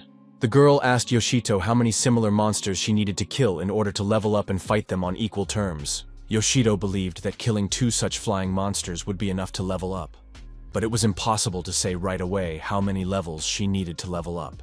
This news greatly pleased the beauty, who believed that she could deal with such monsters on her own if there weren't too many of them. And in the next moment, the beauty chopped down another flying monster without giving it a chance to react. Yoshito opened his mouth, not understanding how this happened and where Konatsu got her speed and strength. And the beauty, standing in the middle of the room with a sword in her hand, confirmed that she also had a special skill that no other player had. This skill worked quite simply. The skill increased the experience points and stats gained tenfold, and the girl once again deflected the magical energy directed at her. This skill was called Hero. And now the girl, a newcomer to the game, possessed quite good abilities and stood confidently, looking at the surprised and amazed Yoshito. The next attacks from the feathered monsters with the help of magic stones were no longer a problem for the beauty. She dodged them wonderfully. Konatsu's base stats were very low, which made it seem like she wasn't suited to the role of a conqueror. But thanks to the hero skill, the girl was able to fight, and soon her level rose from 1 to 8 right before our eyes. Yoshito was, to put it mildly, surprised, and looked at his friend without hiding his admiration. But now both players were on equal footing and could simultaneously resist monsters and attack them. Yoshito was glad that Konatsu could now dodge lightning strikes herself. This freed his hands and allowed him to destroy enemies without being distracted by protecting the girl. While Konatsu tried to dodge the attacks, the young man decided to strike. He did it cleanly and efficiently. The energy wave launched by the feathered monsters prevented Yoshito from attacking them, creating a protective barrier. Yoshito noticed that the flying monsters were using a staff with a similar magic stone at its tip to attack and manipulate energy. Yoshito wanted to redirect the energy of the magic stones to his sword, but he was afraid of burning himself, because the presence of the staff in the enemy's paws was a problem. One of the monsters once again began to spin the staff in his hands, creating a protective shield and planning to redirect the magical energy to the player. But then the young man jumped at the speed of light to the necessary magic stones and chopped off the stone, since he couldn't use its energy. It was a case of, if I can't have it, no one can. If the energy didn't help Yoshito, it shouldn't help the monsters either. The young man placed the fragments of the magic stone around himself and began to catch and reflect the energy flows. Before that, the monsters had tried to roast him in a similar way, but now it was Yoshito's turn to turn the monsters into grilled chicken. The plan worked, and soon lightning bolts of magical energy reached the flying monster and singed its feathers. It only got better from there, and soon huge bursts of magical energy were burning the flying monsters instead of helping them. Konatsu also got into the swing of things. She skillfully dodged the lightning attacks, and then Yoshito let her finish off another monster. The girl was happy to do so, because killing a feathered monster would earn her a huge pile of experience points. Thanks to this, the girl's level immediately rose by several points. Konatsu immediately felt how much easier it was for her to move, and how much faster and more agile she had become with her sword. Yoshito watched his partner and was amazed at how cool this hero skill was, capable of increasing all stats tenfold. If this skill continued to develop, Konatsu would soon be able to surpass not only the young man, but also the leader and Okimomi. And this would give her the opportunity to rise to the top of the conquerors and become a true hero. Konatsu ran up to Yoshito and wanted to hug him in joy, but suddenly a magical charge fell right between them, and it became clear that they needed to get out of this hall. Although the players had killed all the monsters, it was still dangerous to remain in the room, and they needed to find a way out quickly. The entrance through which they had come was blocked, because the monsters had directed the magic charge there first, to cut off the players' escape route. There were no other exits in the room, but it was impossible to stay there because the magic stones had gone berserk. Konatsu noticed that behind one group of magic stones, there was a hidden exit, or at least some kind of passageway. Yoshido activated his sword, because if the passage was blocked not by debris, but by huge magic stones, then they would have to be broken. The young man prepared his sword and rushed into the attack. Yoshido immediately warned the beauty that he would need her help, and the girl gladly agreed to actively participate in the passage. The players attacked the magic stones, but the huge defensive reaction and magical charge emanating from these stones multiplied and intensified with each passing moment. And now, a powerful discharge was directed at the players. Yoshito and Konatsu fought their way through, repelling the magical resistance. Their speed and stats were excellent, and everything went according to plan. Soon, the stones could not withstand the pressure of the players and shattered, and the stone passageway collapsed behind them. Konatsu hoped that the exit would be cleared, but it turned out quite differently, and now the girl felt disappointed. It turned out that the new passage was also blocked. It seemed as if the tower was directing the players without asking their opinion. Konatsu felt like they were going deeper and deeper into the tower instead of getting out of it. Yoshito also thought it was bad. They had entered a room that was a tall, round tower. There were separate stone slabs for steps along the walls, and at the very top, an exit to the street was visible. Konatsu looked around in surprise, not understanding where they had ended up. Yoshido decided to tell her the truth, because he actually had some personal business in this tower. Initially, the young man intended to help Konatsu practice her skills, and then he planned to escort the girl to a safe place. Yoshido wanted to search this huge space alone. It seemed that a report had recently come in that a whole group of conquerors had disappeared in this tower. These players were very strong in their day. They had participated in serious cleanups of other problematic areas. But this group was unable to defeat the boss of Thor's tower. So Yoshito was tasked with surveying the area and figuring out what was really going on here. At that moment, a loud, very powerful explosion rang out at the other end of the room, destroying the wall and sending stones flying toward the players. A huge paw with sharp claws emerged from the dust, most likely belonging to the boss from the middle floors, who was clearly stronger than the usual ones. Soon, a snout with glowing yellow eyes and a mouth full of sharp teeth appeared from the dust. This was the boss the young man was looking for. He had to kill the creature. This huge, terrifying creature resembling a giant lion was called the Evil Horn. The day before, the following events took place at the Tokyo branch of the Conquerors. Manager Fuyun was literally buried in work. There were tall stacks of papers on her desk, and she spent day after day sorting through all kinds of issues and situations.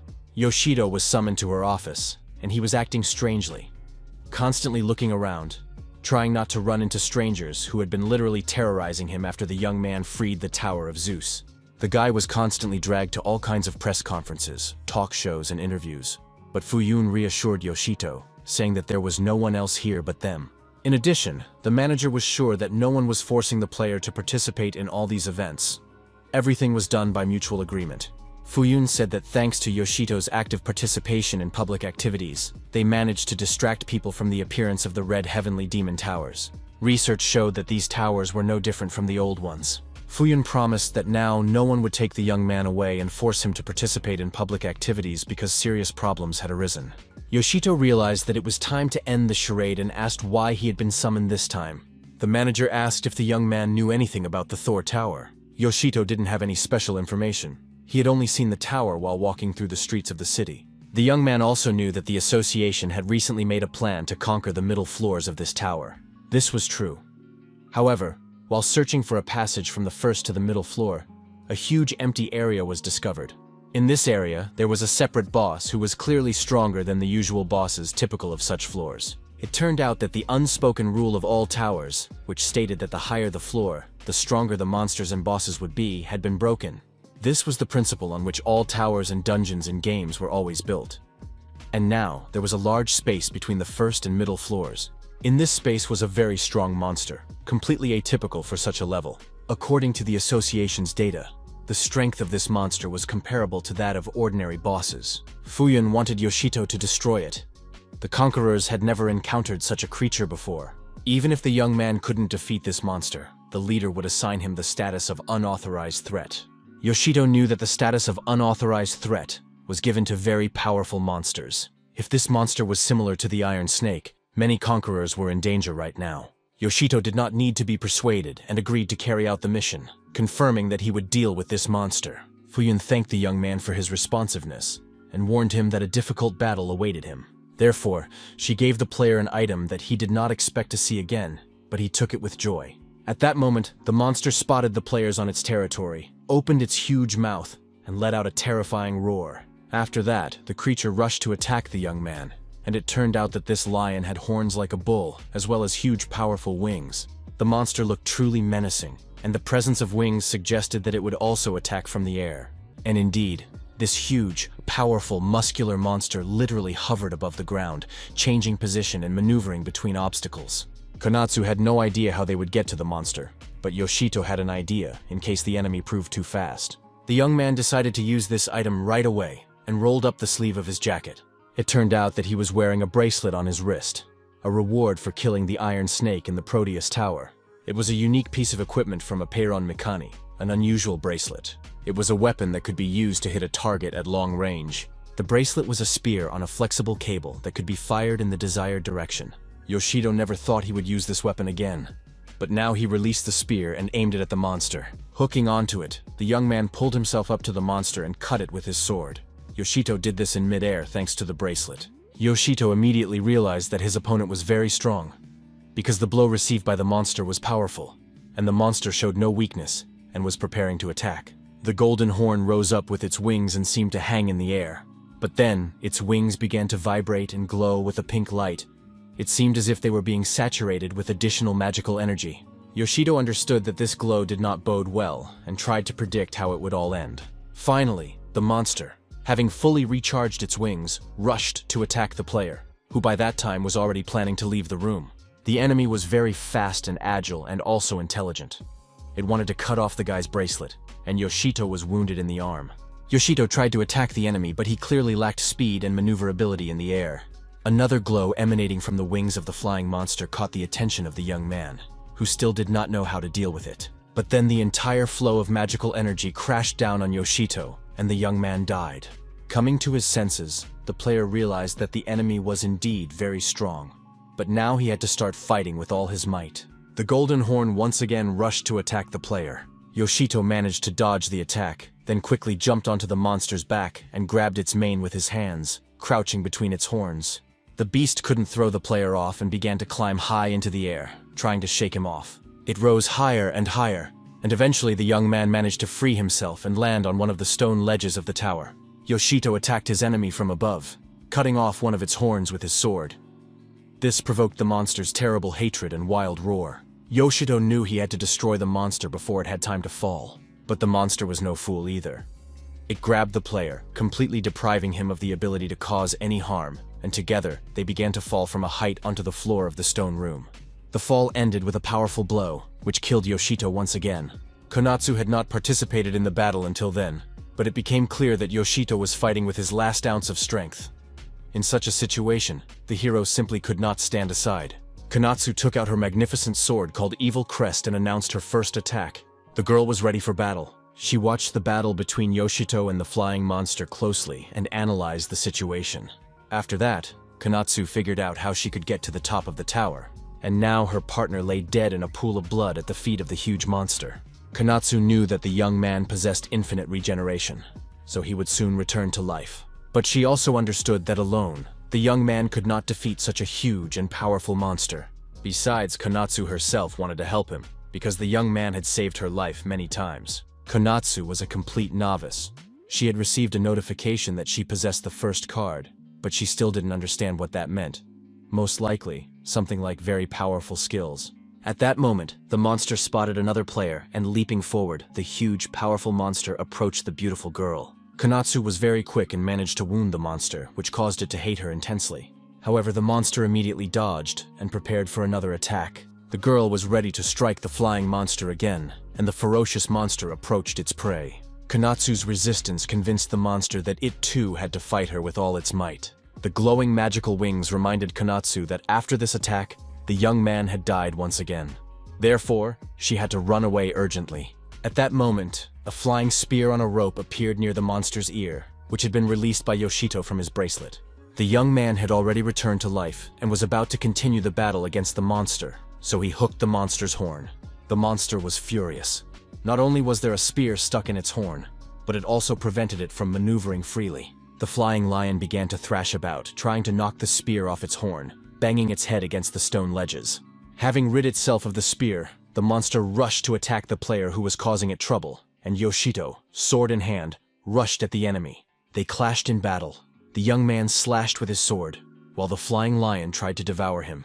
When the moment was right, Konatsu, who had been watching the battle and planning to participate, sprang into action. The beauty was not going to miss the opportunity to cut off the monster's head. Konatsu rushed at the monster, which was stunned after Yoshito's attack. The sword strike was strong and accurate, and one of the flying lion's horns was cut off. The monster fell onto the room with such force that stones and a huge cloud of dust scattered around the area. The players waited for the smoke to clear to see how much damage had been done. Konatsu hoped she had destroyed the monster, but Yoshito was not so optimistic and naive. The young man was right, because the enemy was still alive and furious. His eyes glowed with hellish flames. The monster rose and prepared to attack. The players got ready to fend off the attack, and the atmosphere was very tense and nervous. Finally, the monster lunged at its opponents, and the players jumped in opposite directions, suffering absolutely no damage. They managed to turn around and prepare for the next attack, realizing that the monster would not calm down. The monster slammed into the wall once again because the players managed to jump away in different directions again. All this only led to the monster looking at its opponents with even greater hatred and malice, dreaming of tearing them to pieces. Its huge mouth was open, and its eyes glowed with fire.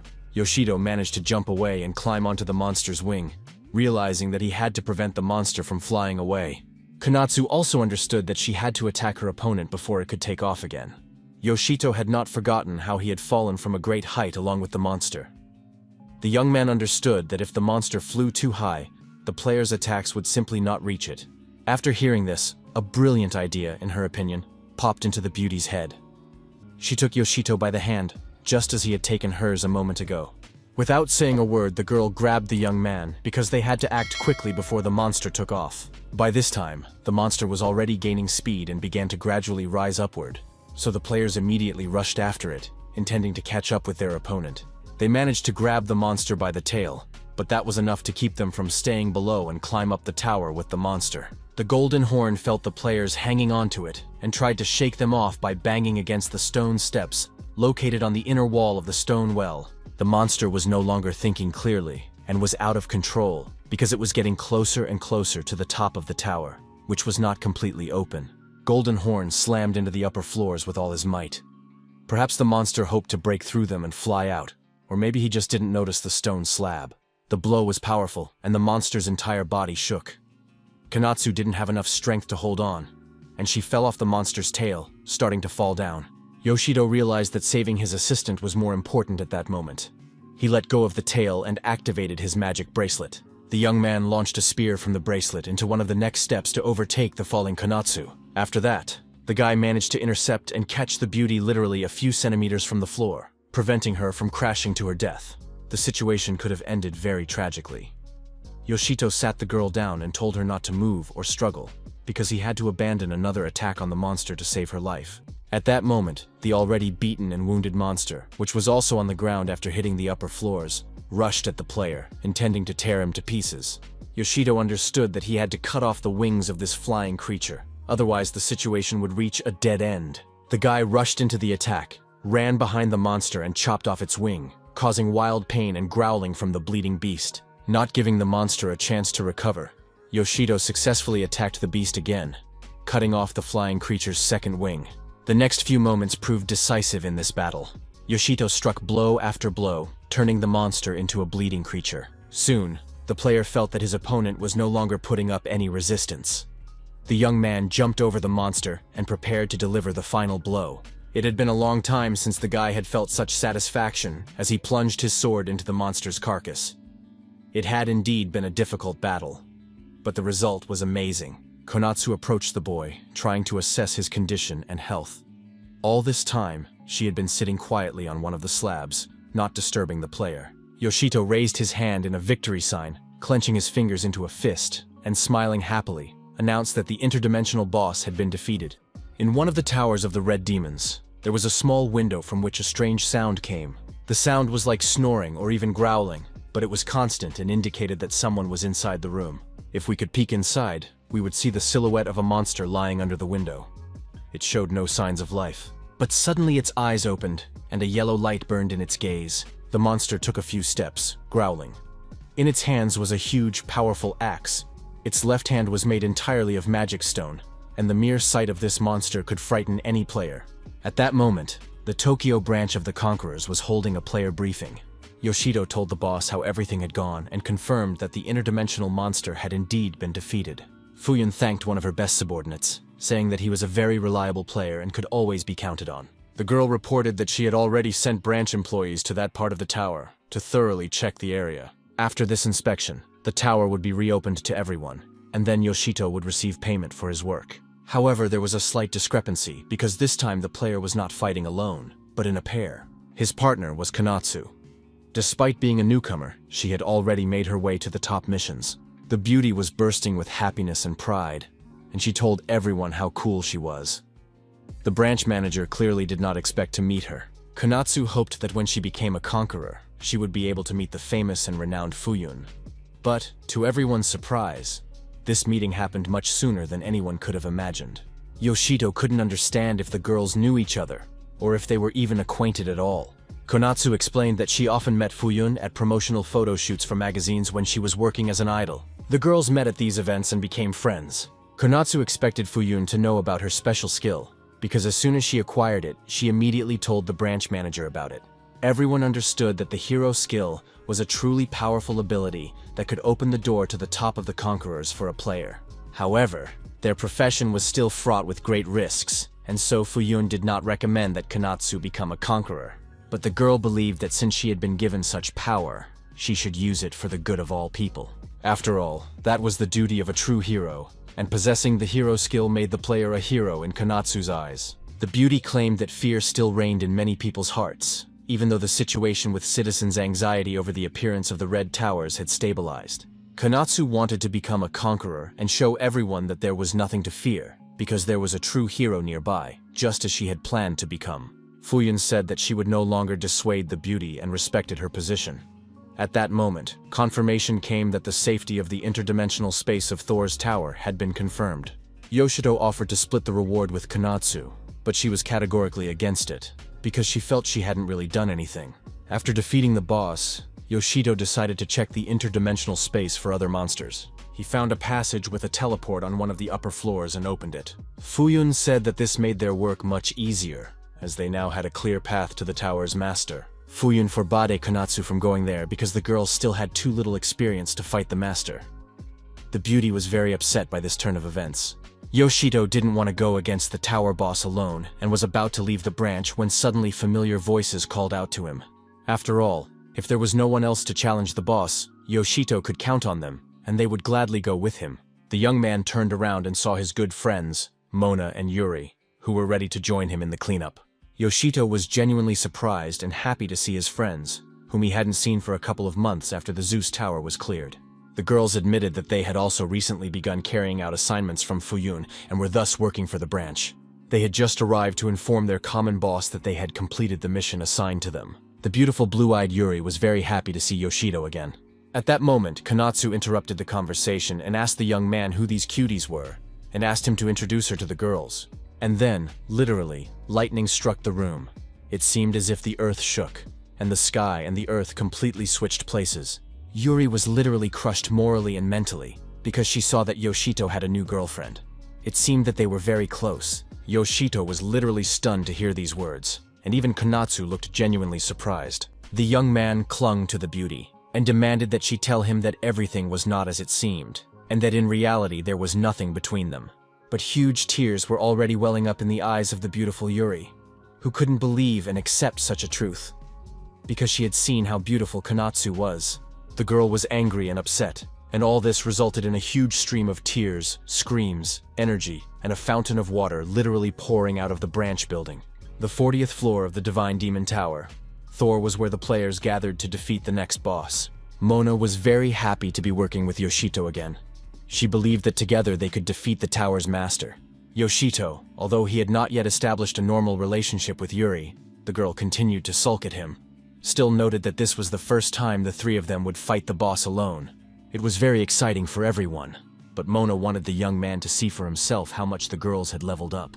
There was no point in standing at the door any longer, so the trio prepared to enter the dangerous room. After all, no one knew what kind of monster awaited them there. The whole group was in a combative and optimistic mood. They wanted to show how much stronger they had become over the last period of time. Mona began asking questions that could cause another argument.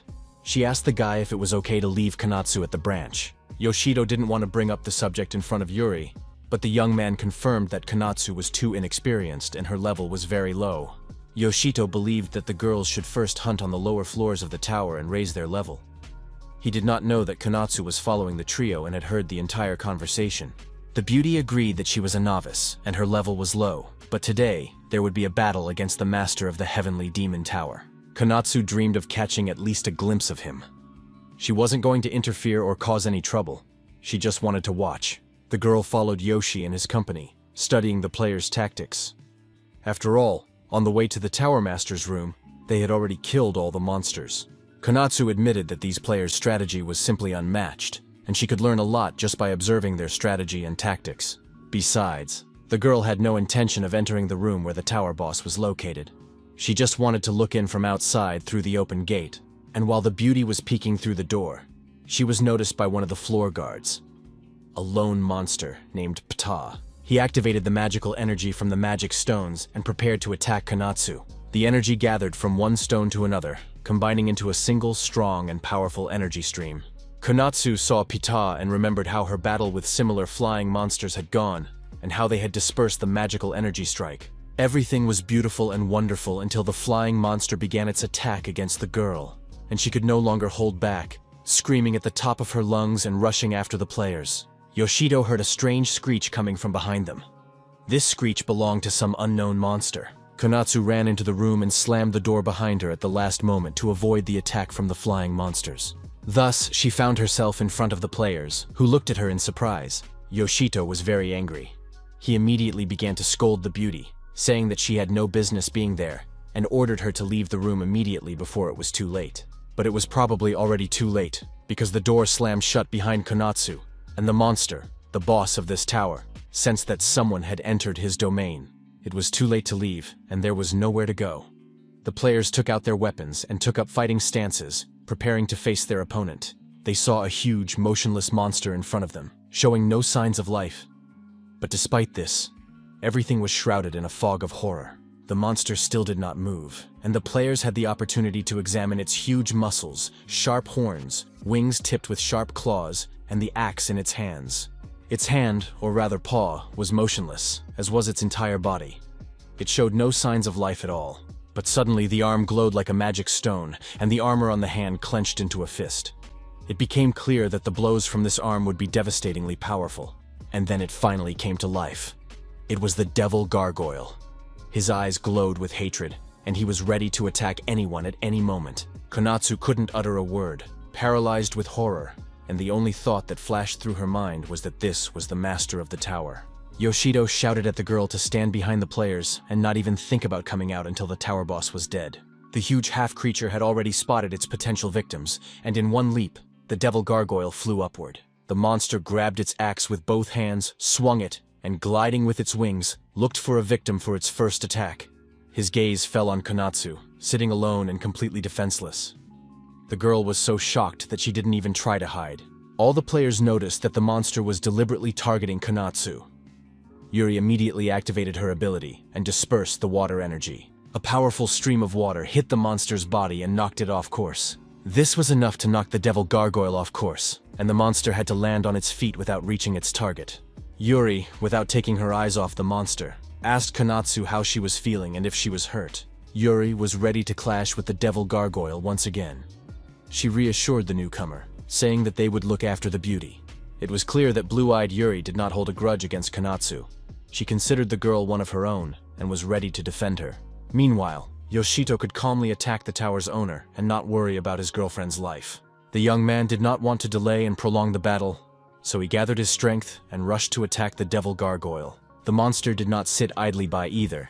He swung his axe, not allowing his opponent to concentrate or approach from a comfortable position. But it soon became clear that the monster's attacks were very predictable. Yoshido managed to dodge between attacks, and if things continued this way, the young man would soon be able to defeat the monster. But then the devil gargoyle extended its magical hand, and a charge of magical energy lit up the boy's face, bringing back memories. Yoshito noticed that the same reaction occurred from the magic stones on the lower floors, when the flying monsters charged and then attacked their opponents.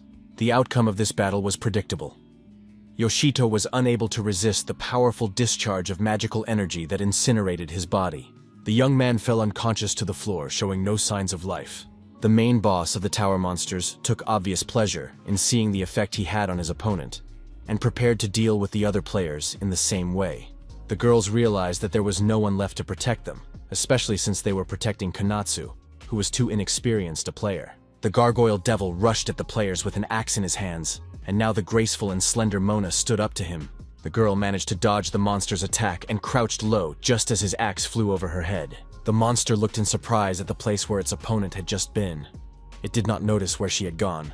Mona jumped up at that moment, taking advantage of the monster's confusion, and was ready to strike a blow that was unexpected and quite powerful. The beauty jumped aside, looking with satisfaction at the monster, which had just been beaten by the girl. The gargoyle devil was not just angry. He was literally boiling with rage, malice, and pain. The boss realized that he would have to punish serious resistance. A powerful discharge of electrical energy, filled with hatred and aggression, emanated from the monster, and its wave literally knocked Mona off her feet. Yuri, who was watching the fight, watched in horror as her friend flew through the air, unable to resist. But then someone shouted, "Evil Cross, first kata!" and Konatsu prepared to join the fight. Of course, the girl lacked experience, but in any case, she was far from weak, so she couldn't stand by and watch others suffer for her sake. Konatsu shouted that she would do everything in her power so that the girls could rely on her, and then together they might defeat the monster boss. Mona didn't argue with her or try to dissuade her. She suggested that the girl cover her and Yuri. Yuri liked this idea. She loved attacking alongside her best friend Mona, and now the girls were planning to launch a joint attack. The players were already quite experienced. In addition, they had honed their skills over the past few months and were not afraid of the fight. After preparing, Mona and Yuri began their attack on the devil gargoyle, who took a defensive stance to take the attacking blow. It was impossible to dodge both attacks at once. In addition, the monster was quite slow because it had powerful muscles and large wings. In the next stage of the attack, Mona jumped at the monster and tried to stab its head with her daggers, so the enemy had to cover itself with its magical arm. Before he died, Yoshito figured out the secret of this monster, which acted very primitively, so it was possible to counterattack between its attacks. Mona understood that it was better not to strike the monster's left arm, because it was made of magical stones and could only grow stronger from the impact. Instead, the beauty tried to hit the monster's head, but hit its shoulder. This caused the creature to scream in rage and anger. The gargoyle devil screamed piercingly, opening its mouth wide, and it turned out that there was also a magic stone inside its throat. This magic stone further amplified the monster's scream, and also gave the monster strength. The more the devil gargoyle screamed, the stronger it became. Mona had never fought such a powerful monster before, one that even had magic stones in its throat. It was immediately clear that the fight would not be easy. The monster opened its mouth, and the girl thought it was about to swallow her whole. But then Mona felt some unknown creature rush past her, and at the last moment, she saw that it was Yoshito. Thanks to the boy's attack, the blow that the monster was about to deliver hit the wall, showering the girls with stones and debris, but without causing serious damage. Yoshito fell to the ground after the jump, saved Mona, and immediately jumped to his feet. But the monster was already ready for its next attack. It stood on 4 limbs, its wings raised, and all its horns sticking out menacingly, hinting that they would pierce any attacker. Yoshito was not at all afraid of the monster's terrifying appearance. He wanted the beast to demonstrate all its skills as soon as possible, so that he could destroy it. The opponents rushed at each other again. Of course, the young man looked like an insect next to the huge master of the tower. Yoshito had already studied his opponent's habits well, and understood that he acted extremely primitively, using the same skills and blocks over and over again. The young man jumped off the monster's magical arm and struck its neck, which remained one of the monster's weakest points. The blow was quite painful, and the devil gargoyle held his sore spot for a while. However, soon another wave of anger poured out in a powerful magical stream. The charge of magical energy was once again sent at his opponent. The young man exerted a lot of effort to dodge this discharge. Soon, the attacks became almost continuous, and Yoshito barely managed to maneuver between them, realizing that a direct hit would be deadly for him.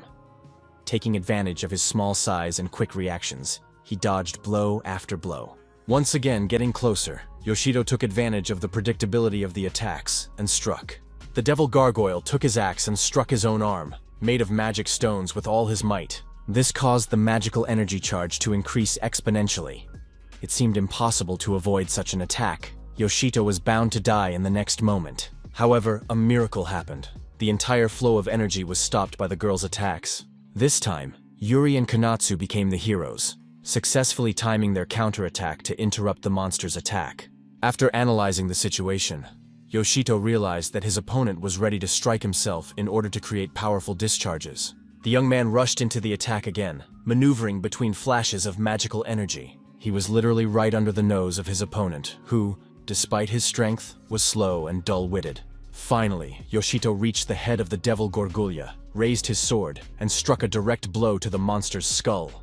After that, the player jumped to the floor and found himself in the company of his teammates. The gargoyle devil was still unable to recover. His body was shaking, giving the impression that he had lost consciousness and did not know where he was. Finally, the monster stuck his axe into the floor to hold himself up, because he didn't have the strength to stand or get up. Yoshito realized that the fight wasn't that difficult, and he had only one blow left to end the battle. However, things did not turn out so well. The devil gargoyle got to his feet, straightened up, and spread his wings fully. Powerful waves emanated from his body. The monster flapped its wings several times, creating a movement of air masses that filled all the players' eyes with dust, and they could not see anything. The next second, the monster flew up, and the players were left with empty space in front of them. This flying enemy reminded Yoshito and Konatsu of their previous monster, which could also fly. Of course, it was great that the gargoyle demon had flown away and couldn't harm the players. But the situation was still very worrying. It soon became clear that the flying monster had not simply taken to the air. The tower's owner was going to run away and hide. The girls encountered such a situation for the first time. The owner of the room was trying to leave his premises. It was immediately apparent that the monster sensed the strength of its opponent. But whatever the case, he couldn't be let go. Yoshito immediately went to get the necessary item. It turned out to be very convenient that the young man had not had time to return his extremely necessary bracelet to the branch. Yoshito reached out his hand toward the fleeing monster and activated the magical item. A sharp spear attached to a strong rope flew at tremendous speed after the tower's owner. The spear stuck into the monster's paw before it managed to fly out the window. Yoshito made a tremendous effort to pull the rope and drag the monster toward him. It was hellish work. The young man braced his feet, but he lacked the strength. He realized that he would not be able to hold the monster on his own, so he decided to act differently. The young man stopped holding back the monster, and on the contrary, jumped up to escape with it. The devil gargoyle rose to the ceiling of the room, knocked the roof out with his head, and found himself on the street, while Yoshito went on a journey with him. The boy did not retreat a single step and, holding on to the bracelet as if magnetized, flew along with the monster. When they flew out into the street, the spear from the bracelet fell from the monster's paws as it rose higher and higher. Yoshito jumped onto the roof of a building, as he couldn't fly and was no longer attached to his opponent. The roof of the tower consisted of red partitions on which magical stones were located. The devil gargoyle sat on one of the crossbars, completely satisfied and happy, recharging his magical energy and restoring his strength and health.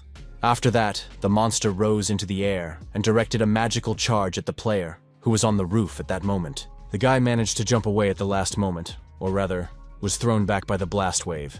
The wave was very powerful, and the young man rolled across the roof, unable to grab onto anything. Soon he rolled to the edge of the roof and realized at the last moment that he could fall and crash, and that was no longer a game.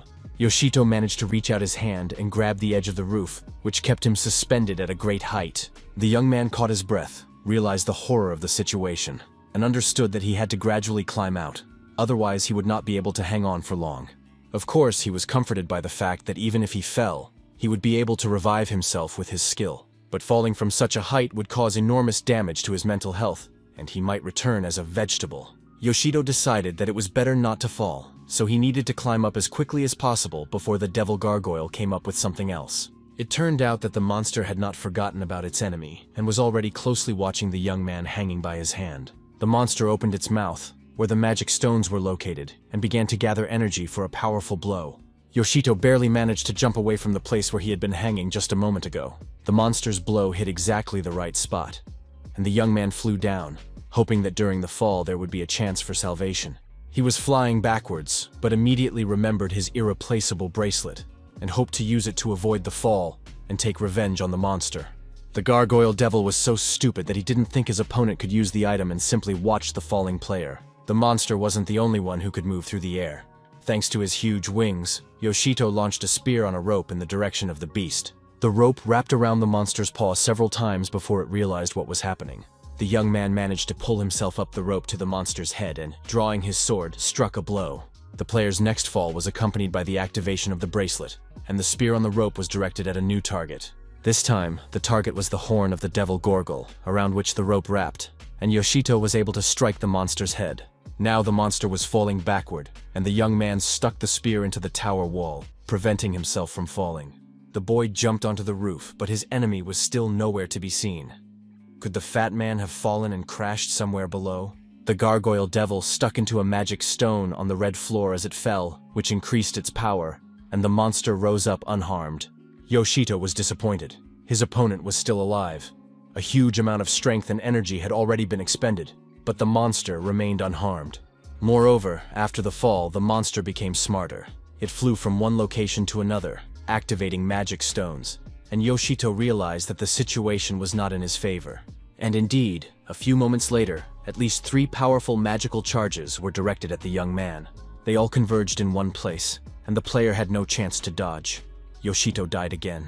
The gargoyle devil looked almost happy. His face clearly showed his satisfaction at defeating the player. Yoshito was reborn once again, realizing that his opponent had decided to use the energy of the magic stones to finish him off. After analyzing the situation, the young man realized that it wasn't just monsters that could act this way. He was determined. He was tired of dying, so he immediately activated the bracelet and aimed the spear at the target. The player stuck the spear into one of the red membranes and flew there, completely ignoring the surprised monster. Yoshito declared that he could not be treated like trash that could simply be thrown away, and it was the monster's turn to receive a magical blow. The young man struck the magic stones with all his might, and the energy from them went straight to the devil gargoyle. The blow was powerful. The monster was knocked back and disoriented. Yoshito jumped from one magic stone to another, and the charges of magical energy hit the enemy again and again. The tower's master was already pretty beat up, but still alive. Now he was trying to dodge the incoming blasts. Sitting on another magic stone, Yoshito declared that these were not all the surprises he had in store for the monster. He struck the stone with all his might, directing the charge at the devil gargoyle. The opponent did not have time to dodge and barely covered his head with his wing. This turned out to be a mistake. The wing was badly damaged, and the monster began to lose altitude. Yoshito rejoiced. Now it was clear that he had enough strength to finish the fight in his favor. The gargoyle devil was barely putting up any resistance, just maneuvering on one wing, trying to avoid the blows. The monster flew from place to place, although according to all the laws of aerodynamics, this was almost impossible due to its broken wing and excessive body mass. Yoshito was furious. How his opponent was still flying was beyond him. He couldn't allow the monster to recover its health. The young man rushed into pursuit, intending to end the battle by jumping from beam to beam and climbing higher and higher. The player finally reached the roof of the tower and wanted to meet his opponent there before he regained his strength. Fortunately, the tower's owner couldn't fly far. His damaged wing limited his maneuvers. The rivals looked at each other with hatred, realizing that the final moment had come, and did not rush into a head-on attack to find out who would die first. Their eyes burned with equal intensity, and both were eager to end the battle. Soon they were neck and neck, and until the very last moment it was unclear who would win. The blows rained down without stopping. The rivals struck each other and immediately tried to avoid counterattacks. The speed was insane, and it was Yoshito's reaction that allowed him to inflict damage and change position before the monster could respond. At times, it seemed that the young man would not be able to hold out any longer. So many blows, so many attempts.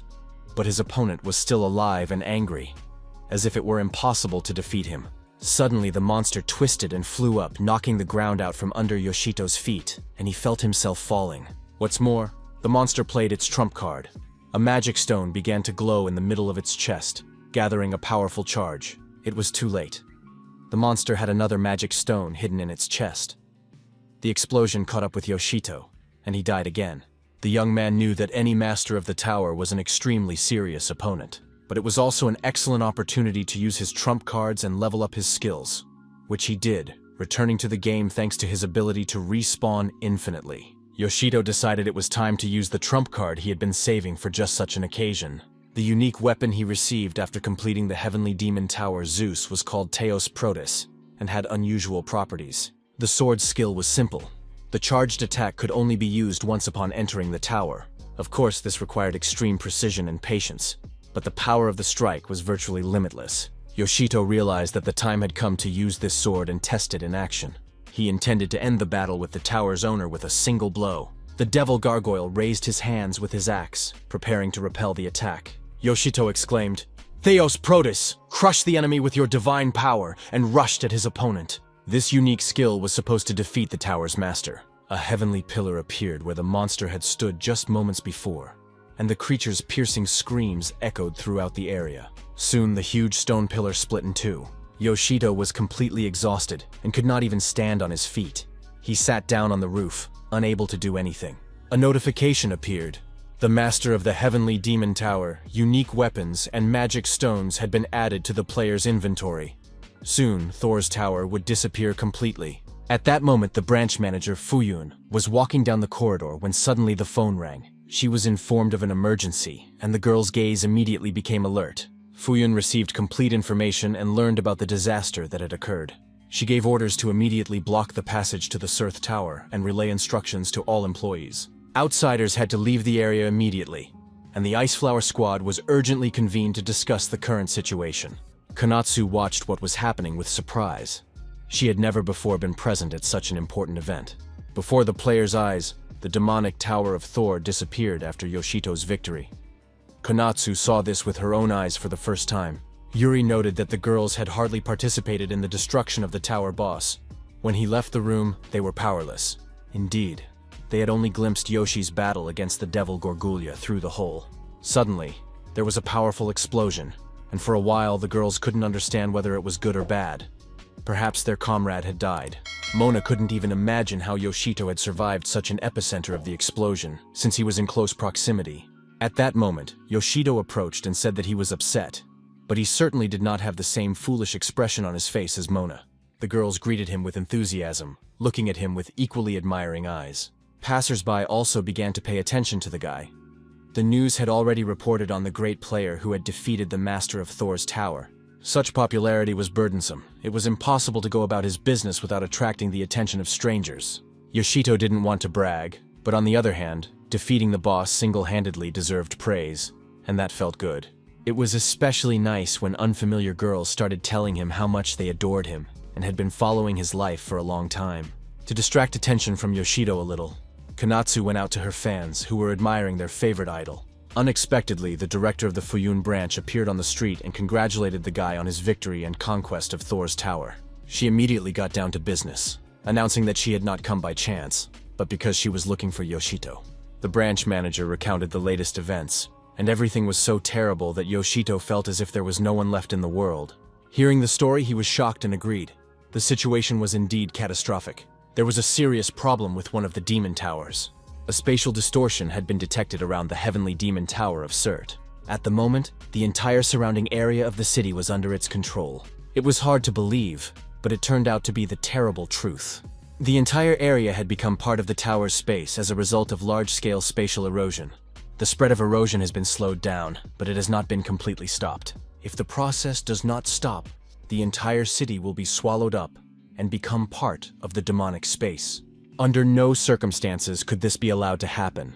Otherwise, the remaining monsters would scatter throughout the city. Yoshito understood perfectly well what this meant for the inhabitants, and what responsibility lay with the conquering players. The root of the evil and the main problem was the Surth Tower. The essence of the plan was simple: get inside and destroy the boss. Fuyun contacted the other members of the department, who were already on their way to the tower. Accompanying them was the Ice Flower group, which would also take part in clearing the tower. The leader asked Yoshito to cooperate with the department and work together with his group of players. Yoshito couldn't refuse. He understood the importance of clearing the tower, and his group wasn't strong enough for such a mission. At moments like this, the young man felt the absence of Okimomi, who had not appeared for several months, particularly keenly. It turned out that Okimomi had moved to his native area when the Red Demon Towers began to appear there. And now he lives and works there. In fact, He does almost nothing there, just preparing to move, because all the important events take place in the city.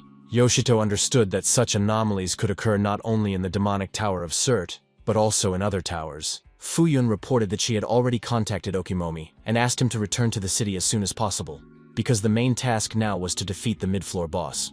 Yoshito honestly admitted that he didn't think he would have to conquer 2 demon towers in one day, but there was no choice. For the sake of the peace of the city and its ordinary citizens, sometimes you have to work overtime. And so, the group led by Yoshito, consisting of 4 girls, appeared on the territory of the demonic tower of Surth. They were moving forward when suddenly Mona, who was walking at the back, collapsed to the floor for no apparent reason. The girl lay on the floor, tears streaming from her eyes, and confessed that the second battle of the day had been too much for her. Her friends began to lift Mona, trying to figure out what was wrong with her and where it hurt, as there were no external signs. Mona understood that it would sound strange, and explained. The problem had started in the previous tower, but she didn't want to spoil the team's mood. It turned out that the girl had twisted her ankle and injured her ankle. Her foot was swollen and caused severe discomfort when walking. Yoshito was upset that Mona hadn't admitted it earlier and hadn't told him about the injury. She simply didn't want to dampen the team's fighting spirit before going to the Surt Tower. But now, in this condition, she could die because she couldn't even defend herself. Fuyun, who possessed healing skills, put on a glove and began to diagnose the injury. She examined Mona's leg, checked her temperature and other vital signs. The department employees who had been sent earlier should have already set up first aid tents in safe areas. Mona needed to be taken to the healers nearby. Yoshito picked up the girl.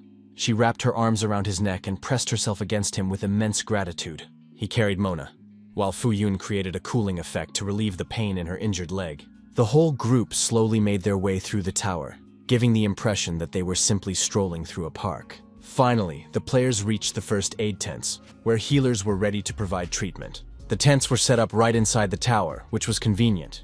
The injured could receive immediate assistance. Other players were walking around the area, also receiving support and treatment. Incidentally, Ryudo still hadn't regained consciousness. 2 players were fighting monsters in the dungeons, looming over them like ghosts. The player realized that no matter how many of these creatures he killed, they would still reappear. Moreover, the ghost monsters were rebelling in even greater numbers than before. The 22nd floor of the Surt Tower was terrifying. Konatsu was very worried about the injured Mona, who was unable to participate in the mission. High-level healers were working with the girl, and her best friend Yuri remained by her side. If the injury wasn't too serious, Mona would soon join them, so it was too early to get upset. Yoshito tried to support the newcomer. Now, he suggested clearing the way to the tower's owner while they had the chance. Besides, the young man was sure that this would cheer Mona up. At that moment, a group of ghosts appeared in front of the players. With swords in their hands, the ghosts rushed to attack. Konatsu used her sword and managed to fend off the attacks of 2 ghosts at once.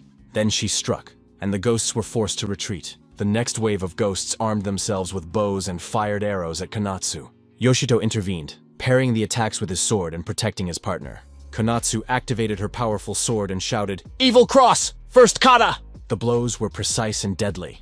Several ghosts were instantly destroyed. Yoshito wasted no time. He crept up on one of the ghost leaders and delivered a fatal blow.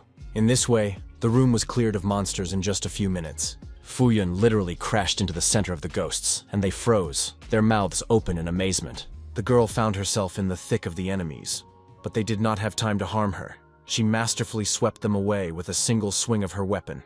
It was an impressive attack, and all the players recognized Fuyun's leadership and strength, an example for everyone. Fuyun suggested splitting up to clear the floor faster.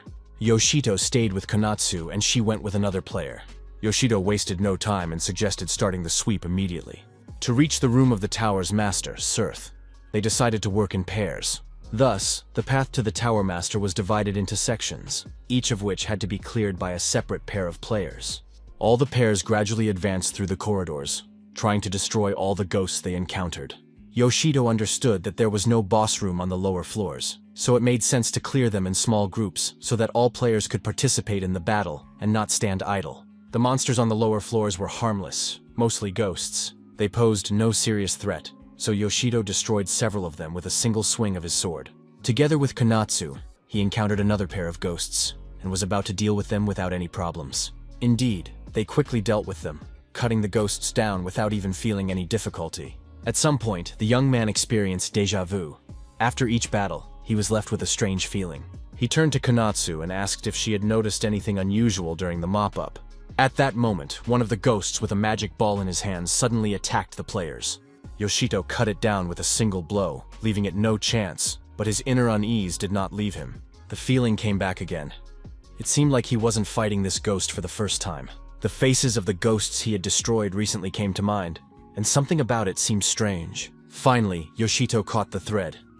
All the ghosts had a scar on their left eye. He was glad that he finally understood what was happening. As a result, one of the ghosts managed to strike him, but it didn't matter anymore. He understood the mechanism of their behavior. The player died again, but at the cost of death, he gained knowledge and understanding of the situation. All this time, they had been fighting the same monsters, which were endlessly respawning. Konatsu, losing her vigilance, rushed to the young man, still not accustomed to his regular deaths and resurrections. A group of ghosts took advantage of this, ready to attack the lone player. It would have ended tragically for Konatsu, but Yoshito managed to revive and cut off the heads of 4 ghosts with a single swing of his sword. After all, it wasn't just ghosts that could come back to life, but he himself as well. Konatsu was saved again and thanked Yoshito, but that's what real partners do. They were together again, preparing for their next attack. The ghosts had risen once more. Their resurrection process turned out to be identical to Yoshito's. They did not hide or appear somewhere else. The young man figured out their ability to resurrect, which should help him figure out how to deal with them. He knew that infinite resurrection came with a price. Ghosts could not resurrect indefinitely without effort. He needed to understand the principle behind their resurrection. Konatsu rushed into the attack while Yoshito analyzed the situation. The girl was able to repel the archer's attack. It felt like her skills were growing with every battle. The next wave of resurrected ghosts appeared, and Konatsu used her talisman sword to destroy them. She raised her sword high and activated the first seal, removal of restrictions. As a result, her speed and attack power became astonishing. Even the ghosts were surprised. A few strikes, and the group of ghosts was cut in half. Konatsu analyzed her stats and was disappointed. Her level had barely increased, even though the hero skill was working properly. It was necessary to stop the ghosts from resurrecting. Otherwise, the players would not gain experience. First of all, it was necessary to understand the mechanism of their resurrection. Ultimately, the player's strength was not infinite, so Yoshito decided to avoid combat until they figured out the ghosts' weaknesses. The ghosts resurrected again and began to chase the players, trying to wear them down and prevent them from reaching the next floor. Yoshito noticed that, unlike his infinite resurrection, the ghosts' stats were not affected by debuffs. It was simply pointless to kill them over and over again. He and Konatsu ran through the corridors, fleeing from the ghosts, when suddenly something flashed ahead and instantly disappeared around the corner. Konatsu confirmed that it was something incomprehensible, and Yoshito suggested rushing after it to track down the object. However, a new group of ghosts caught up with them, and there was no way to escape. They had to fight. Yoshito fought the ghost, but noticed something new in this battle. The ghost became more ferocious, active, and powerful. It could no longer be destroyed on the first try. Yoshito was still stronger and made an effort to defeat his opponent. At that moment, a pair of ghost archers fired arrows at the players. Once again, it was clear that the ghosts were attacking more fiercely than before, and Yoshito struggled to fight back. Konatsu also joined the battle, activating the power of her sword. As soon as the group was destroyed, a new batch of ghosts appeared before their eyes. It was noteworthy that the ghosts appeared all at once, unlike the previous waves, when they were scattered throughout different parts of the room. Konatsu guessed that the ghosts were trying to block the player's path and prevent them from advancing further down the corridor. It seemed that they were afraid that the players would find what had just disappeared from this corridor. This something was very important to the ghosts, and now it was up to the players to find out what it was. Yoshito realized that whatever had escaped down the corridor was the main and only weakness of these ghosts. The young man rushed to attack the group of ghosts with great enthusiasm. Knowing the enemy's weakness gave him a great advantage. He moved at incredible speed, destroying the ghosts so that the players could advance. The ghosts had to give way. Having instantly cleared the passage, Yoshito called out to Konatsu, and together they rushed to search for the unknown object. They ran through the corridors, turning right and left, but encountered no one. It seemed that the unknown had simply vanished. Finally, a huge, empty hall opened up before them. A strange room with no windows or doors. It seemed that this room was a dead end. If it really was a dead end, then where had the thing that had escaped from the corridor gone? Yoshito understood that it must be here. And at that moment, a new ghost with a completely different energy appeared behind the young man. Yoshito managed to react and deflect the ghost's attack. the players realized that this was the ghost that had escaped. It was distinguished by a different color aura. Not only was the aura a different color, but it also looked more powerful. The ghost clearly had a special role. Konatsu suggested that if they defeated this ghost, the others would stop resurrecting over and over again. Yoshito also noticed that the other ghosts clearly panicked when the red one appeared. Perhaps Konatsu was right. In any case, the enemy had to be destroyed, and the young man began to fight. The red ghost was faster and more active than the previous ones. It easily dodged Yoshito's attack and let out a battle cry, aiming its sword at the player. The cry worked. The ordinary ghosts reappeared before Yoshito. He understood that it was useless to defeat them as long as they had the ability to resurrect. Yoshito decided to put himself in their shoes to figure out what they feared most. A brilliant idea came to the young man's mind. He had to do something about the ghosts' weapons. He rushed between them and knocked the blades out of their hands. Without their weapons, they were disarmed, but not killed. This tactic was useless against Yoshito. He had many weapons in his inventory that could be replaced instantly. The ghosts, however, had only one weapon. Without it, they were powerless to resist. Yoshito shouted to Konatsu to take the weapons from the ghosts. His order was heard, and his partner instantly set to work. She was doing a great job. Yoshito watched Konatsu and noted how quickly she was progressing. When all the ordinary ghosts were disarmed, Yoshito rushed at the special red ghost. The young man planned to tear this leader to pieces. But then the ghost archers appeared and fired arrows at the young man. Yoshito managed to dodge them without losing sight of his main target. The exhausted ghosts felt like newborn babies and cried out in shrill voices. He noticed that they were trying to protect the red ghost even without weapons. Konatsu was shocked and shared her impressions with Yoshito. Before their eyes, the ghosts pierced themselves with arrows so that they could be reborn. It was a terrifying and at the same time impressive act of self-sacrifice. It was very important for the red ghost to survive. The ghosts understood their task and began to stab themselves with arrows. In a moment, they were resurrected, armed and ready to carry out orders. It was a wise strategy. This way, the ghosts saved time on movement. Yoshito understood that it was unpleasant to watch, but he himself had once done the same thing. In order for the movement to continue, it was necessary to eliminate all the ghosts, the swordsman, the archers, and the leader. Otherwise, meaningless deaths would accumulate. The ghosts defended themselves and their leader with all available means and lives. Konatsu rushed into the attack with her sword while Yoshito was slightly distracted by the ghost's actions. The girl was skilled enough to destroy all the swordsmen, but the archers loomed over her. Konatsu already felt confident and even jokingly commented on her opponents, calling them ugly and unfashionable. Yoshito took advantage of the distraction and rushed through the archers, destroying them all at once. Finally, the red ghost was left alone. There was no one to defend him. The villain with the blade rushed to attack, opening his mouth and letting out a call to arms. His blow was successfully parried, and Konatsu joined the fight, attacking the red ghost with her sword. The girl struck the monster's blade with all her might, weakening her opponent. The blow was so powerful that the red ghost flew into the far corner of the hall, crashing into the wall and raising clouds of dust and debris. When the dust cleared, the ghost was lying on the floor, clearly in pain, but still alive. By this point, the ordinary ghosts had recovered, ready to defend their master and carry out his orders once more. The red ghost directed them to attack the players. Yoshito realized that by acting decisively they could destroy these monsters, and rushed at the resurrected ghosts. He knew that it was pointless to kill them over and over again if the player remained weak and died. A few seconds later, the situation repeated itself.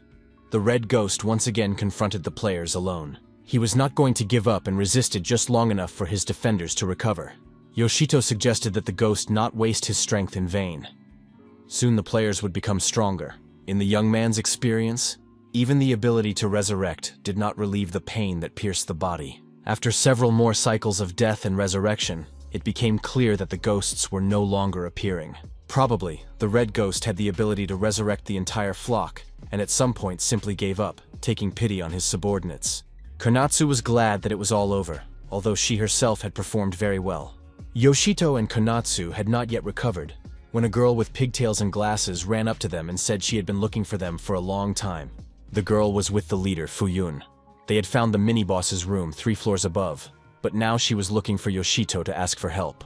The girl said that Fuyun had been fighting the ghosts every time they resurrected, ignoring them and moving forward with extraordinary force. Leader Fuyun had gathered Hyoka's squad, who continued to explore the room in pairs, and was now preparing them to face the mini-boss. Fuyun invited Yoshito to join their team.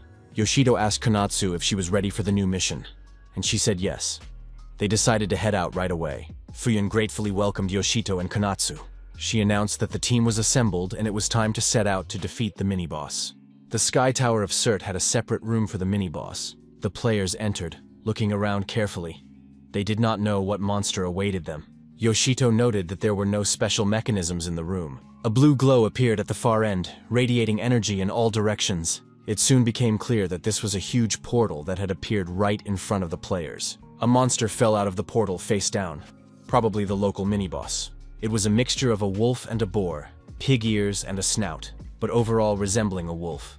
The players studied their opponent, mesmerized, until Fuyun was the first to come to her senses and call everyone to prepare for battle. Weapons were activated, and the players took their positions, trying to predict the course of the battle. The huge mini-boss towered over the players. They rushed to attack to test its endurance and abilities. Blows from different sides struck the monster. It was slow-moving, and the players managed to cause it almost no damage. One of the players managed to inflict a painful wound, which caused the mini-boss to become more aggressive. The monster prepared to attack with a fist of tremendous power. The player did not have time to dodge and raised his sword above his head. The blow fell on him. It was impossible to withstand such a blow, and the young man fell. At that moment, the other players attacked the monster. The girl with pigtails accurately struck the mini-boss in the forehead, causing bleeding and partially covering his eye. The monster was distracted, and its vision was impaired. The players with swords took advantage of the situation to attack. But the pain and injury provoked a counterattack from the monster, and it scattered the players who had not managed to dodge. Several participants had already lost their lives in this battle. Leader Fuyun personally rushed to attack the mini-boss. The girl delivered several powerful blows, distracting the monster from the vulnerable player. Without pausing, she continued her attack, realizing that she had to defeat the boss as quickly as possible. Her blows were extremely powerful and aimed directly at the enemy. The monster was fast enough to avoid a direct hit and jumped back, watching the aftermath of the blow. Yoshito and Konatsu prepared to attack together, now with complete coordination. The partners rushed at the mini-boss at tremendous speed so that it would not realize what was happening. They ran and struck, but the space in the room began to shake, as if the tower had been attacked from outside or hit by an earthquake. The players were confused, looking around. The mini-boss remained motionless, taking no action. At the same time, a strange sound appeared, which seemed to hypnotize everyone present. This sound came from deep within the room. Even the mini-boss looked in its direction with fear and anxiety. Looking at the huge mini-boss, frightened and tense, it became clear that this strange sound would not bring anyone any good. And indeed, something unusual happened. One of the walls of the room shattered into pieces, showering those present with stones. What happened in the next second was beyond comprehension. The mini-boss was killed. The players tried to see who could have accomplished this feat with horror and surprise, trying to understand who it was. The new monster that destroyed the mini-boss with a single blow looked truly demonic and terrifying. The monster lifted the mini-boss's body with one hand and growled something at him, although the dead enemy didn't care. Then the monster spun the mini-boss around in its hand and threw it across the room without the slightest effort. Leader Fuyun, standing with her sword in her hands, was outraged. Someone had broken into the hall during the battle and destroyed the door. This monster was clearly an irregular, one that did not recognize the law. All players knew that an irregular monster was a first-class threat. This was the kind of enemy they were about to face. The monster held a giant hammer in its hands, similar to a meat cleaver. Yoshito was genuinely indignant.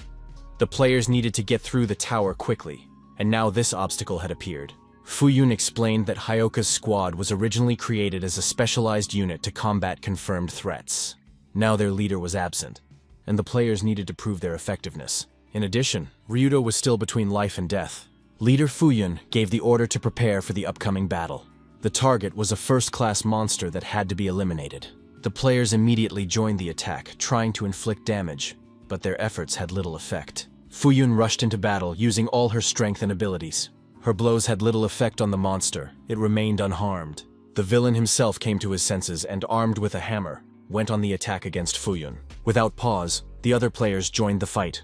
Yoshito and Konatsu attacked the monster together. Their blows were almost useless. It felt like hitting a wall with peas. The villain activated the magic stones on his chest and stomach, raised his arms, and swung his hammer. Yoshito estimated the distance. The threat seemed minimal. The hammer was too far away. But the monster struck the floor with his hammer with great force, causing a powerful wave of energy. It felt as if the room had been shaken, and the energy waves rushed towards the players. Konatsu didn't have time to dodge and was thrown into the far corner. The monster raised its arms again, preparing to strike several opponents. Yoshito rushed to the point of the supposed strike. He covered his comrades with his sword, trying to protect them from the hammer. It was an act of self-sacrifice, but the forces were unequal. Soon the monster's hammer fell on Yoshito. After a while, the young man revived and stood before the monster again, surprising it. Death was painful. The bones in his legs seemed to be shattered, and the sensations did not disappear even after his resurrection. Fuyun suggested that Yoshito retreat if it was too difficult, but that sounded unconvincing. Why call him then? The monster continued to strike with its hammer, creating energy waves and damaging the players. Yoshito knew the attack would happen again. Sure enough, the hammer struck again with full force. But this time, the players were ready. Yoshito and Fuyun withstood the blow without hiding. As soon as the waves dissipated, they attacked the monster from both sides, and the monster barely had time to defend itself. Yoshito noticed that the trajectory of the blows had changed. He shouted for everyone to dodge urgently. The monster was attacking atypically. Not everyone managed to hide. Several players' clothes caught fire from the magical energy. The guys started to panic, jerking around, trying to put out the fire but only fueling it. While they were distracted, the monster launched its hammer at them at tremendous speed. The players had almost no chance of escaping, but the foggy ice skill was activated. Deploying the skill allowed the players to slide across the room, changing the trajectory of the hammer's blows. Fuyun took advantage of this and rushed towards the flying hammer. The girl managed to knock it down and protect the players who were busy putting out the fire. Fuyun not only protected the team, but also sent the hammer back to the monster, who managed to catch it but couldn't stay on his feet on the slippery ice. Approaching the enemy, Fuyun continued to analyze. She noticed that the previous fire attack had changed the trajectory of the hammer. This meant mana manipulation. The flame itself was a special magic that burned mana. It was called Demonic Flame. By this point, the monster was fully prepared for the next round of combat. At first glance, it seemed that the monster relied on brute force, but in reality, it used magic. It was a first-class threat with a wide arsenal and mana manipulation comparable to Fuyun herself. The girl put her hand out, preparing to use her abilities. Fuyun now acted on the same principle as the monster's change in the trajectory of the demonic flame. The misty ice, reinforced by mana, instantly froze certain areas. The monster was immobilized. Its leg could no longer move. Fuyun addressed it, saying that its efforts were in vain. The ice was reinforced with her mana. The girl rushed into a direct attack on the monster, which could no longer dodge. Then she activated the maximum deployment of mist ice, but it was impossible to maintain it for long. Therefore, all attacks had to be carried out lightning fast. Just a few seconds were enough. It was one of those cases where a moment was enough to destroy the enemy.